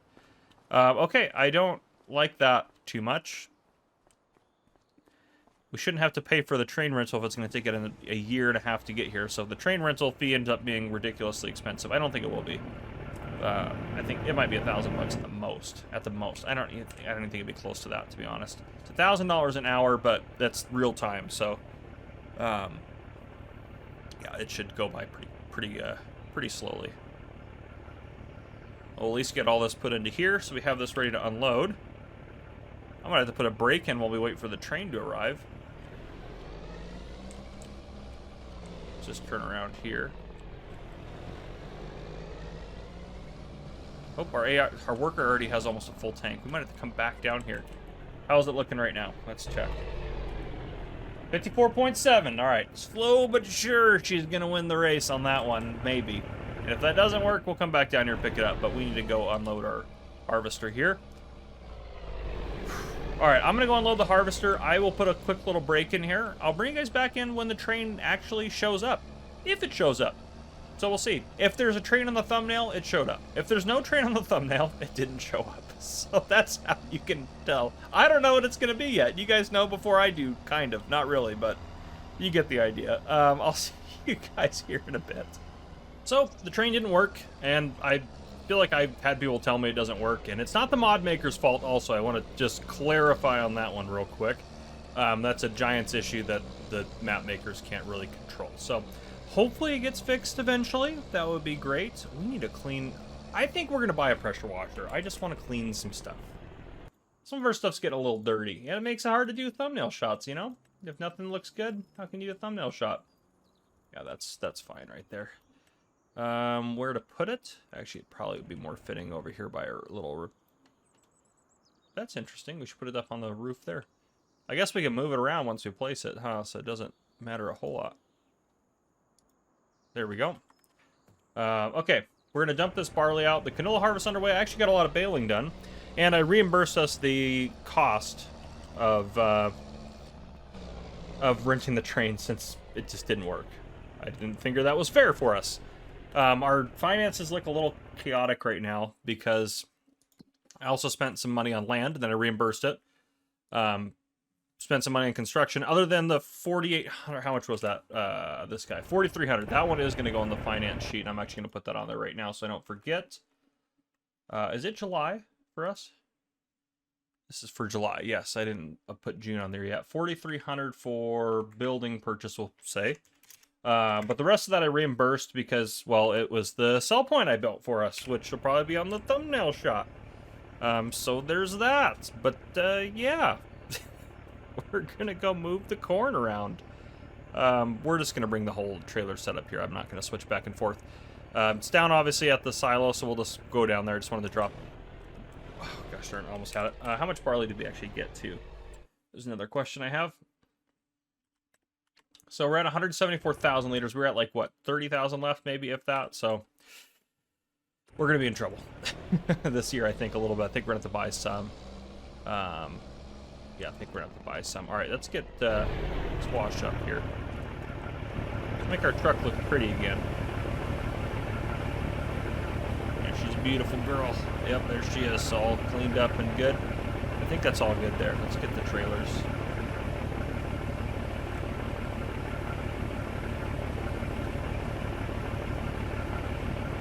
Holy smokes, those are dirty. Are we sure we got the truck all the way? Yeah, it looks pretty good. All right, let's get back in. I'm gonna move up here because if I'm gonna get the trailers, I'm gonna need to be a little closer. All right. Yeah, so much dirt. So much dirt built up, which makes sense. Makes sense, but looks nice. I'm gonna have to go get a thumbnail shot down there by our new sell point because I can't put the train in there because the train doesn't work. Just keeps slingshotting back and forth across the area there, so I don't know. It's just kind of dumb. Just kind of dumb, but it is what it is, I suppose. There, that looks a lot better. We're gonna start the engine, of course. Let's push this into our... I'm invisible. I'm an invisible man. There we go. I guess we can push it in here if we want to.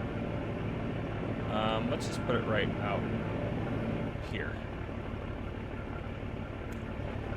Perfect. All right, there we go. Nope, not that. Get in the truck. There we go. Okay. So let's go ahead and let's go pick up. Well, that's kind of ruined there. Let's go pick up our dried corn and sell it. The price is the same at the sell everything container. It's not a very exciting sell point. I thought I should do a little bit better, but I also wanted to make sure we're not paying upkeep every month for that stupid thing. So I don't think the sell everything container has an upkeep cost. Gosh, that thing looks like it's like a brand new vehicle right there. That's insane. I feel like it even goes faster. There's so much dirt weighing it down. That's obviously really not probably true, but still. You can see I got quite a bit of baling done. Yeah, quite a bit. Actually, you know what? I might make baling the thumbnail. You guys already know, so it's all silliness anyways. We're doing so much baling in this episode. So much of it. So much of it. I could do a little time-lapse of it. Maybe I'll throw in a little time-lapse of baling, and I'll do a baling thumbnail. Maybe that's what we'll do. Maybe I'll throw in a little bitty time-lapse. Just a little guy. Just a little guy. Yeah, maybe just a little time-lapse there. But you can see there's our wonderful sell everything sell point. And we need to go over here. Still don't regret cleaning this. It looks a lot better. Can we fill it? Yep, there we go. Actually, let's just go this way. Yep, just gonna be towards the back.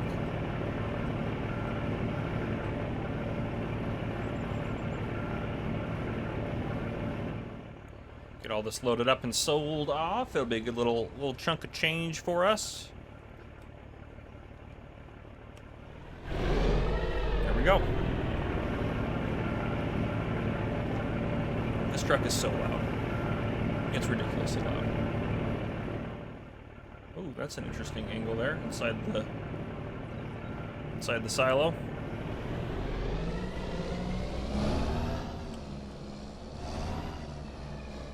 All right, let's get this dry corn sold off. It doesn't even look like corn in there. Does that?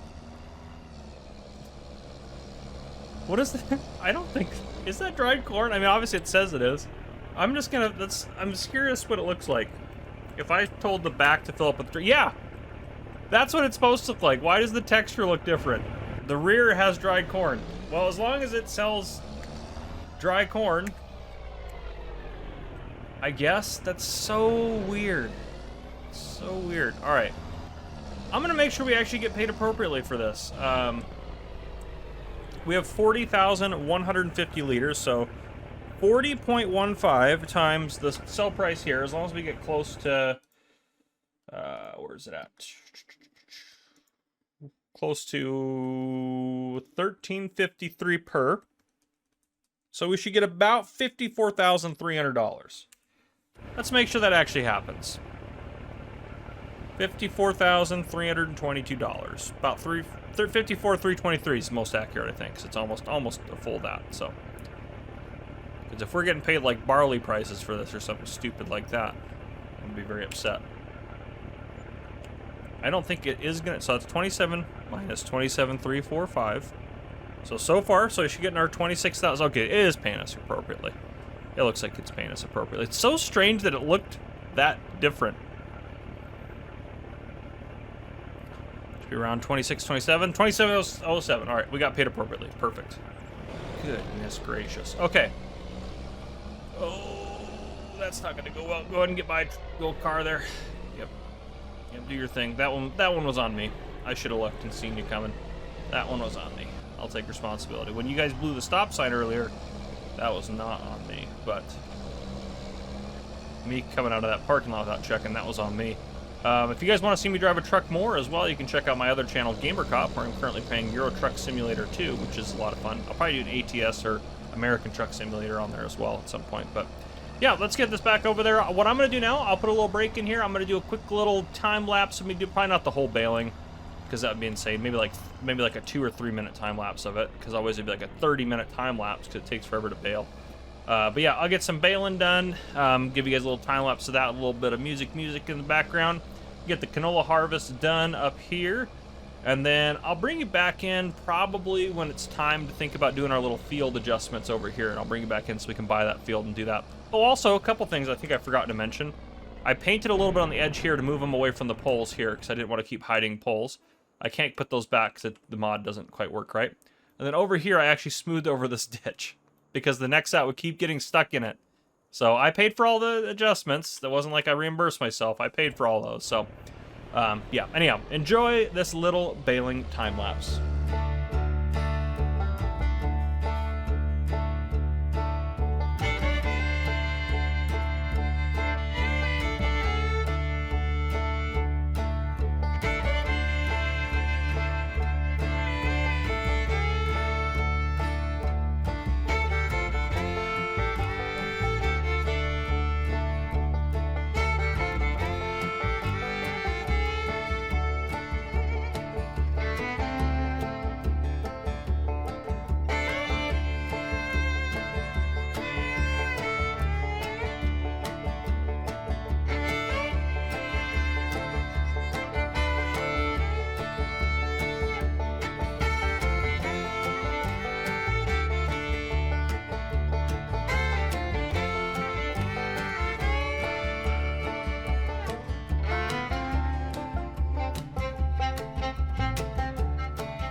All right, it is October, which means we have to, well, corn is ready to harvest.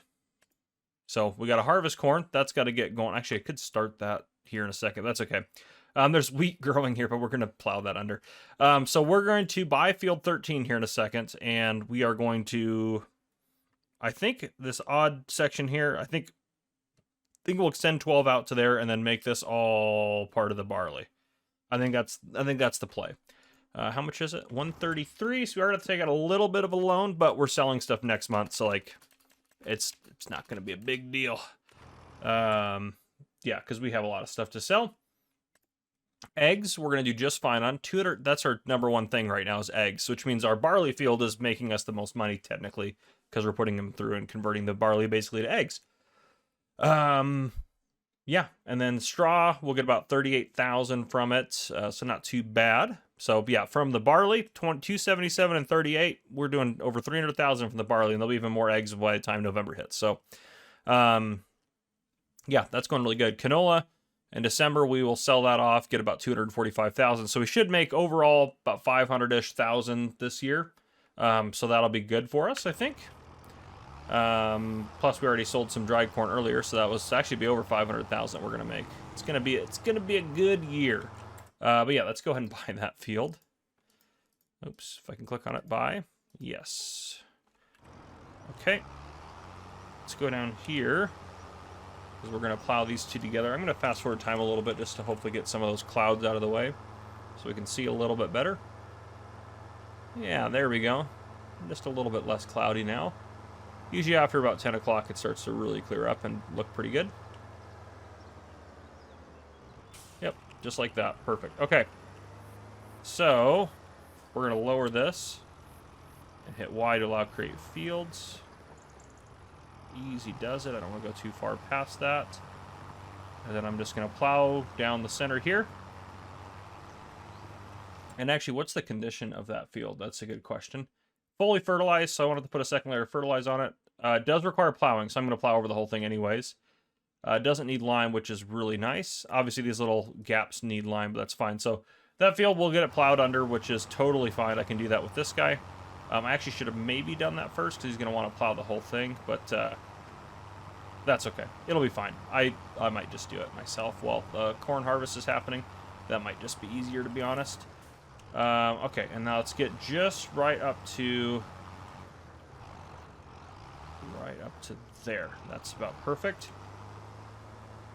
And then we're going to go ahead and go into landscape mode here. I want to paint that over to get rid of that stuff there. Let's get about one less should be fine. Yeah, that's perfect. Just gonna go up that way a little bit. Okay. Oops. Not that far. Let's go back here just a little bit. Make sure we get all that. Perfect. Oop. Gosh darn it. I lost my lock on it too. All right. There we go. That's still in the same spot, right? Perfect. Okay. Now, this little connection here, I was thinking about connecting it into here, but I don't think it honestly matters. I actually want to back this a little bit away from those pins right there. So I am going to do just a row up that way like that. I shouldn't have let go on the lock. Let's just get right up to there. Just because I want the Nexat to be able to have room to work, and then I'm going to go just right about there, I think. Oh, did not have that locked. Hit the wrong button. Let's go right there then. Okay, there. That way it's a nice straight line. We'll go right across here. And just to keep it all even, I'm just going to go all the way. We can always add more to the field later. Okay.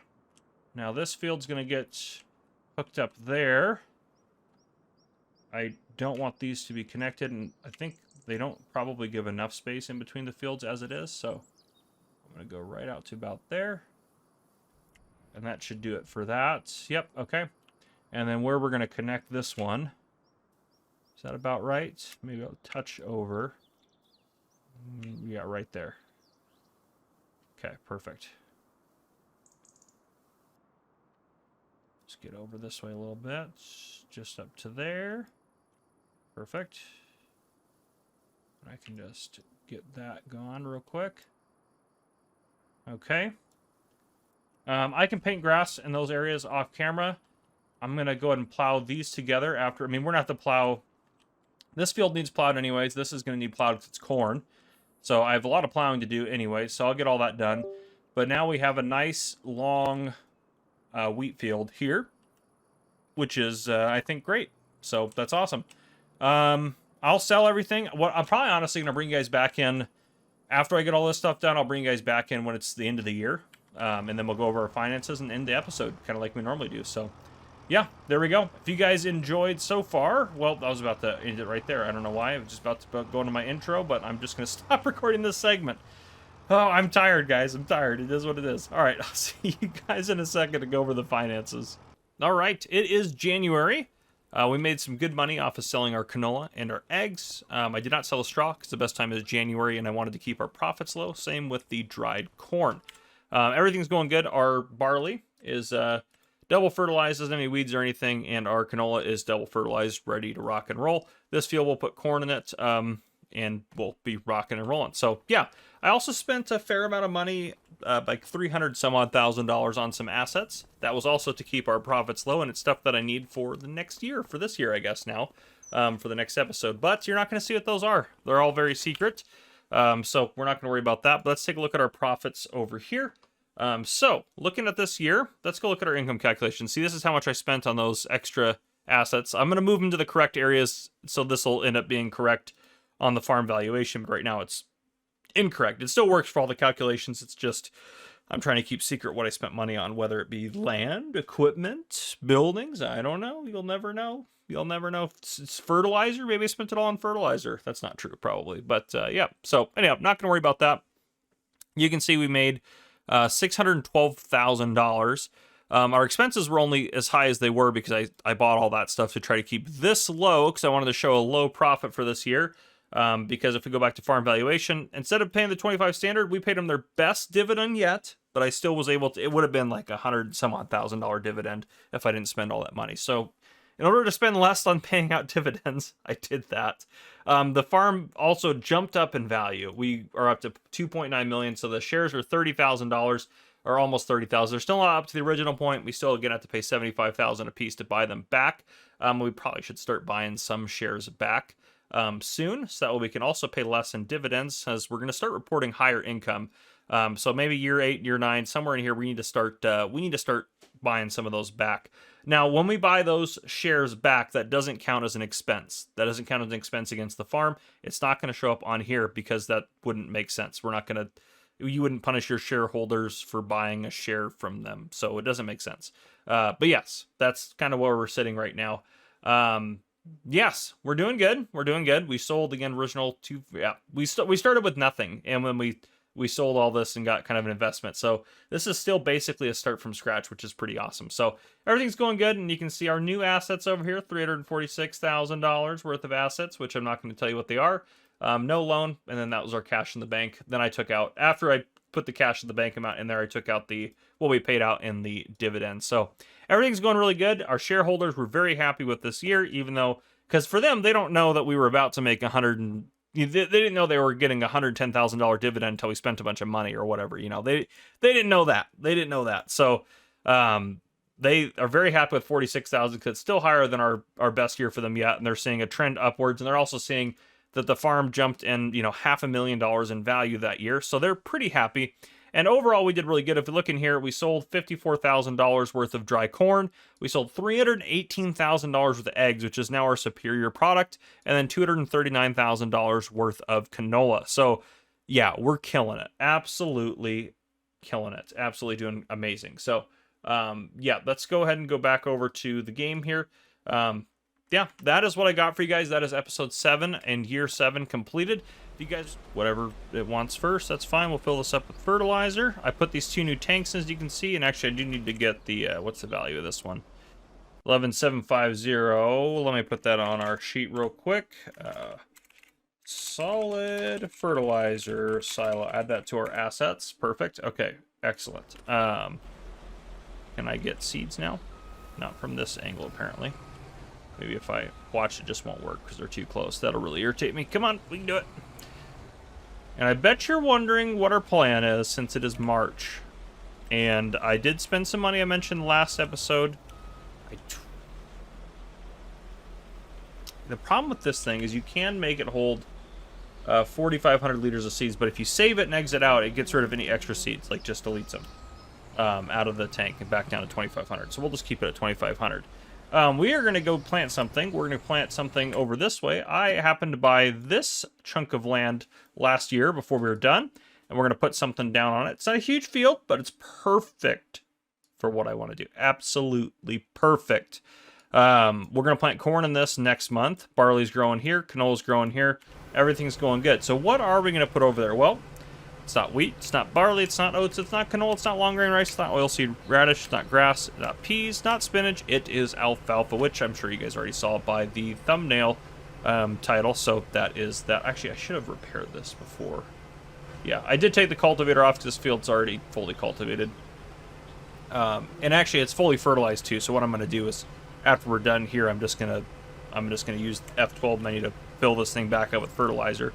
Because in real life, you would be able to much easierly unload it and load it, or at least turn it off or something. There'd be other things you could do. But anyhow, yes, we should be able to do this just fine without the cultivator attachment. So that'll be good. I also, last episode, totally forgot to add in, let's get this hired first. Let's put that all the way in as well, just to make it so a little bit easier. I'm good with that. Oh, we need to lower that. That's right. So it actually plants the whole thing. Yes, that is totally... Start with the headland. Higher. Okay, they'll figure that out, or they won't. This guy's the same. That guy's the same. But this is our new piece of equipment right here that I bought last year. This is a modded tractor. It's one of my favorite tractors ever modded. I've been using it since FS19? Yeah, probably. Yeah, I'm sure. I think it was base game back then. But it's an absolute beast, the K7250 Pro.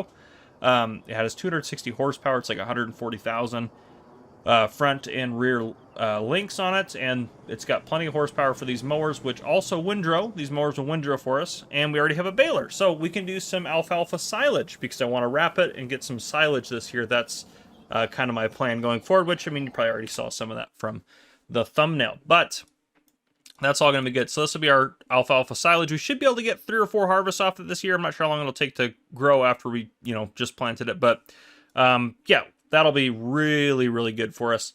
I may want to invest in a smaller fertilizer spreader to make it easier to fertilize this little field over here instead of having to get the big old, this guy. Instead of hooking that guy up and driving him over there.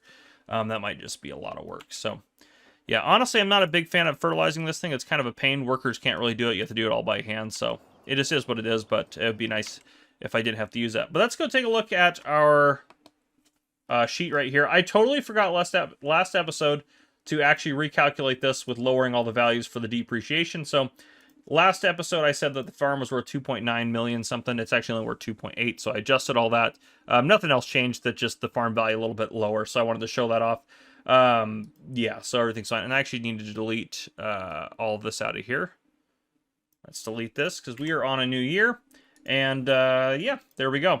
But if we take, well, how much we get off of selling our straw? If we take a look at our finances, selling straw off, we got $40,000 right there. So $40,000 it was fantastic. So that's how much we made off of selling our straw this year. We didn't sell it last year, we sold it this year, so there's that. But that was what I wanted to do. So yes, this is all going well. What I'm going to do off camera, I'm going to get our alfalfa planted, which, let's go and enter. Yeah, it's all going very well with, yep, everything's going good. Actually, it's not using very many seeds. I thought it would use a little bit more seeds than that. So I'm not too worried about it. It is using the fertilizer, which I knew it would, but we'll fix that later. So yeah, hopefully this all works good. I'm hoping to be able to hire the mower as a worker to be able to get the field mowed while I go behind it with our Challenger hooked up to the baler, and that should work pretty good. And it should be able to bale wrap all that stuff as we go. So that should make that pretty easy, and we don't need a windrower, at least right now. Eventually, I might get a windrower just to actually, actually windrow it back up, and eventually I might want to do some hay work if we're to do maybe some cows or water buffalo or something later. We'll kind of figure it out. So yeah, I got some plans for the future, but I'm going to get that done off camera. I'm just going to, this is what I'm going to do. I'm going to plant this, or finish planting that. We're going to go forward a month, and we're going to plant this, and then we're going to go forward a month, and then maybe by then this will be ready to harvest. We'll kind of see. I'm assuming it's the same as regular grass, where if there's a second state of harvesting, it's not going to be ready. So, or it's going to be just the same as regular. So as soon as it says it's ready to harvest on here, we're going to go for it. And that's alfalfa over there, actually. I did think about buying this field, which is already alfalfa, but that would have been, we would have made a lot of money, but it would have been a ton of work. And so I didn't want to quite dig too far into it. And that's 326,000 as opposed to 115. So this is just a lot easier way to kind of get into alfalfa, I think, up over here. And if we want to do a little bit more alfalfa, honestly, we could do like field 4 and kind of expand across there or something like that, or field 24. I don't know. I mean, we got options, but yep, I'll get that stuff done and I'll see you guys here in just a bit. All right, welcome back in, everyone. We are doing great. It is time to get this bad boy rocking and rolling. I'm very excited. It's a little foggy, but it's also supposed to rain later, so... Well, it's not supposed to rain till noon. Let's just fast forward time a little bit. Let's get a little bit nicer up in here. Our canola's looking good, too.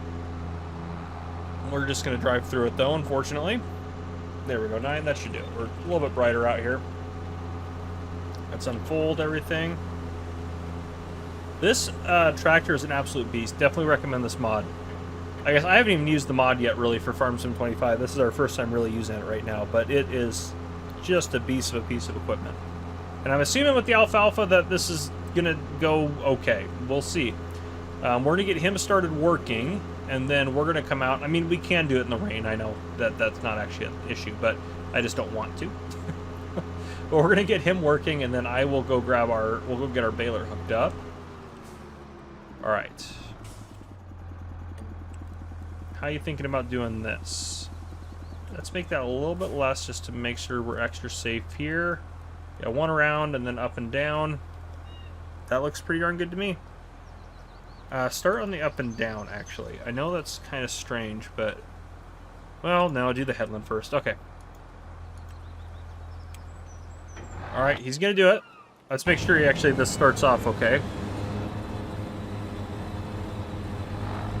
And this is showing it's ready to harvest, so hopefully this is going to be the fullest possible yield that we're about to get.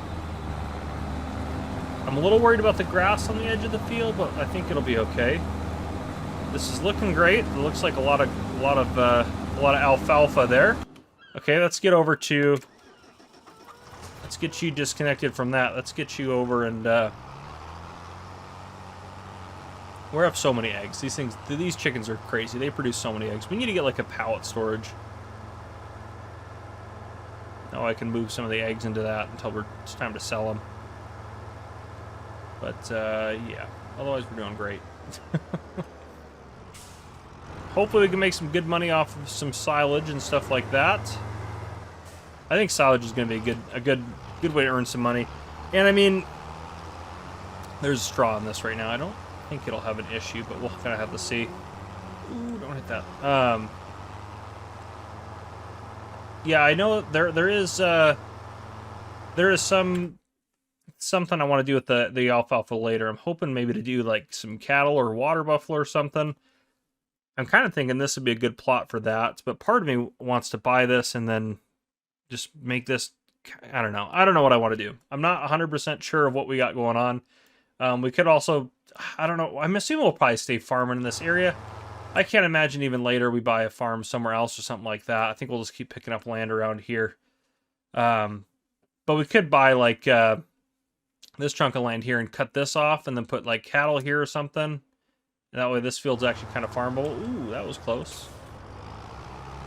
All right, let's unfold this baby here. Let's get her ready to rock.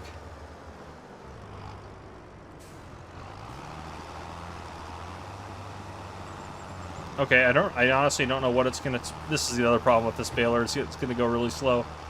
That looks like alfalfa to me. And it's gonna wrap that up. That's perfect. This is gonna go so slow with the amount of alfalfa here because it's got a wrap and everything. But so that's the downside to the fast bale, is it's actually pretty slow. But you don't have to stop, and it does it all in one. So you don't have to worry about stopping and unloading like you do with other balers. That's the nice thing about this. It just is a continuous baler. So you can keep rocking and rolling. Honestly, we probably could get set up with steering assist. Do one headland and then do... He's rocking 8.8, right? Yeah. Yeah, we good. We good. We may need actually more bale wrap. This is going to get us a lot of bales. Each one's 3,500 liters, so each bale, if we're selling... Now, I'm assuming it's gonna turn into regular silage. I don't think there's not a separate thing for... Yeah, it's alfalfa is what it's going to stock as. And you have a max value over here. But it's not going to be... It's going to be worth a lot more. We have so many eggs already right now. And we're only partway through the year. We're going to have so many. Good Lord. We're only halfway through from when we last sold them. Yeah, it is nice I can go in the menu while he's locked on that line and he's good to go. The mower's going to finish well before I am, but that's totally okay. Totally okay. I'm actually going to stop here because he's going to... Is he going to come over here and get... I do want to get a good thumbnail shot, so I might have to kind of coordinate that with the mower. But anyhow, yeah, so silage... There's not like an alfalfa silage. It should just be regular silage. It should be a product. Yeah, it should just fall under this. So we're looking at, you know, at the max 223. So, you know, if we get 220 per 1,000 liters, each one of those bales is going to be worth, you know, $770 a bale. Definitely not bad. You're still going to go up that way. Oh, good. He'll go up that way, and then he should come back down, which would be perfect for a nice thumbnail shot. But yes, mowing is good. It's going good. You know what? I might put a little time lapse in of the mowing happening after I get a good thumbnail shot. That might be what you guys see next. But going forward from there, I'm gonna get. I'll put that time lapse in. You guys are gonna enjoy that. This is we'll keep harvesting this as we go. Yep, we'll keep harvesting that and keep doing our thing with that. And yeah. And then I'll get this harvested off camera and this harvested off camera. I'll probably bring it back in for the corn harvest. Get some stuff sold off. I think I want to buy some shares this year. I think I want to buy some shares this year of our farm. They're going to be $75,000 a piece. He should go straight up that way. Should go straight up that way, theoretically speaking. Or she. It's a she, Ryman. Sorry. She should go straight up that way. Let's see what she's thinking of doing. Okay. Nice. Beautiful. I'll be able to get a beautiful thumbnail shot here in a second. But anyhow, yeah, I'll see you guys here in a bit.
Right, it is a beautiful July day. I can probably turn off that. I was using that to move eggs around really easily. I can probably turn all that off. We don't need that.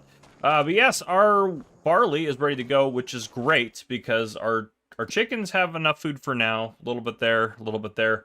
But if we go here, we have 16,000 liters of barley left. So we were about to run out. We were really on the edge there. Silage, so off that field, we got 339,500 liters. At the best time, it's about 73,000. Right now, the price is 219. So we actually might sell it off right now. Because why not? I did have to buy a little bit more bale net and bale wrap. That's okay. Totally fine. Only cost us a few $1,000 to get all that sort of stuff going. Yeah, so dry corn we have, eggs we have, but we're not going to sell that stuff off yet. We're waiting for later towards the end of the year for that sort of stuff. But yeah, so I think we might sell off the silage bales. And now the game's been updated. So this is, if I go enter vehicle, that's fine. I left this stuff over here. The game's been updated, so I don't think this is the full state of harvest. Yes, it's ready to harvest, but since they updated the game, I'm assuming this is going to work like grass is going to work, since it's a grass type crop. So I don't know. I'm assuming it's going to be a little bit different. Let's get this unhooked from that. Nope, that's... Can you just... How come I can't get off of that? Why does it throw it over to the side like that? What is going on? I'm so confused. See, like, I detach it, and it jumps it to the side, and then I'm stuck. Which is not helpful at all. I'm gonna have to... This is frustrating. Shake it off. There we go. Alright, there we go. It's like nothing happened. But if you're on console, like, that would be so irritating. You have to reset that to get that off of there. Ugh, bothers me when stuff doesn't work. Yeah, I don't know. Since the patch, maybe I think some things got a little bit worse. They're fixing things, but I think there are some things that are worse and not working as good as they did before. The Nexat seems to be one of those. Okay, let's go ahead and dump off that header there. I just kind of leave all my stuff in this person's yard. Or this person's grass field, because we don't own it technically, but they're fine. They're fine. They don't care. I'm sure they're fine with it. Alright. I do like how this thing can just navigate a ditch without any problems, really. Just handles them like they're nothing as long as you hit them just right. Can we squeeze in here? We might have to push it over a little bit. Back up and adjust. But yeah, we'll get the barley harvest going, and then we'll look into maybe selling some of that alfalfa silage. That'll be a good little influx of cash. We're not in debt right now or anything like that. Things seem to be going good. Let's go ahead and... Oh, repairs should work now. It should actually take them off. Let's see if that actually does it. So let's get this repaired before we harvest. This thing is super expensive to repair, honestly, this Nexat. I mean, it does have 56 hours on it, so... which is crazy. We've used that thing for 56 hours. That's insane. Okay, let's repair that. 23,749. Oh, yep, it took it out all right. Gosh, that's expensive to repair that. This is a very expensive vehicle. Does it actually put it in the finances appropriately? There it is, vehicle running costs. All right, that's good. Man, oh man. Probably should get some gas while we're over here, get some fuel.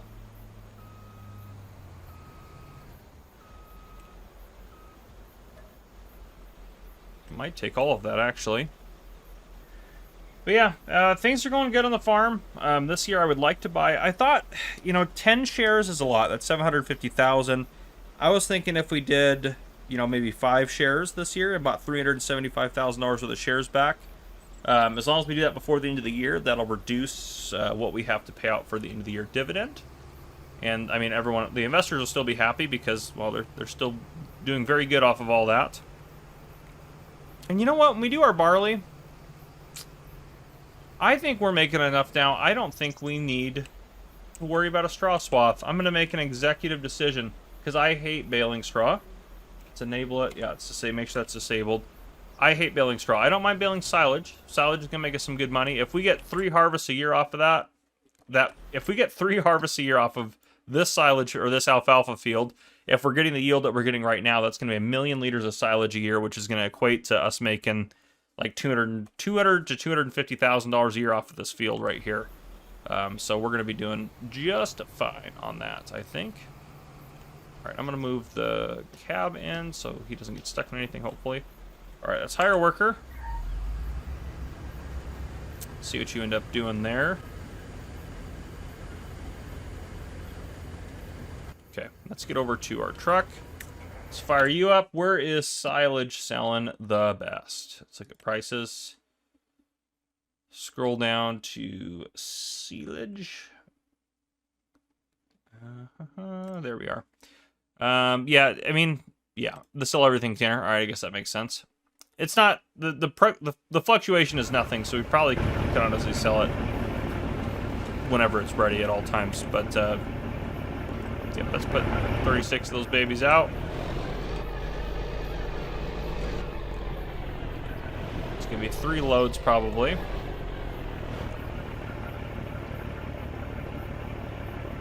Or at least we configured it so it holds quite a few more bales, which is nice.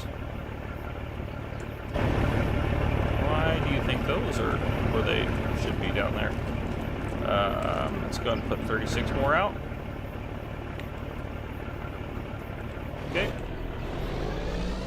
Those ones over there are going to be interesting. I can get off of those. There we go. Oop, right in front of that car, though. Darn you, AI traffic. There we go. Okay, go ahead. Get out of the way. Thank you. Alright, let's go over to that sell everything container, get this sold. No, no, no! No, the bales on top are not. Oh, that is the one downside to how high we've stacked this. Let's just throw this one right here. Alright. We may lose that. That one I think is strapped down. I think that one as it angled down, I think it got picked up by a strap. That one looks like it's about to fall off. I'm not gonna do anything crazy because I don't want to lose any more. But yeah, 115,500 liters of silage. So you can make alfalfa silage. Alfalfa silage isn't in its own type, but you can ferment the alfalfa to be silage. And look, this guy's doing great, and there's no straw left. And it'll even give a mulch state on that field instead of a straw sauce, so it'll bump up the yield of barley next year, which would be nice. Not by much, but a little bit. So we'll take that. I would rather have a little bit more barley than straw. I think that, boy, we're slamming on the brakes there. That was, I guess, I mean, I'm sure these bales aren't light, but yeah, that was, whew. Anyhow, we'll go get these sold off, and then I'll probably, honestly, the rest of this year is going to be pretty boring, and I'm thinking just in the interest of time for the episode, I might bring you back in a couple times just to kind of give you updates. Maybe when we sell off the eggs, that's a pretty exciting time to sell off the eggs, because they all, I think, for the most part, they usually fit all in this trailer. So maybe I'll bring you back in for that, but, slam our brakes here. There we go. But yeah, otherwise I think I'll just keep doing my thing. And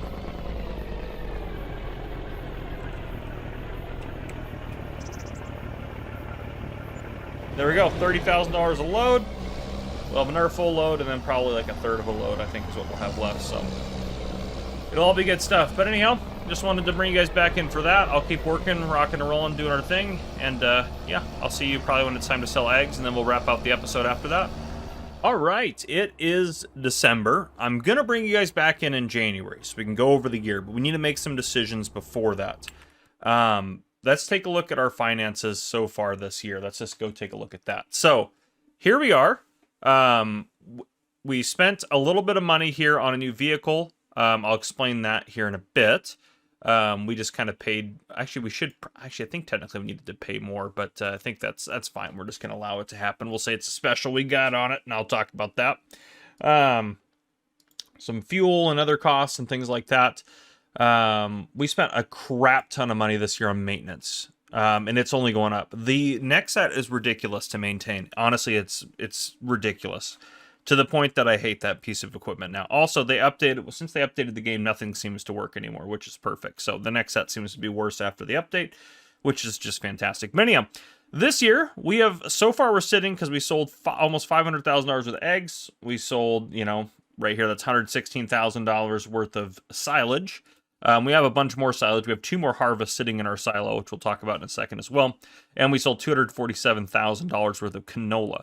Our profit's real good. Unfortunately, if we end the year with this kind of profit, we're going to have to pay out $300,000 to our shareholders. Now, again, the minimum buyback is $75,000 a share. We can't obviously buy it at this rate, though that would be nice. We have to buy it at $75,000 a share. So 5 shares at $75,000 a share is what we're going to do. 75,000 times 5, I believe, is 375. Yep, 375. So if we go back to the game here real quick, let's just go into here. Minus 375. That doesn't count against us. That's not money that we can have as an expense. It doesn't go on our sheet. It just means that we're paying for now some of our shares back.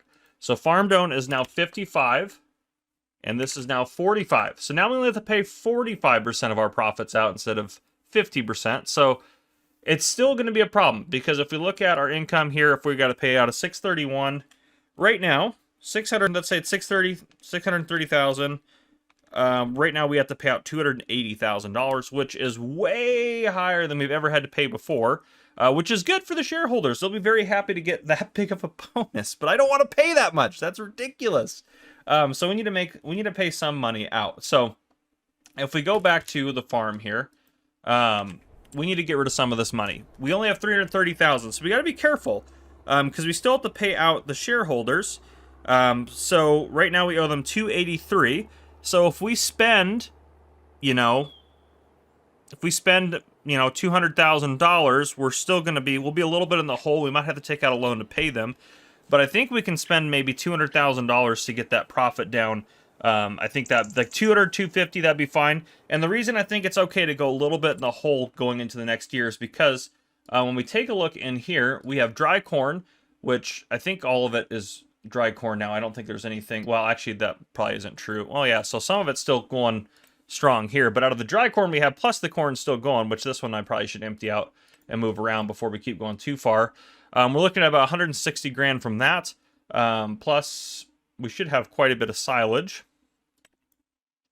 Yeah. Silage, well, 70,000. Oh, that's because this hasn't fermented yet.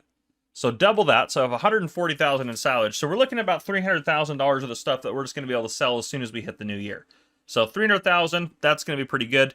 That silage says, I mean, right now, it doesn't matter. Silage is always good. So we can sell that off in January. And then this is going to sell off in January as well. So we're going to be fine going into the next year. The one thing I did purchase, I installed a new mod and purchased this. This was the vehicle we purchased. We kind of did a little tradesy here. We got rid of this guy and we got this guy. Now, this can be unrealistic, but I didn't set it up to be super unrealistic. It's just more convenient. It's a little bit faster. I did do this. I didn't do the 16 meter pickup. I did the regular 3 meter one. I set the color scheme so it looks like the other one. You also can set the decal. So I set the decal to what we had. So everything's pretty much the same as what we had. It's just this one cost a little bit more, so that's why I paid a little bit out of pocket. We'll just say the dealership wanted to give us the upgraded version of it, or took the one we had already and maybe they upgraded that one. So it's nice because now we have the silage additive, so we can get a little bit of a bonus there from production. So that's kind of nice, which I think is totally reasonable, because if we had just picked up the stuff with a forage wagon, we would also be getting that silage additive bonus. So I don't think there's anything really unrealistic. It just makes my life a little bit easier. It does bigger bales. You can see the bales over here. So now we only have to maybe do about half as many bales, maybe a little less than that, maybe like 40% of the bales we used before. So this is one harvest over here, also looping around the back there, and this is one harvest over here. So you can see now the bales are bigger.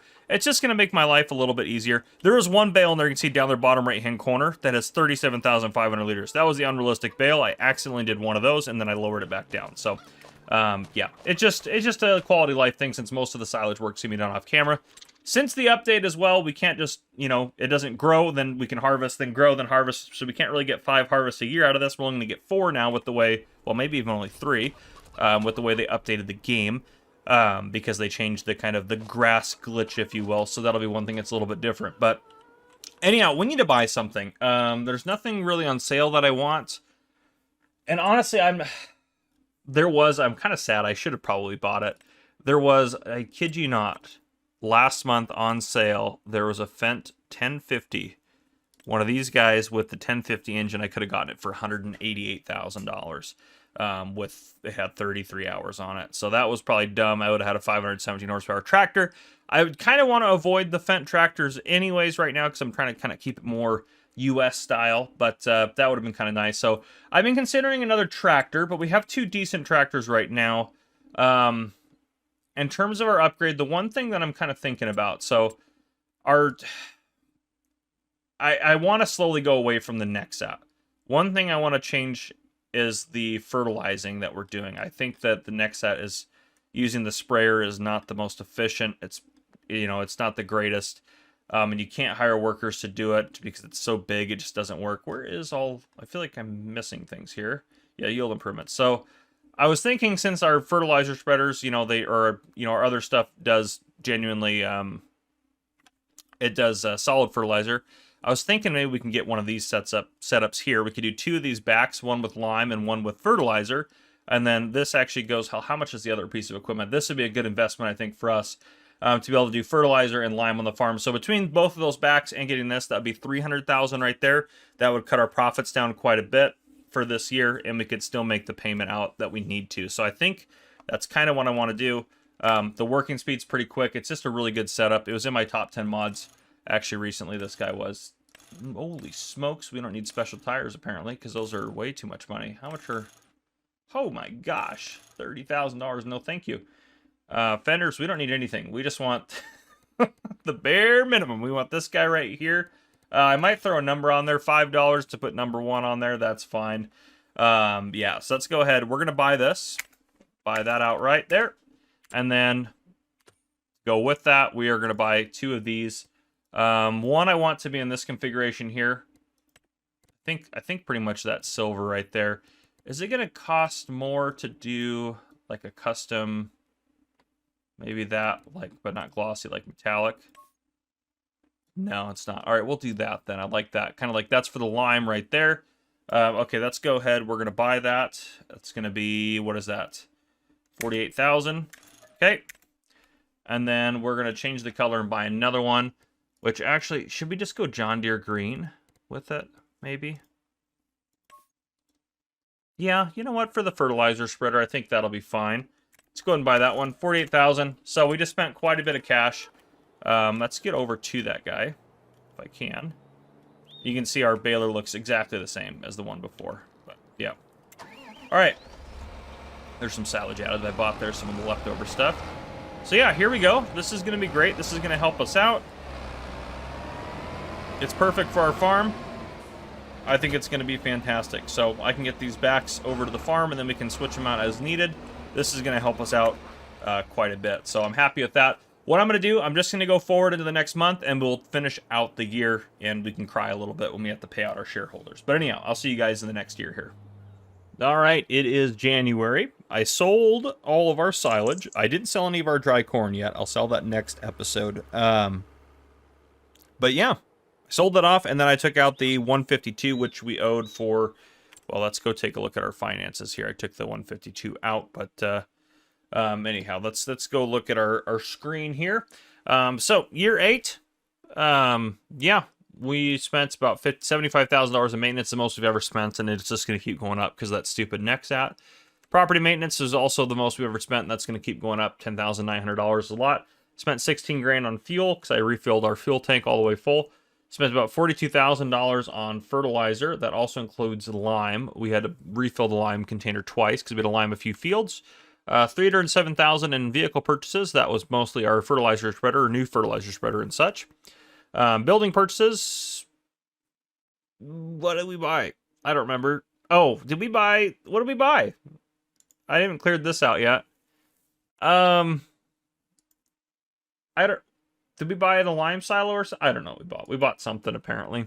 Maybe it was the seed and fertilizer silo. I don't know. We bought something. Wages, $18,000, the most we've ever spent on wages.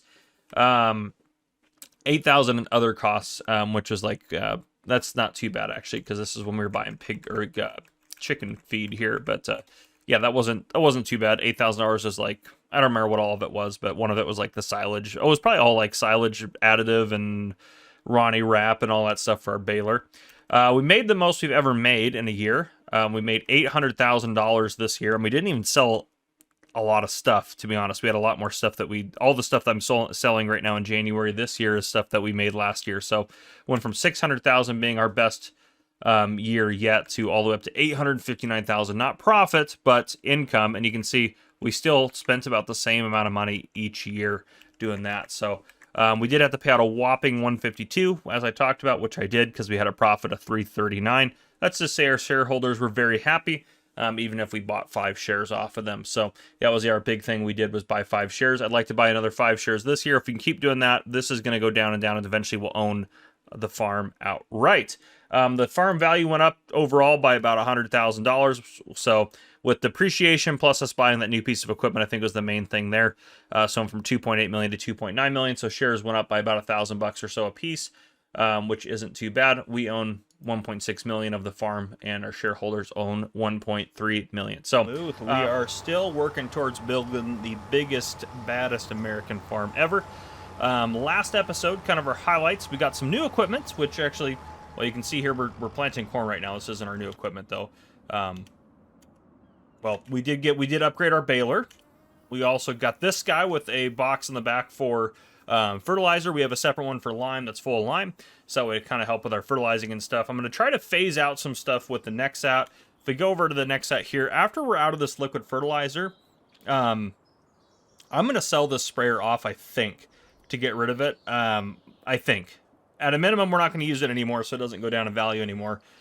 But yeah, I think we'll try to sell it off. I also want to get some new equipment to do some planting or doing all of our seeding and stuff with some equipment. I mostly want to use the Nexat just for harvesting. You can see that Nexat did a terrible job over there seeding, which I know it's designed to leave those rows in. I still, like I used to do before they updated it, I really shrunk down the working width so that way it'd hopefully not leave those, but it still managed to leave those somewhere. I don't know. Ever since they updated the Nexat, I feel like I hate it now. But the 10% bonus and working at 7 miles an hour with the in the big capacity on the harvester. I think the harvester is still worth a little bit of the headache, but hopefully they fix it. And the AI worker, even with harvesting, has been terrible, so it's been absolutely awful. But yeah, we bought 5 shares of the farm last year, and we had to pay out 150 or 160,000 in dividends. It was quite awful. Which actually we can take a look at. Let me just show you the finances here. Let's go to our left screen here. So, and I did sell off the dried corn in January. I haven't done my finances in a little bit. I have to figure that out again and get all those updated. Just put in some numbers, but did sell that off, which was great.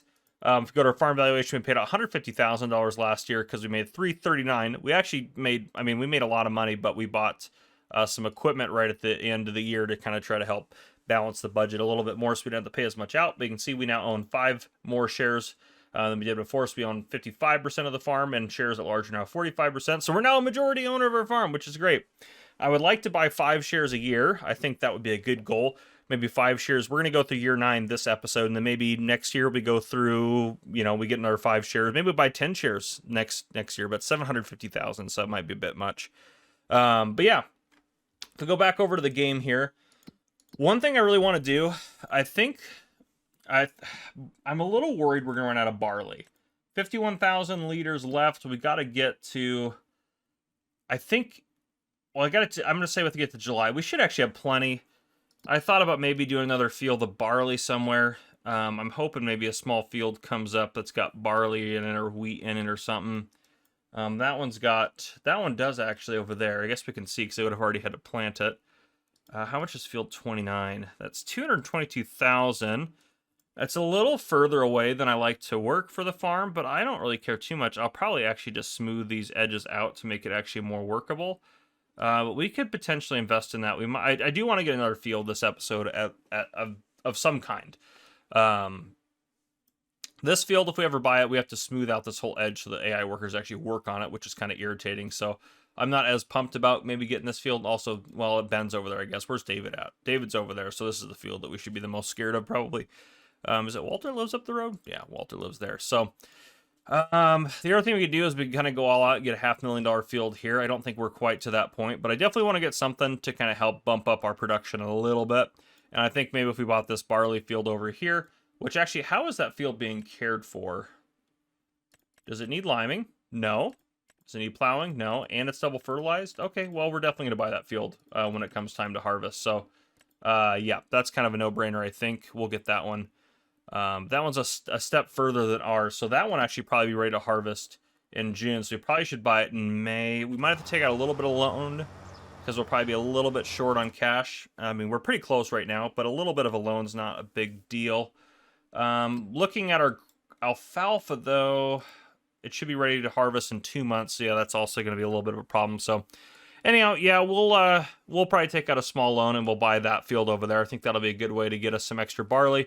And I think just alone that should bump us up in barley enough, because I think this is honestly enough every year. That'll give us enough of kind of a safety net of barley.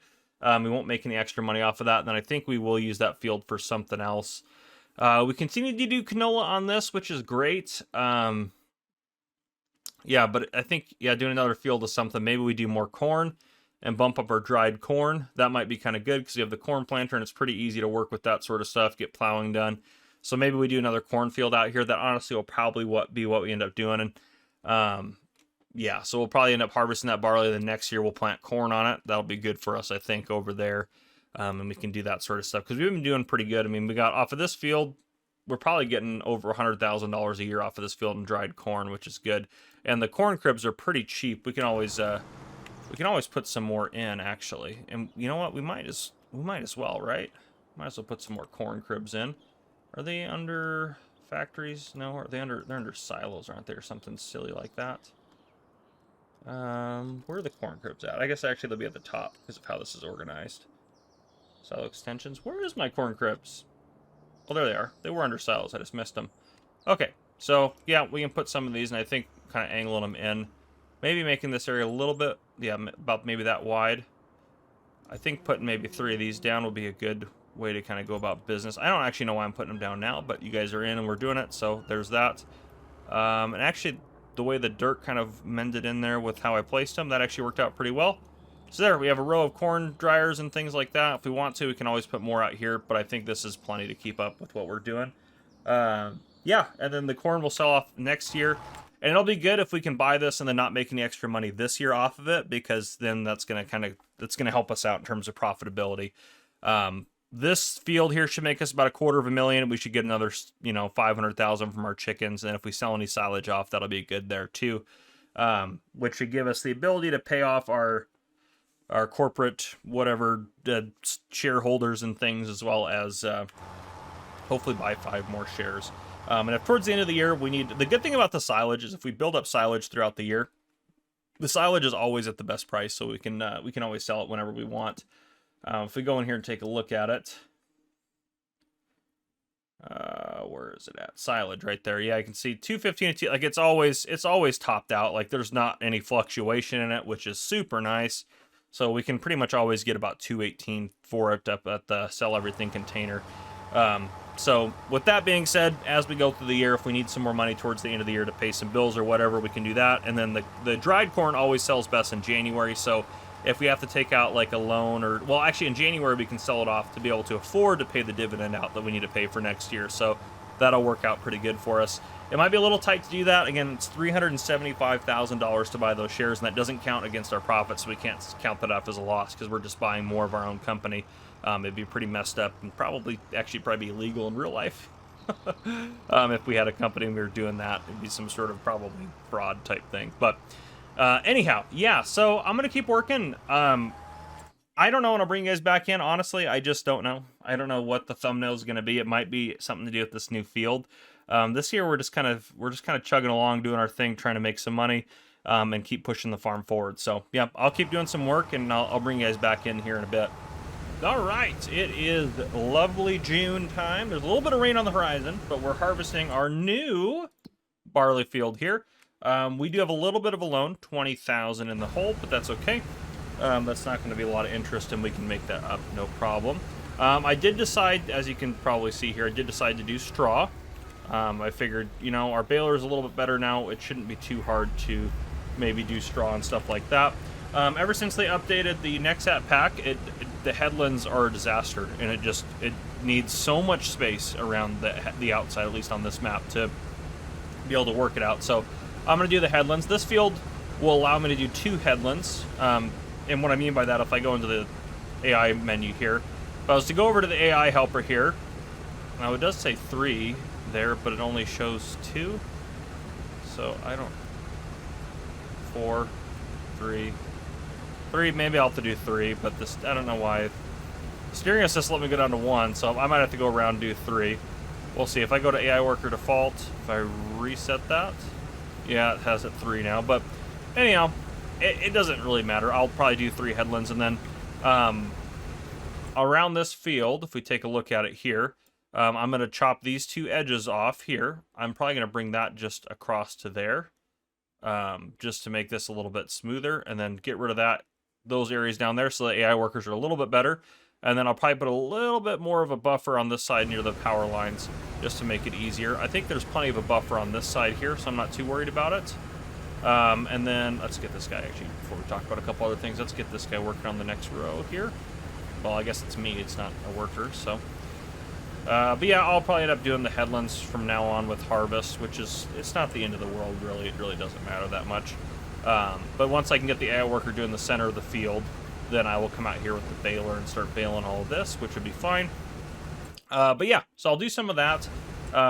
Next month, our actual barley field that we had before will be ready to harvest. And also our canola should also be ready, actually. I think those will both be ready.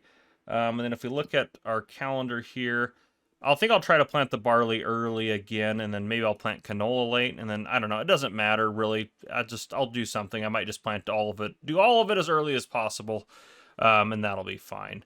But if I plant barley here, canola and barley can be ready to harvest at the same time if I plant the canola here.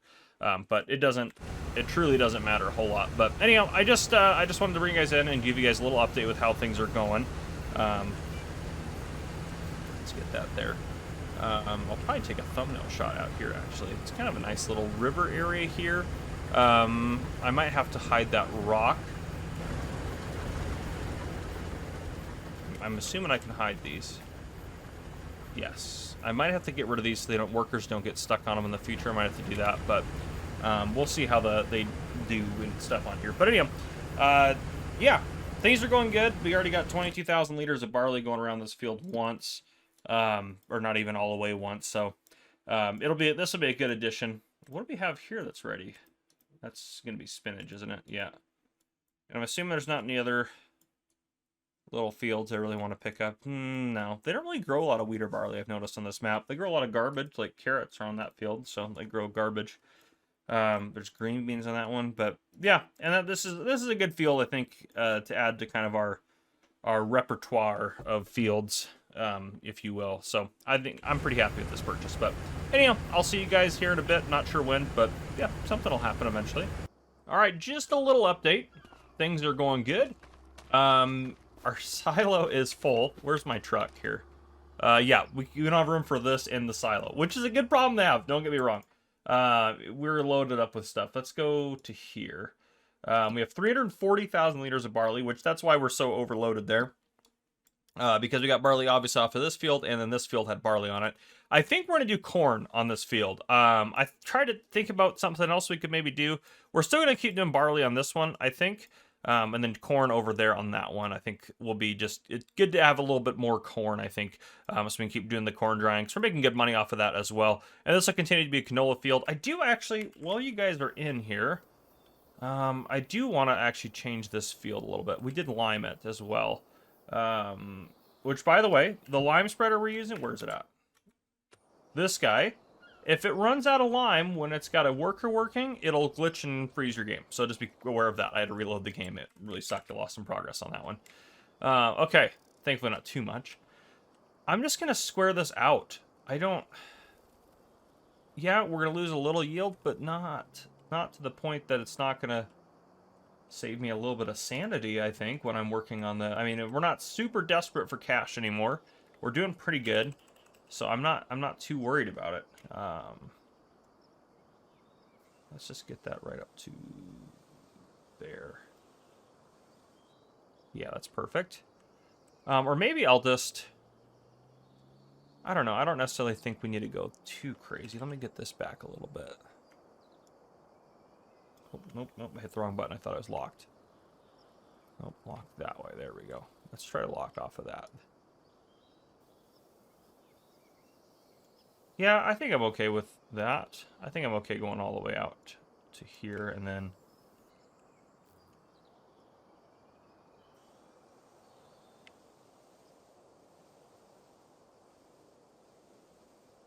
Hey, yeah, I think I'm okay with that. All right.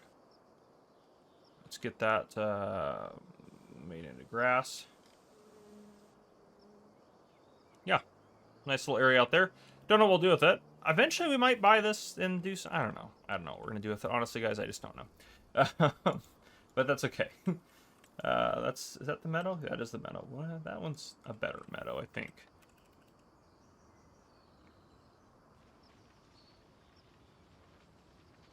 Yeah. We could even cut this and bale this if we wanted to. Honestly, we might do that. Just to get us some extra little silage. Might as well, right? Then actually, honestly, we'll probably end up making more money off of this land than we did while it was just there as... That doesn't look maybe super great on that transition, but probably make more off of that doing silage on it than we will anything else. So, okay. I think that's a little bit better. We just cut that little edge off. I think that'll be nice. Eventually, we might cut along here, but for now, this is totally fine. Honestly, this isn't that big of a deal. This is just... Workers struggle with it a little bit. I struggle with it a little bit. GPS struggles with it. Doesn't like it. So... yeah, that's done. Going forward, we're going to have another silage harvest here coming up. We don't have to worry about planting corn in that until next year. We'll get this harvested soon and then plowed.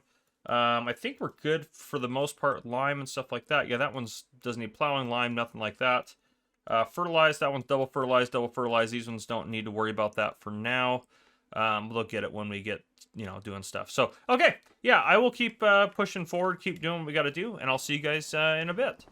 All right, welcome to October. We are still doing things. Yeah, things are good-ish. This is planted with canola, double fertilized, no weeds are on there. This field obviously haven't done anything, because that's corn for next year we're going to put on there. Corn over here should be ready to harvest. Yep, it is. Okay. Let's go ahead and let's repair this so we can get that going. I don't know if it's actually going to read on the repair here. We might actually also take out a loan. Gosh, darn it, it's so expensive to maintain this stupid thing. Okay, well, we gotta take out a little bit more loan. We'll just take out, let's just do 20 for now. Let's repair that. And repair that. Okay, that should be good to go now. This thing is stupid expensive to repair, but hopefully soon we'll only have to repair the harvester portions of it so we can sell off the other things that are stupid about it. But anyhow, yes, we are... I know this wasn't a super exciting episode. We didn't do anything kind of crazy cool. If things go to plan, I think I've got a good plan for what I want to do next year. I also want to buy 5 more shares this year to help kind of offset some things. We have... It looks bad because we have a loan out, and it seems like things aren't going our way, but we're actually doing really good. We haven't sold our canola yet this year. We have hundreds of thousands of dollars of eggs. We have some dried corn. We have a whole barn full of straw. We're not going to hit that sprayer attachment. But yeah, we have a lot of stuff going for us. We also have a bunch of silage in there that's fermenting from our last harvest of our silage field, our alfalfa field. So things are going, honestly, really good for us. I know it doesn't maybe feel like that, but things are. We're doing good. I've got some good plans going forward, some high hopes and things like that for what I would like us to do. I just want to get this guy harvesting the corn here. But yes, so let's talk about a couple things. One thing, yes, we planted this, all good to go there. The alfalfa's growing.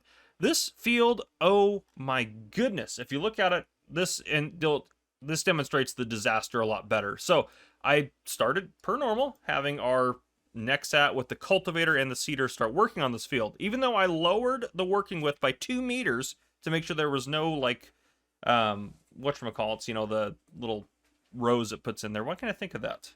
Literally talked about it in a precision farming video I recorded recently. Can't think of it. Anyhow, gosh, it really bothers me. What is it called? Goodness, yeah, I don't know. All right, well, I just draw a blank. I know you guys probably scream at your screen, but that's fine. Anyhow, it tried to put the little rows in there. The, whatchamacallits. Darn it, I thought that was going to do it. Anyhow, I digress. Does anything actually need lime? I haven't checked that in a little bit. That one's not going to need lime. You don't need lime. No one needs lime. Okay, good. But yeah, so I started planting it and I stopped it. That's where the dark fertilizer is. I stopped it because it put down a layer of fertilizer over that, and it able to plant over like some weeds and stuff in the field, so I had to plow the entire field, which now I don't have to worry about weeds on it, I guess. But I plowed the entire field, and then I replanted it, and it actually planted everything successfully that time. So obviously, since I plowed it, I put a second layer of fertilizer over some areas, so I'll come in and finish the center area this month, since it just grew up a month. But yeah, at least we don't have to worry about weeds on it, because we plowed it. So yeah, and when I planted it the second time, I took the cultivator attachment off, which is somewhere. Actually, it's probably right there. Yep, the carrier. So yeah, ever since the update with the Nexat, I've had more issues with it. It just seems more clunky than it was before. The workers do weird things. Here's an example here. He doesn't... Why are you going forward? You should not have to go forward. I forgot that I actually need to do the headlands, don't I? They really don't like to do the headlands themselves. Did I set the AI worker to less than that? No, let's just do this. I'm going to have to knock out at least one headland around. Oh, that didn't work. Come on now. But yeah, I really like the Nexat. I think it's a great concept. I just think it's too clunky right now, to be honest. I really pushing it hard at the beginning, and it, I think, worked better. But I think since the update, it has not worked as good. I think since 1.7, it kind of broke it. So I had a couple issues before, but honestly, it worked pretty smooth for me. I know a lot of you guys had way worse issues, but yeah, I didn't have any of those issues before 1.7, any of those major issues. But since 1.7, it seems to have made it worse. Workers seem to not be able to figure things out. It doesn't like to work. Things don't work on it. It just is bad. So anyhow, that is what it is, I guess. But we're pretty much going to slowly downscale our farm until we're not using the Nexat for anything but harvesting. And eventually we may even get rid of that feature of it too. Which I know is kind of sad, because like I built this whole thing to have like a reason to use the Nexat, and now the Nexat's being stupid. So it is what it is, I guess. I think our next things will be hopefully getting some planting equipment and stuff like that. But I think honestly we got to focus on paying the farm off first before we can worry about doing too many different things. But anyhow, I'm going to keep going. I'll probably honestly just bring you guys back in at this point at the end of the year, and we'll go over kind of our end of year stuff and maybe buy some stuff and do that sort of stuff, or talk about things that I bought before the end of the year and kind of look at that. But I'll do a really good analyzation of kind of our profit and stuff like that, and what we need to spend money on and everything like that. So yep, I'll see you guys here in a bit. All right, it is December. We have $380,000 in the bank. Obviously, we paid off our loan. I did sell off our sprayer module for the Nexat and remove that from our owned assets list. We still have straw. We still have silage. We still have all of our dried corn. I sold our canola, and I sold our eggs. I mean, now we have some more eggs. I sold the eggs in November, but still. And here's what I'm talking about with this field. I tried plowing over it with the plow on let it create fields. I can't even create fields and do anything on those spaces. It's just, this field has just been wrecked by the Nexat somehow. So thankfully, I mean, we have an excess of barley, so it's not really not the end of the world, and it'll be fine. So I'm not really too worried about it, but still kind of frustrating. Again, it's one of my frustrations with it. So anyhow, right now, if we go ahead and just finish out the year without buying anything or spending any more money, we will have to pay out $285,000. I should also note, I took out $375,000 out of our account because we bought 5 more shares. That's right. We now own 60% of our farm, and the shareholders own 40%. But even with that only being 40% of our profit this year is $285,000, which is impressive. So we are going to try to offload a lot of that $380,000 that's right there, so we can lower down how much we have to pay our shareholders. We still want them to do good. They made $150,000 last year. We don't have to pay out, even if we make around that or a little bit less in dividends to pay out. We have to remember it's going to less people now, so it'll actually still be like a better year. Someone did ask, well, okay, when you were paying out like 50% to the shareholders and then 50% was farmed owned, where are you putting all that money that goes to us? Well, that's the money in our account. The fact that it wouldn't make sense if I paid that out to a different account and then our farm would go bankrupt, because it would never make any money, because all the money would go to other people. Because we are technically, you know, if that was to happen, 100% of the profit would go away every year, so it just wouldn't work. But yes, so the money that's in the account up there is our money. We just have to pay out dividends based on how much of our farm is owned by other people. I mean, technically, I guess 40% of everything we own right now is the shareholders, but they can't take it from us unless we default or something. But anyhow, yeah, so don't worry, it's all working out. It's all as it should be. We still have to pay for it. It's coming out of our pocket still, because all that money up in the farm is what we have to spend on the farm. So we still are struggling to make it. But over time, it's going to be, you know, a lot better. We're paying out 10%, you know, 15%, 20%. Those will be times that are a lot better. I think when we're paying out like 30 to 25%, I think that's going to be a really good place for us. So let's spend some money. First thing, we're going to buy this field. This is really overdue. Let's buy that. Farmland 53, 7380. I'm going to add that to the asset list real quick before I forget. That was field. We'll call it field. Field 53. And what did I just say I just spent for it? Let me go back over here. Nope, not that one. 7380. So that'll be 7380 on our setup over there. Which is great. The other thing I would like to do, I'm not going to spoil it too much here. Watch it. Is there anything on sale we really want? Oh, a Prestige Super King. Get another trailer. We don't need one, but that's a good deal on that tractor right there. Wow, I'm not a big Kloss fan, but that wouldn't be bad. Is it the smallest engine? No way. It's the big engine. No way. That's the big engine version of that. 26 hours all it has on it. 271 for a 653 horsepower engine. Oh my gosh, guys. Should we buy that? Oh, gosh, it would just be a beast. We could look at actually like using like some cultivators and planters. We could buy those next year. Oh man. Oh, I'm so on the fence. Let's just do it. Let's do it. Let's full send this bad boy. We're gonna get that. Okay. So we just bought.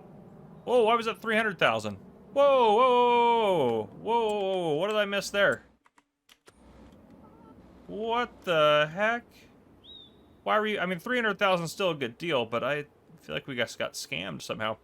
Okay, so now we just spent $380,000. If I look at what we're gonna have to pay the shareholders, 712. Let me see. We just spent 380. And times 0.4. We're gonna have to pay them $132,800. So that'll be okay. We'll let them know we got this big asset, so it'll be good for them. But okay. Yeah, I will bring you guys back in one last time in January, and we will look at the finances for this year and wrap up this episode.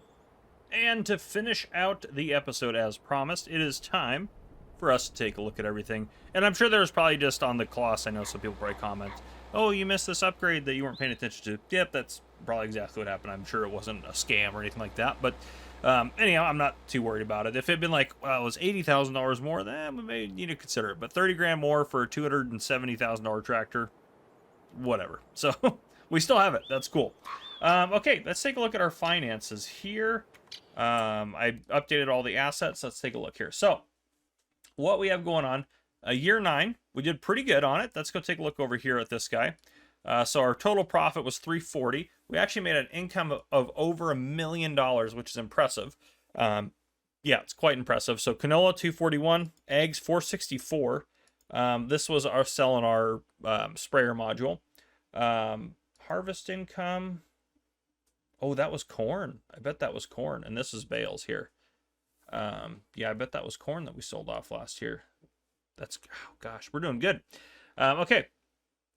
Yes, it is getting more expensive to maintain the property. Spent $40,000 in repairs. To be fair, this $20,000 here was to repair the sprayer, so we got that and more back. Otherwise, we wouldn't have gotten as much for the sprayer. So that one kind of, those cancel each other out a little bit.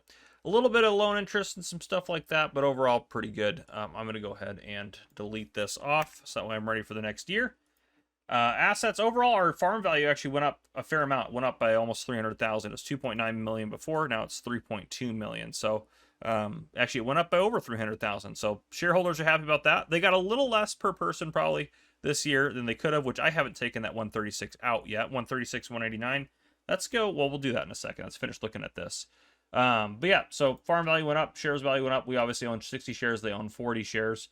So we're slowly converting the value over to us. We own 60% of the farm now, which is great. Yeah, I don't think we'll get to a point where this hits $75,000 or more than $75,000 a share, and we have to pay out more than the standard.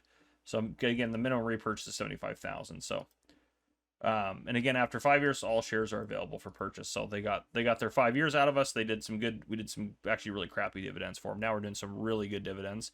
People that are the people that that I bought the shares from are probably upset that we own those shares now, but they still got a lot of return on their investment. I mean, if you invested $50,000 and then 6 years later, 7 years later, 8 years later, they gave you $75,000 plus you were getting paid a decent amount every year. I mean, this one right here, well, actually, let's go to this one. This is the last time there was 50 shares out and about. I guess it's not too much if each share, so you're making a few $100 a year. So I guess it's not crazy. The dividends weren't. So yeah, it just looks like a lot. But if you divide that by 50 people, that's only $500 a person. So yeah, I guess the shares weren't too bad. But still, overall, I mean, in real life, if I had someone that said, hey, if you give me $10,000 now, or there was some guaranteed investment of, like, I give you $10,000 and in 6 years or 7 years, you're going to get $15,000 back, that's a pretty good deal. So that's definitely a good return on their investment. But let's go back over to the farm real quick here. We do need to take out a loan to pay out our investors, which how much do I owe them? $136,189. We're going to be able to get that money back really quick, though. $136,189. Let's just go up to 150. Okay.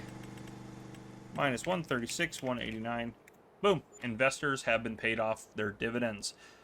Yes, we're going to have a good year. I have some good plans for this year that I was going to do one thing, and now I'm going to do something else, I think. I'm pretty sure, right? I'm not crazy about that. This is year 10. Yeah, last year we finished out year 9. This is insane. I feel like we've made a lot of progress, though. I'm pretty happy with this, but it is a beautiful, well, it is still spring. It's April, though. I went past March because this is when we're going to start doing our corn planting. So we're going to plant corn on this field, field 12 here, and this field over here. I'll keep doing, obviously, silage off of this one, and I think I'll do silage off of this one as well. I know some equipment's in the way. I have some goals. I have some goals this episode, which I was going to keep secret until later, but it's probably the thumbnail. So obviously, if you remember the last episode, we bought this behemoth of a machine here, and I'd like to put that to use because it just sitting around is not doing us any good. So I'd like to buy a seeder at some point. And also, before we get to that, I should note our money's at 161. I paid our loan off because I was able to make money. I sold our straw and sold all of our dry corn off, and that got me like pretty much $300,000, which was nice. But yeah. So, under seeders, I do have, I mean, obviously there's like this guy right here is pretty good, 12 meters. Doesn't require a lot of horsepower, actually. That one's 8 meters, more horsepower. 9 meters, quite a bit of horsepower, but that's a direct drill, which is great. This one right here, the Seed Hawk, is good. It does a lot of the things I'm going to want it to do. And it does seeds and fertilizer, holds quite a bit. It's a big setup. That's the only downside. So turning AI workers, that sort of stuff is not going to go well with it. This one I've strongly considered 15 meters. It's not as wide. Does seed and fertilizer, runs at the same speed. It's a little bit cheaper. We just have to cultivate first, which normally I'm not someone who wants to cultivate first. So we could look into getting a cultivator as well. We would have to go over the fields twice, but it might be a necessary evil. So if we look at like a disc harrow, something cheaper, or maybe a little bit, like 18.4 meters, we could cook through the field 11 miles an hour. Yeah, our tractor can do that. No problem. Right? Our tractor can do that. This is probably just the easiest way to get to our vehicles. Our Closserion, yeah, 653. Yeah, not a problem in the world with that. So that's an option. Cultivators, 18.3 meters, 630. We still could handle that pretty good. That one's only 14.3. Yeah, that one wouldn't be a bad one either. Only 6 miles an hour though. Never mind. Yeah, I don't want to deal with that. We'll still have to weed if we use that, but it'll be fine, I think. So that could be an option. We had a couple options. I'm gonna look at the mod hub and download pretty much every seeder planter combo I can find. Because we could go with like these guys would do. I guess only our planter does canola, so I thought that was across the board for some reason. But no, our planter, I have to remember, does canola. But yeah, that one does canola and sugar beets. That's a very specific planter. That one, but it's not like crazy good compared to anything else. I'd rather just have this one. because this one's faster and a little bit wider and does more. And really not that much more money. So yeah, it's a very specialized planter, but unless you're doing maybe sugar beets, even then, just get this guy and do sugar beets. I don't know. This seems like a waste of time. But anyhow, yeah, so we have some options. We have some options for some different things we could potentially look into doing. I wanted to fertilize. That's kind of my standard. I'm not I normally go with the direct drill, period. Like, normally that's my rule, but, you know, maybe we change it up. And you guys probably already know what I went with, because it's probably on the thumbnail somewhere. But yeah, I don't even know what we're doing yet. But I will install every mod I can think of to try to figure that out. Let's get over to... you. Wow, that was... I should have just walked over to it. Would have been faster. Let's get you over to the planter. This guy's starting to get up at a little bit in hours. Typically, you want to try to retire a tractor around 50 to 100 hours. After 50, the maintenance is at the max. So typically 50 is actually kind of the best. If you look at like how much it costs to maintain a tractor, 50 hours is typically the best. Yeah, so that's part of the reasons why the Nexat, if we go over to it, would have been faster to walk there. 77 hours are on this thing that we put on it, because it did everything for us. It really did. It did everything for us. So ideally today, I'd like to sell the seed hopper, our cultivator, and the Nexat seeder. I would like to sell all those. So yes, I know we don't have the money per se. I should have just tab faster that way. Anyhow, I don't necessarily have the money, obviously, to do that right now. But I think if we sold off those other pieces of equipment, I think with what we have in the bank, that would work out pretty good. But again, we don't have to worry about it for a while. We're sitting here. It's time to plant corn right here. The next time we're at the plant canola is in August. So we have until August to figure that out. And we can sell silage in here if we want. We have some silage. Actually, is it all fermented? It should all be fermented now. Yeah, so we have $114,000 worth of silage. Well, $118,000 at the best price. So we got a lot of silage that we can sell off as well. If we'd like to, you know, use that, which might be smart to wait. But yeah, we got time. I'm gonna go over and we'll do our field that's farther away first. So yeah, it's not anything urgent. Canola just looked weird to me, but it looks like canola again. Canola, right? Yep. Okay. Whew. So yeah, I mean, we'll try to get some options for different seeders and planters. We have time before we have to buy them, so. Yeah, I do know, I think we're just going to commit to doing it. So what I may do off camera is I may sell all of those Nexat pieces of equipment. Yeah, I may do that off camera and just kind of commit to it to force us to do something. I'm a little nervous to do that because if it doesn't work out, yeah, I don't know. Maybe I'll wait until August to sell them. I know they go down a little bit in value the older they are, so that'll cost us a little bit of money, but at the end of the day, it's going to be worth it to be safe. I don't want to put us in a bad position. There's no way to get across really over here except for these people's driveways, which just hit their house. Sorry. Imagine just a tractor hits your house, and then the tractor decides to hit and run your house and just drive through your yard, around your backyard, and then use your driveway, take out your 2 mailboxes, and hit a power pole across the street. It's just getting worse and worse. Okay, here's our field. And if you remember, we squared this off, so I think this is a pretty good field shape for this one here. Yeah, I don't anticipate buying another field this episode. I don't anticipate doing. We'll start with the headland. Yeah, 9. That should be fine. Okay. Let's get you over here.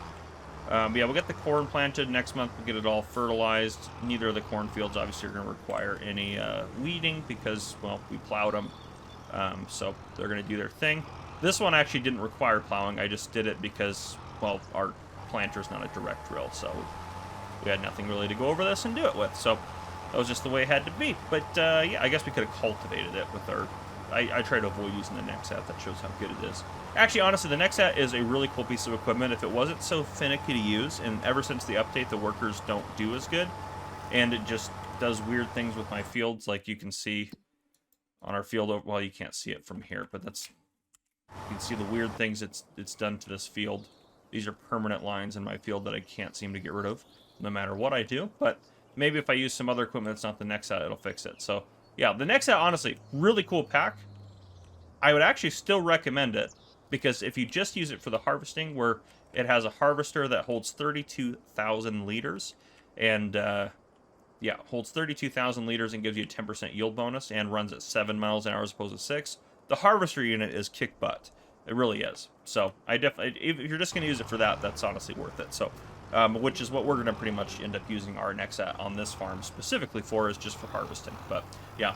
Okay, so yeah, I hope you guys are enjoying the series so far. I'm going to get some corn planted. I'll probably bring you guys back in when it's time to buy our new and upgraded equipment. So yeah, I'll see you guys here shortly. All right, we've made it to August. I baled the straw. We have a bunch of straw now. If we go to time-saving stock check, 555,000 liters, which again is only $50,000 of the straw, but that's straw off of just this field. So this field not only is providing more than enough food, I think it has making more than we use for the chickens in terms of the barley, it's also providing $50,000 annually just from the straw. Our silage field's doing really good. It does say ready to harvest, but it's the first ready to harvest. The second ready to harvest is coming up. So that'll be tomorrow. Our corn is all fine. I harvested the canola last month, and we have extra that won't fit. And I also sold $200,000 worth of silage off, and I sold $150,000 worth of equipment, which was all of that stuff I said I would sell from the Nexat pack. You can see all the seeds and fertilizer at the very top of your screen in the distance there. We can just tab over. Yeah, right over there. Or even better, right there. That's all the seed and fertilizer from the previous setup there. But yes, so we'll talk about what we're going to buy in terms of that. The one thing we need to do, I think, is get a silo extension. Now, is there lime in this guy? Yeah, there's 3,000. I don't want to put the silo extension further that way because I'm going to interfere with the corn cribs if we do that. So I have to be very careful about how we do this. Silo extensions. I'm thinking, I mean, that adds, for 64 grand, that adds 250,000 liters. I think that's pretty much the way to go. So, I think, I guess I could put it over here, huh? That should stay out of the way of those other ones. Let's move the truck out of the way. But yeah, 64,000. I thought it was actually more than that, so that's pretty inexpensive. That should work. This will take a little bit now because I did take a little barley out to feed the chickens. So I guess I can put a little bit more in. It'll take like 16,000 liters-ish probably. But yeah, so if we place this, I'm gonna wait for that to stop. So it should say, yeah, there, it stopped unloading because there's no more room. I mean, this is the perfect spot for it, but unfortunately, I have a feeling it's going to interfere with those because we had to move the silo over last time to avoid that. So I think across the way is totally fine. So let's do that. Yes, 64,000.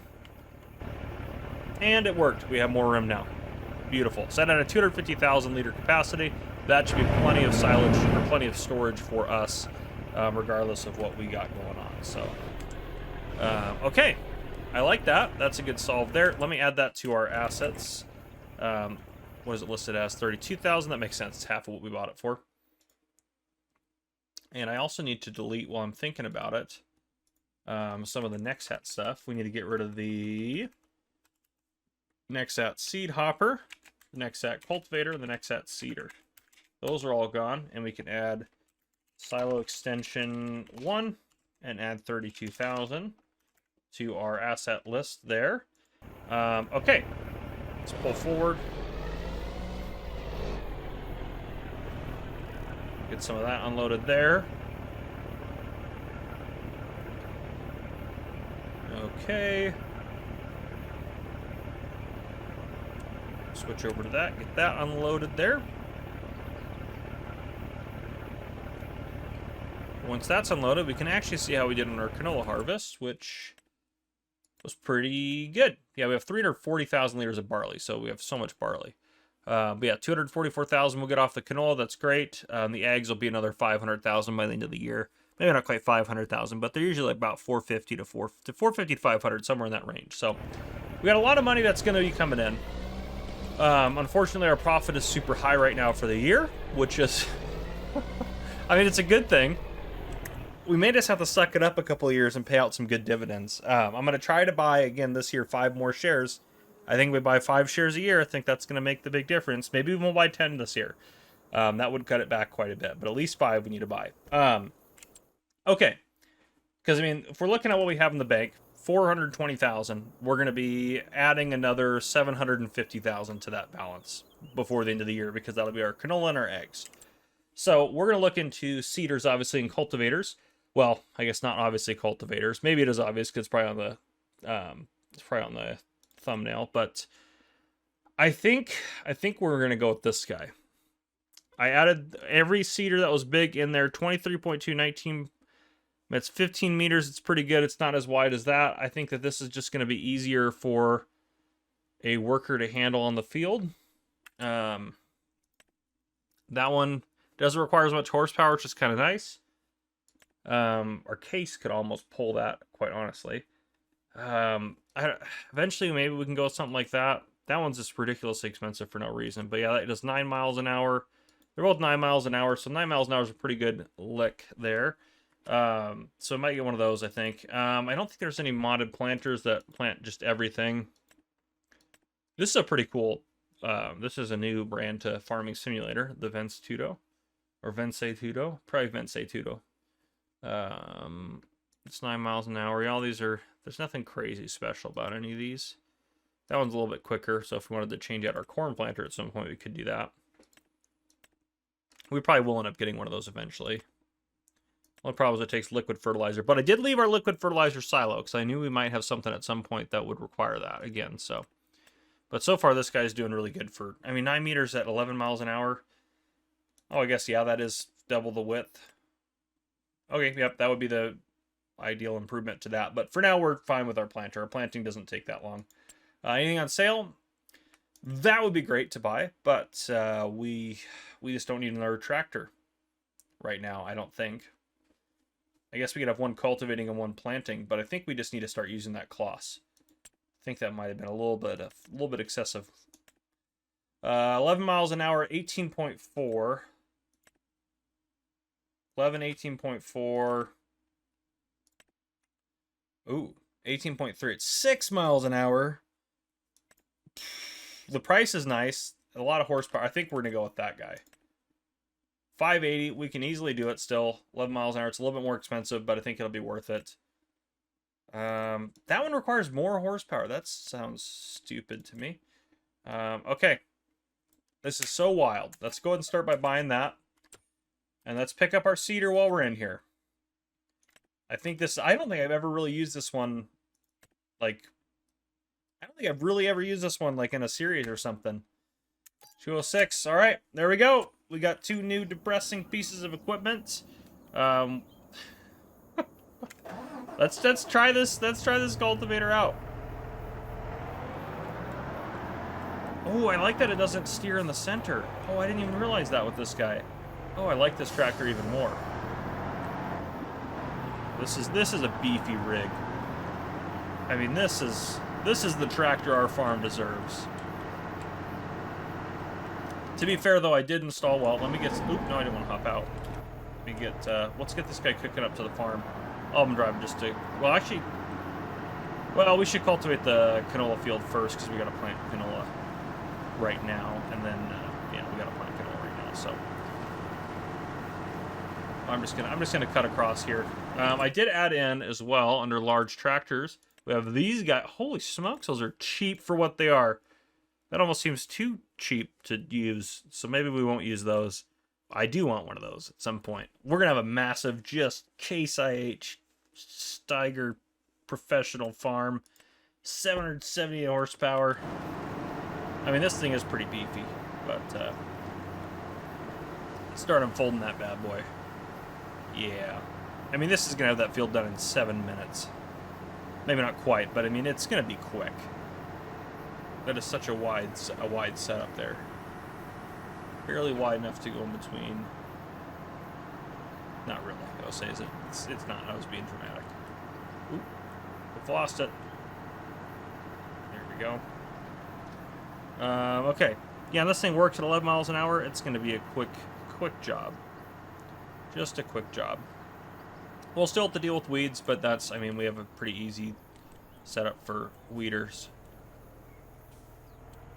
Oh, I didn't even think, though. Is it gonna... It shouldn't immediately pop up big weeds, right? I mean, look at this thing. This thing's gonna be epic. Let me hire a worker. You're gonna do the inside first, aren't you? That's fine. Whatever you want to do. But if we look at what we just bought here, what was the horsepower requirements? That requires 580. No way our other tractor's gonna pull that. The seeder, though, 300. Look at our vehicles in here. I mean, it's a little weak on the sauce for that, but the good old Case IH 7250 Pro might be able to handle her. You're gonna see this thing just start cooking across the field. Just a magnificent setup. You got 11 miles an hour cultivating. It's gonna have this baby done in no time. Yeah, that really actually probably won't take it that long. And then I can cultivate this field over here, and then I can plant this one with canola, and then in a month or two, when is it? Oh, just next month. Next month I can plant the other field with barley, and we'll be good to go there. So, yeah, that's all good. Maybe I'll plant the barley here. That way I can harvest the canola and barley the same month. Because we're not really low on barley, so actually I might push it out to October to plant it. And then September we'll be doing, we're getting our harvest of silage, then it should grow, then be ready to harvest here, but then it'll be the first state of harvest. So I think I'm going to let it go through the year, and I'm going to hope that in April it goes to the second state of harvest, or even if May goes to the second state of harvest, then it'll be boom, boom, boom, we'll harvest here, boom, boom, boom, full harvest here, and then it'll do that. So I think that'll be ideal, hopefully. But, yeah. Because last year I harvested and got a half harvest off of it. So definitely after the update, I should also know for a fact that it's going to only give you half a harvest if you don't wait till the second time. I thought about stopping this guy. Looks like he's going to do 2 headlands. That should be fine. He probably needs the extra space to turn around as well, but gosh, such a magnificent setup. But anyhow, that is what I got for now. I will honestly at this point, we've accomplished it. You know, we're doing so good. Not the series, obviously, but I'll probably bring you guys back in towards the end of the year. Maybe we'll talk money, maybe buy some stuff because I got some plans for the next episode. But yeah, I'll see you guys here in a bit. All right, welcome back in, everyone. It's been a while, actually, since I've recorded on here. So yeah, it is January. We made it through another year. We have very little money in the bank. The only thing I really bought before, I know I said I was going to buy some stuff before I ended the year out. The only thing I really bought is I stocked all of our supply silos up. So the lime silo is full, the seed silo is full, the solid fertilizer silo, I only put 20,000 liters of fertilizer in there because the full thing was like a lot of money. But anyhow, and then we also have this thing full of fuel as well. So we're pretty much good to go in terms of what we need. I did have to pay out a huge dividend this year. It was massive, our biggest dividend yet, but we also made the most profit by quite a bit this year as well. Next year I'm looking forward to some cool things I want to do on the farm, so I hope you guys will stay tuned for that next episode. We also have, of course, I have a little bit of a loan out just to be able to pay off the dividend. We have straw and stuff here to sell. The other thing too, actually, if we go to time-saving stock check, we have a lot of corn, 127,000 liters, 106,000 now of dry corn. We had a lot of corn between the 2 cornfields, and we'll plant double corn again, keep working them through the corn cribs. But yeah, honestly, they go through 7,200 liters of corn a month, so 7,200 times 12 times the 6 that we have, they can go through 500,000 liters of corn a year. So I was worried that maybe we need some more, but they should be able to keep up with it if we're getting, you know, probably about 250,000 liters a year of corn. So that's pretty good. It's a great time to sell straw, so I'll sell straw off here, but that'll be in the next episode. I'll also probably sell the silage off to give us a little bit of cash to get us rocking and rolling. Yeah, so things are going good. We have quite a bit of barley, which is great. Yeah, I sold the canola off and sold the eggs off. I mean, we have more eggs now. I sold those off in November, so we're still producing some, but everyone's doing good. 100 chickens. That's where they stop. It must be where they stop. I'll have to see with these ones, but I'm assuming 60 months must be where they stop because they shouldn't all be the same age. That wouldn't make sense, but it seems like they stop at 60. Their value's maxed out already for all of them, but yeah, I don't know. Yeah, no idea. So anyhow, okay. Next episode, I've got some pretty exciting things planned. Let's go ahead and take a look at our finances for this episode. I reorganized the spreadsheet a little bit. So on here, I also bought 5 shares before we ended out last year. So now we have 65 shares. Keep buying 5 shares at a time. We're going to make it eventually. I'm obviously going to have to extend this out because we just finished our 10th year. But we paid out a $250,000 dividend, which is not quite double our previous high one, but it's $100,000 more than that one, which is quite impressive. Our farm also went up about $300,000 in value, which is quite impressive as well. So per share, the farm's still not worth a ton necessarily. It's not worth the $75,000 or the $50,000 original, but me buying them out at $75,000 a share, which is what I've been doing, is I think fairly reasonable. So yeah, things are going good. If we look at our assets, I reorganized them. I put these in order of how they are in the game, which makes my life quite a bit easier. And then I also put buildings and other over here, and then land and property over here. So obviously these ones I don't really adjust, but it's just nice to have them in a separate list to see kind of what we own and everything like that. The cash in the bank is obviously inaccurate. We only have like 11,000 in the bank now. Actually, we do have a loan now as well, but that doesn't matter because before we paid out the dividend, that was what we had. So that was our farm value. Then we paid out the dividend. So yeah, that's what I got in terms of that.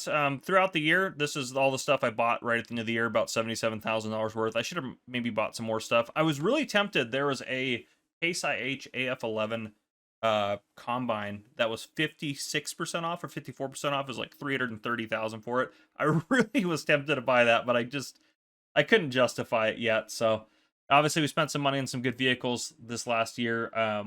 At $200,000 there, I believe, is from dried corn. That's going to be from straw. This right here is from silage. This is from eggs. This is our canola. And this is our sold assets. That was when we sold a couple of the Nexat pieces of equipment there. So overall, we did really good. We had a total of $1.3 million in income with $650,000 in expenses. So yeah, our farm is going really good. I think it's going to be a pretty successful farm overall. So yeah, we'll keep cooking. I'll put out a supercut of episodes 1 through 10, year 1 through year 10. And now we're on year 11. So yeah, I'm going to continue, I think, to keep it one episode a year, or 1 year equals 1 episode. And we'll go, at least another 10 episodes, I think, on the series, as long as you guys are digging it. And then I also have another series I really want to start, but I'm going to try to focus on this one and get this one further along first before I start another series, because it was a lot to do Huton Pantai and this one at the same time. But obviously Huton Pantai's done now. So yeah, that's what I got. If you guys enjoyed, I know this also too, I also want to apologize, a little bit shorter episode, but anyhow, it's what I got for now. If you guys enjoyed this episode, please drop a like down below. If you haven't already, hit that subscribe button up on the screen to join the Farmer Cop channel, and turn your notification bell so you don't miss any future videos I may post. This has been Farmer Cop. Thank you guys for coming and watching. I'll see you guys in the next one.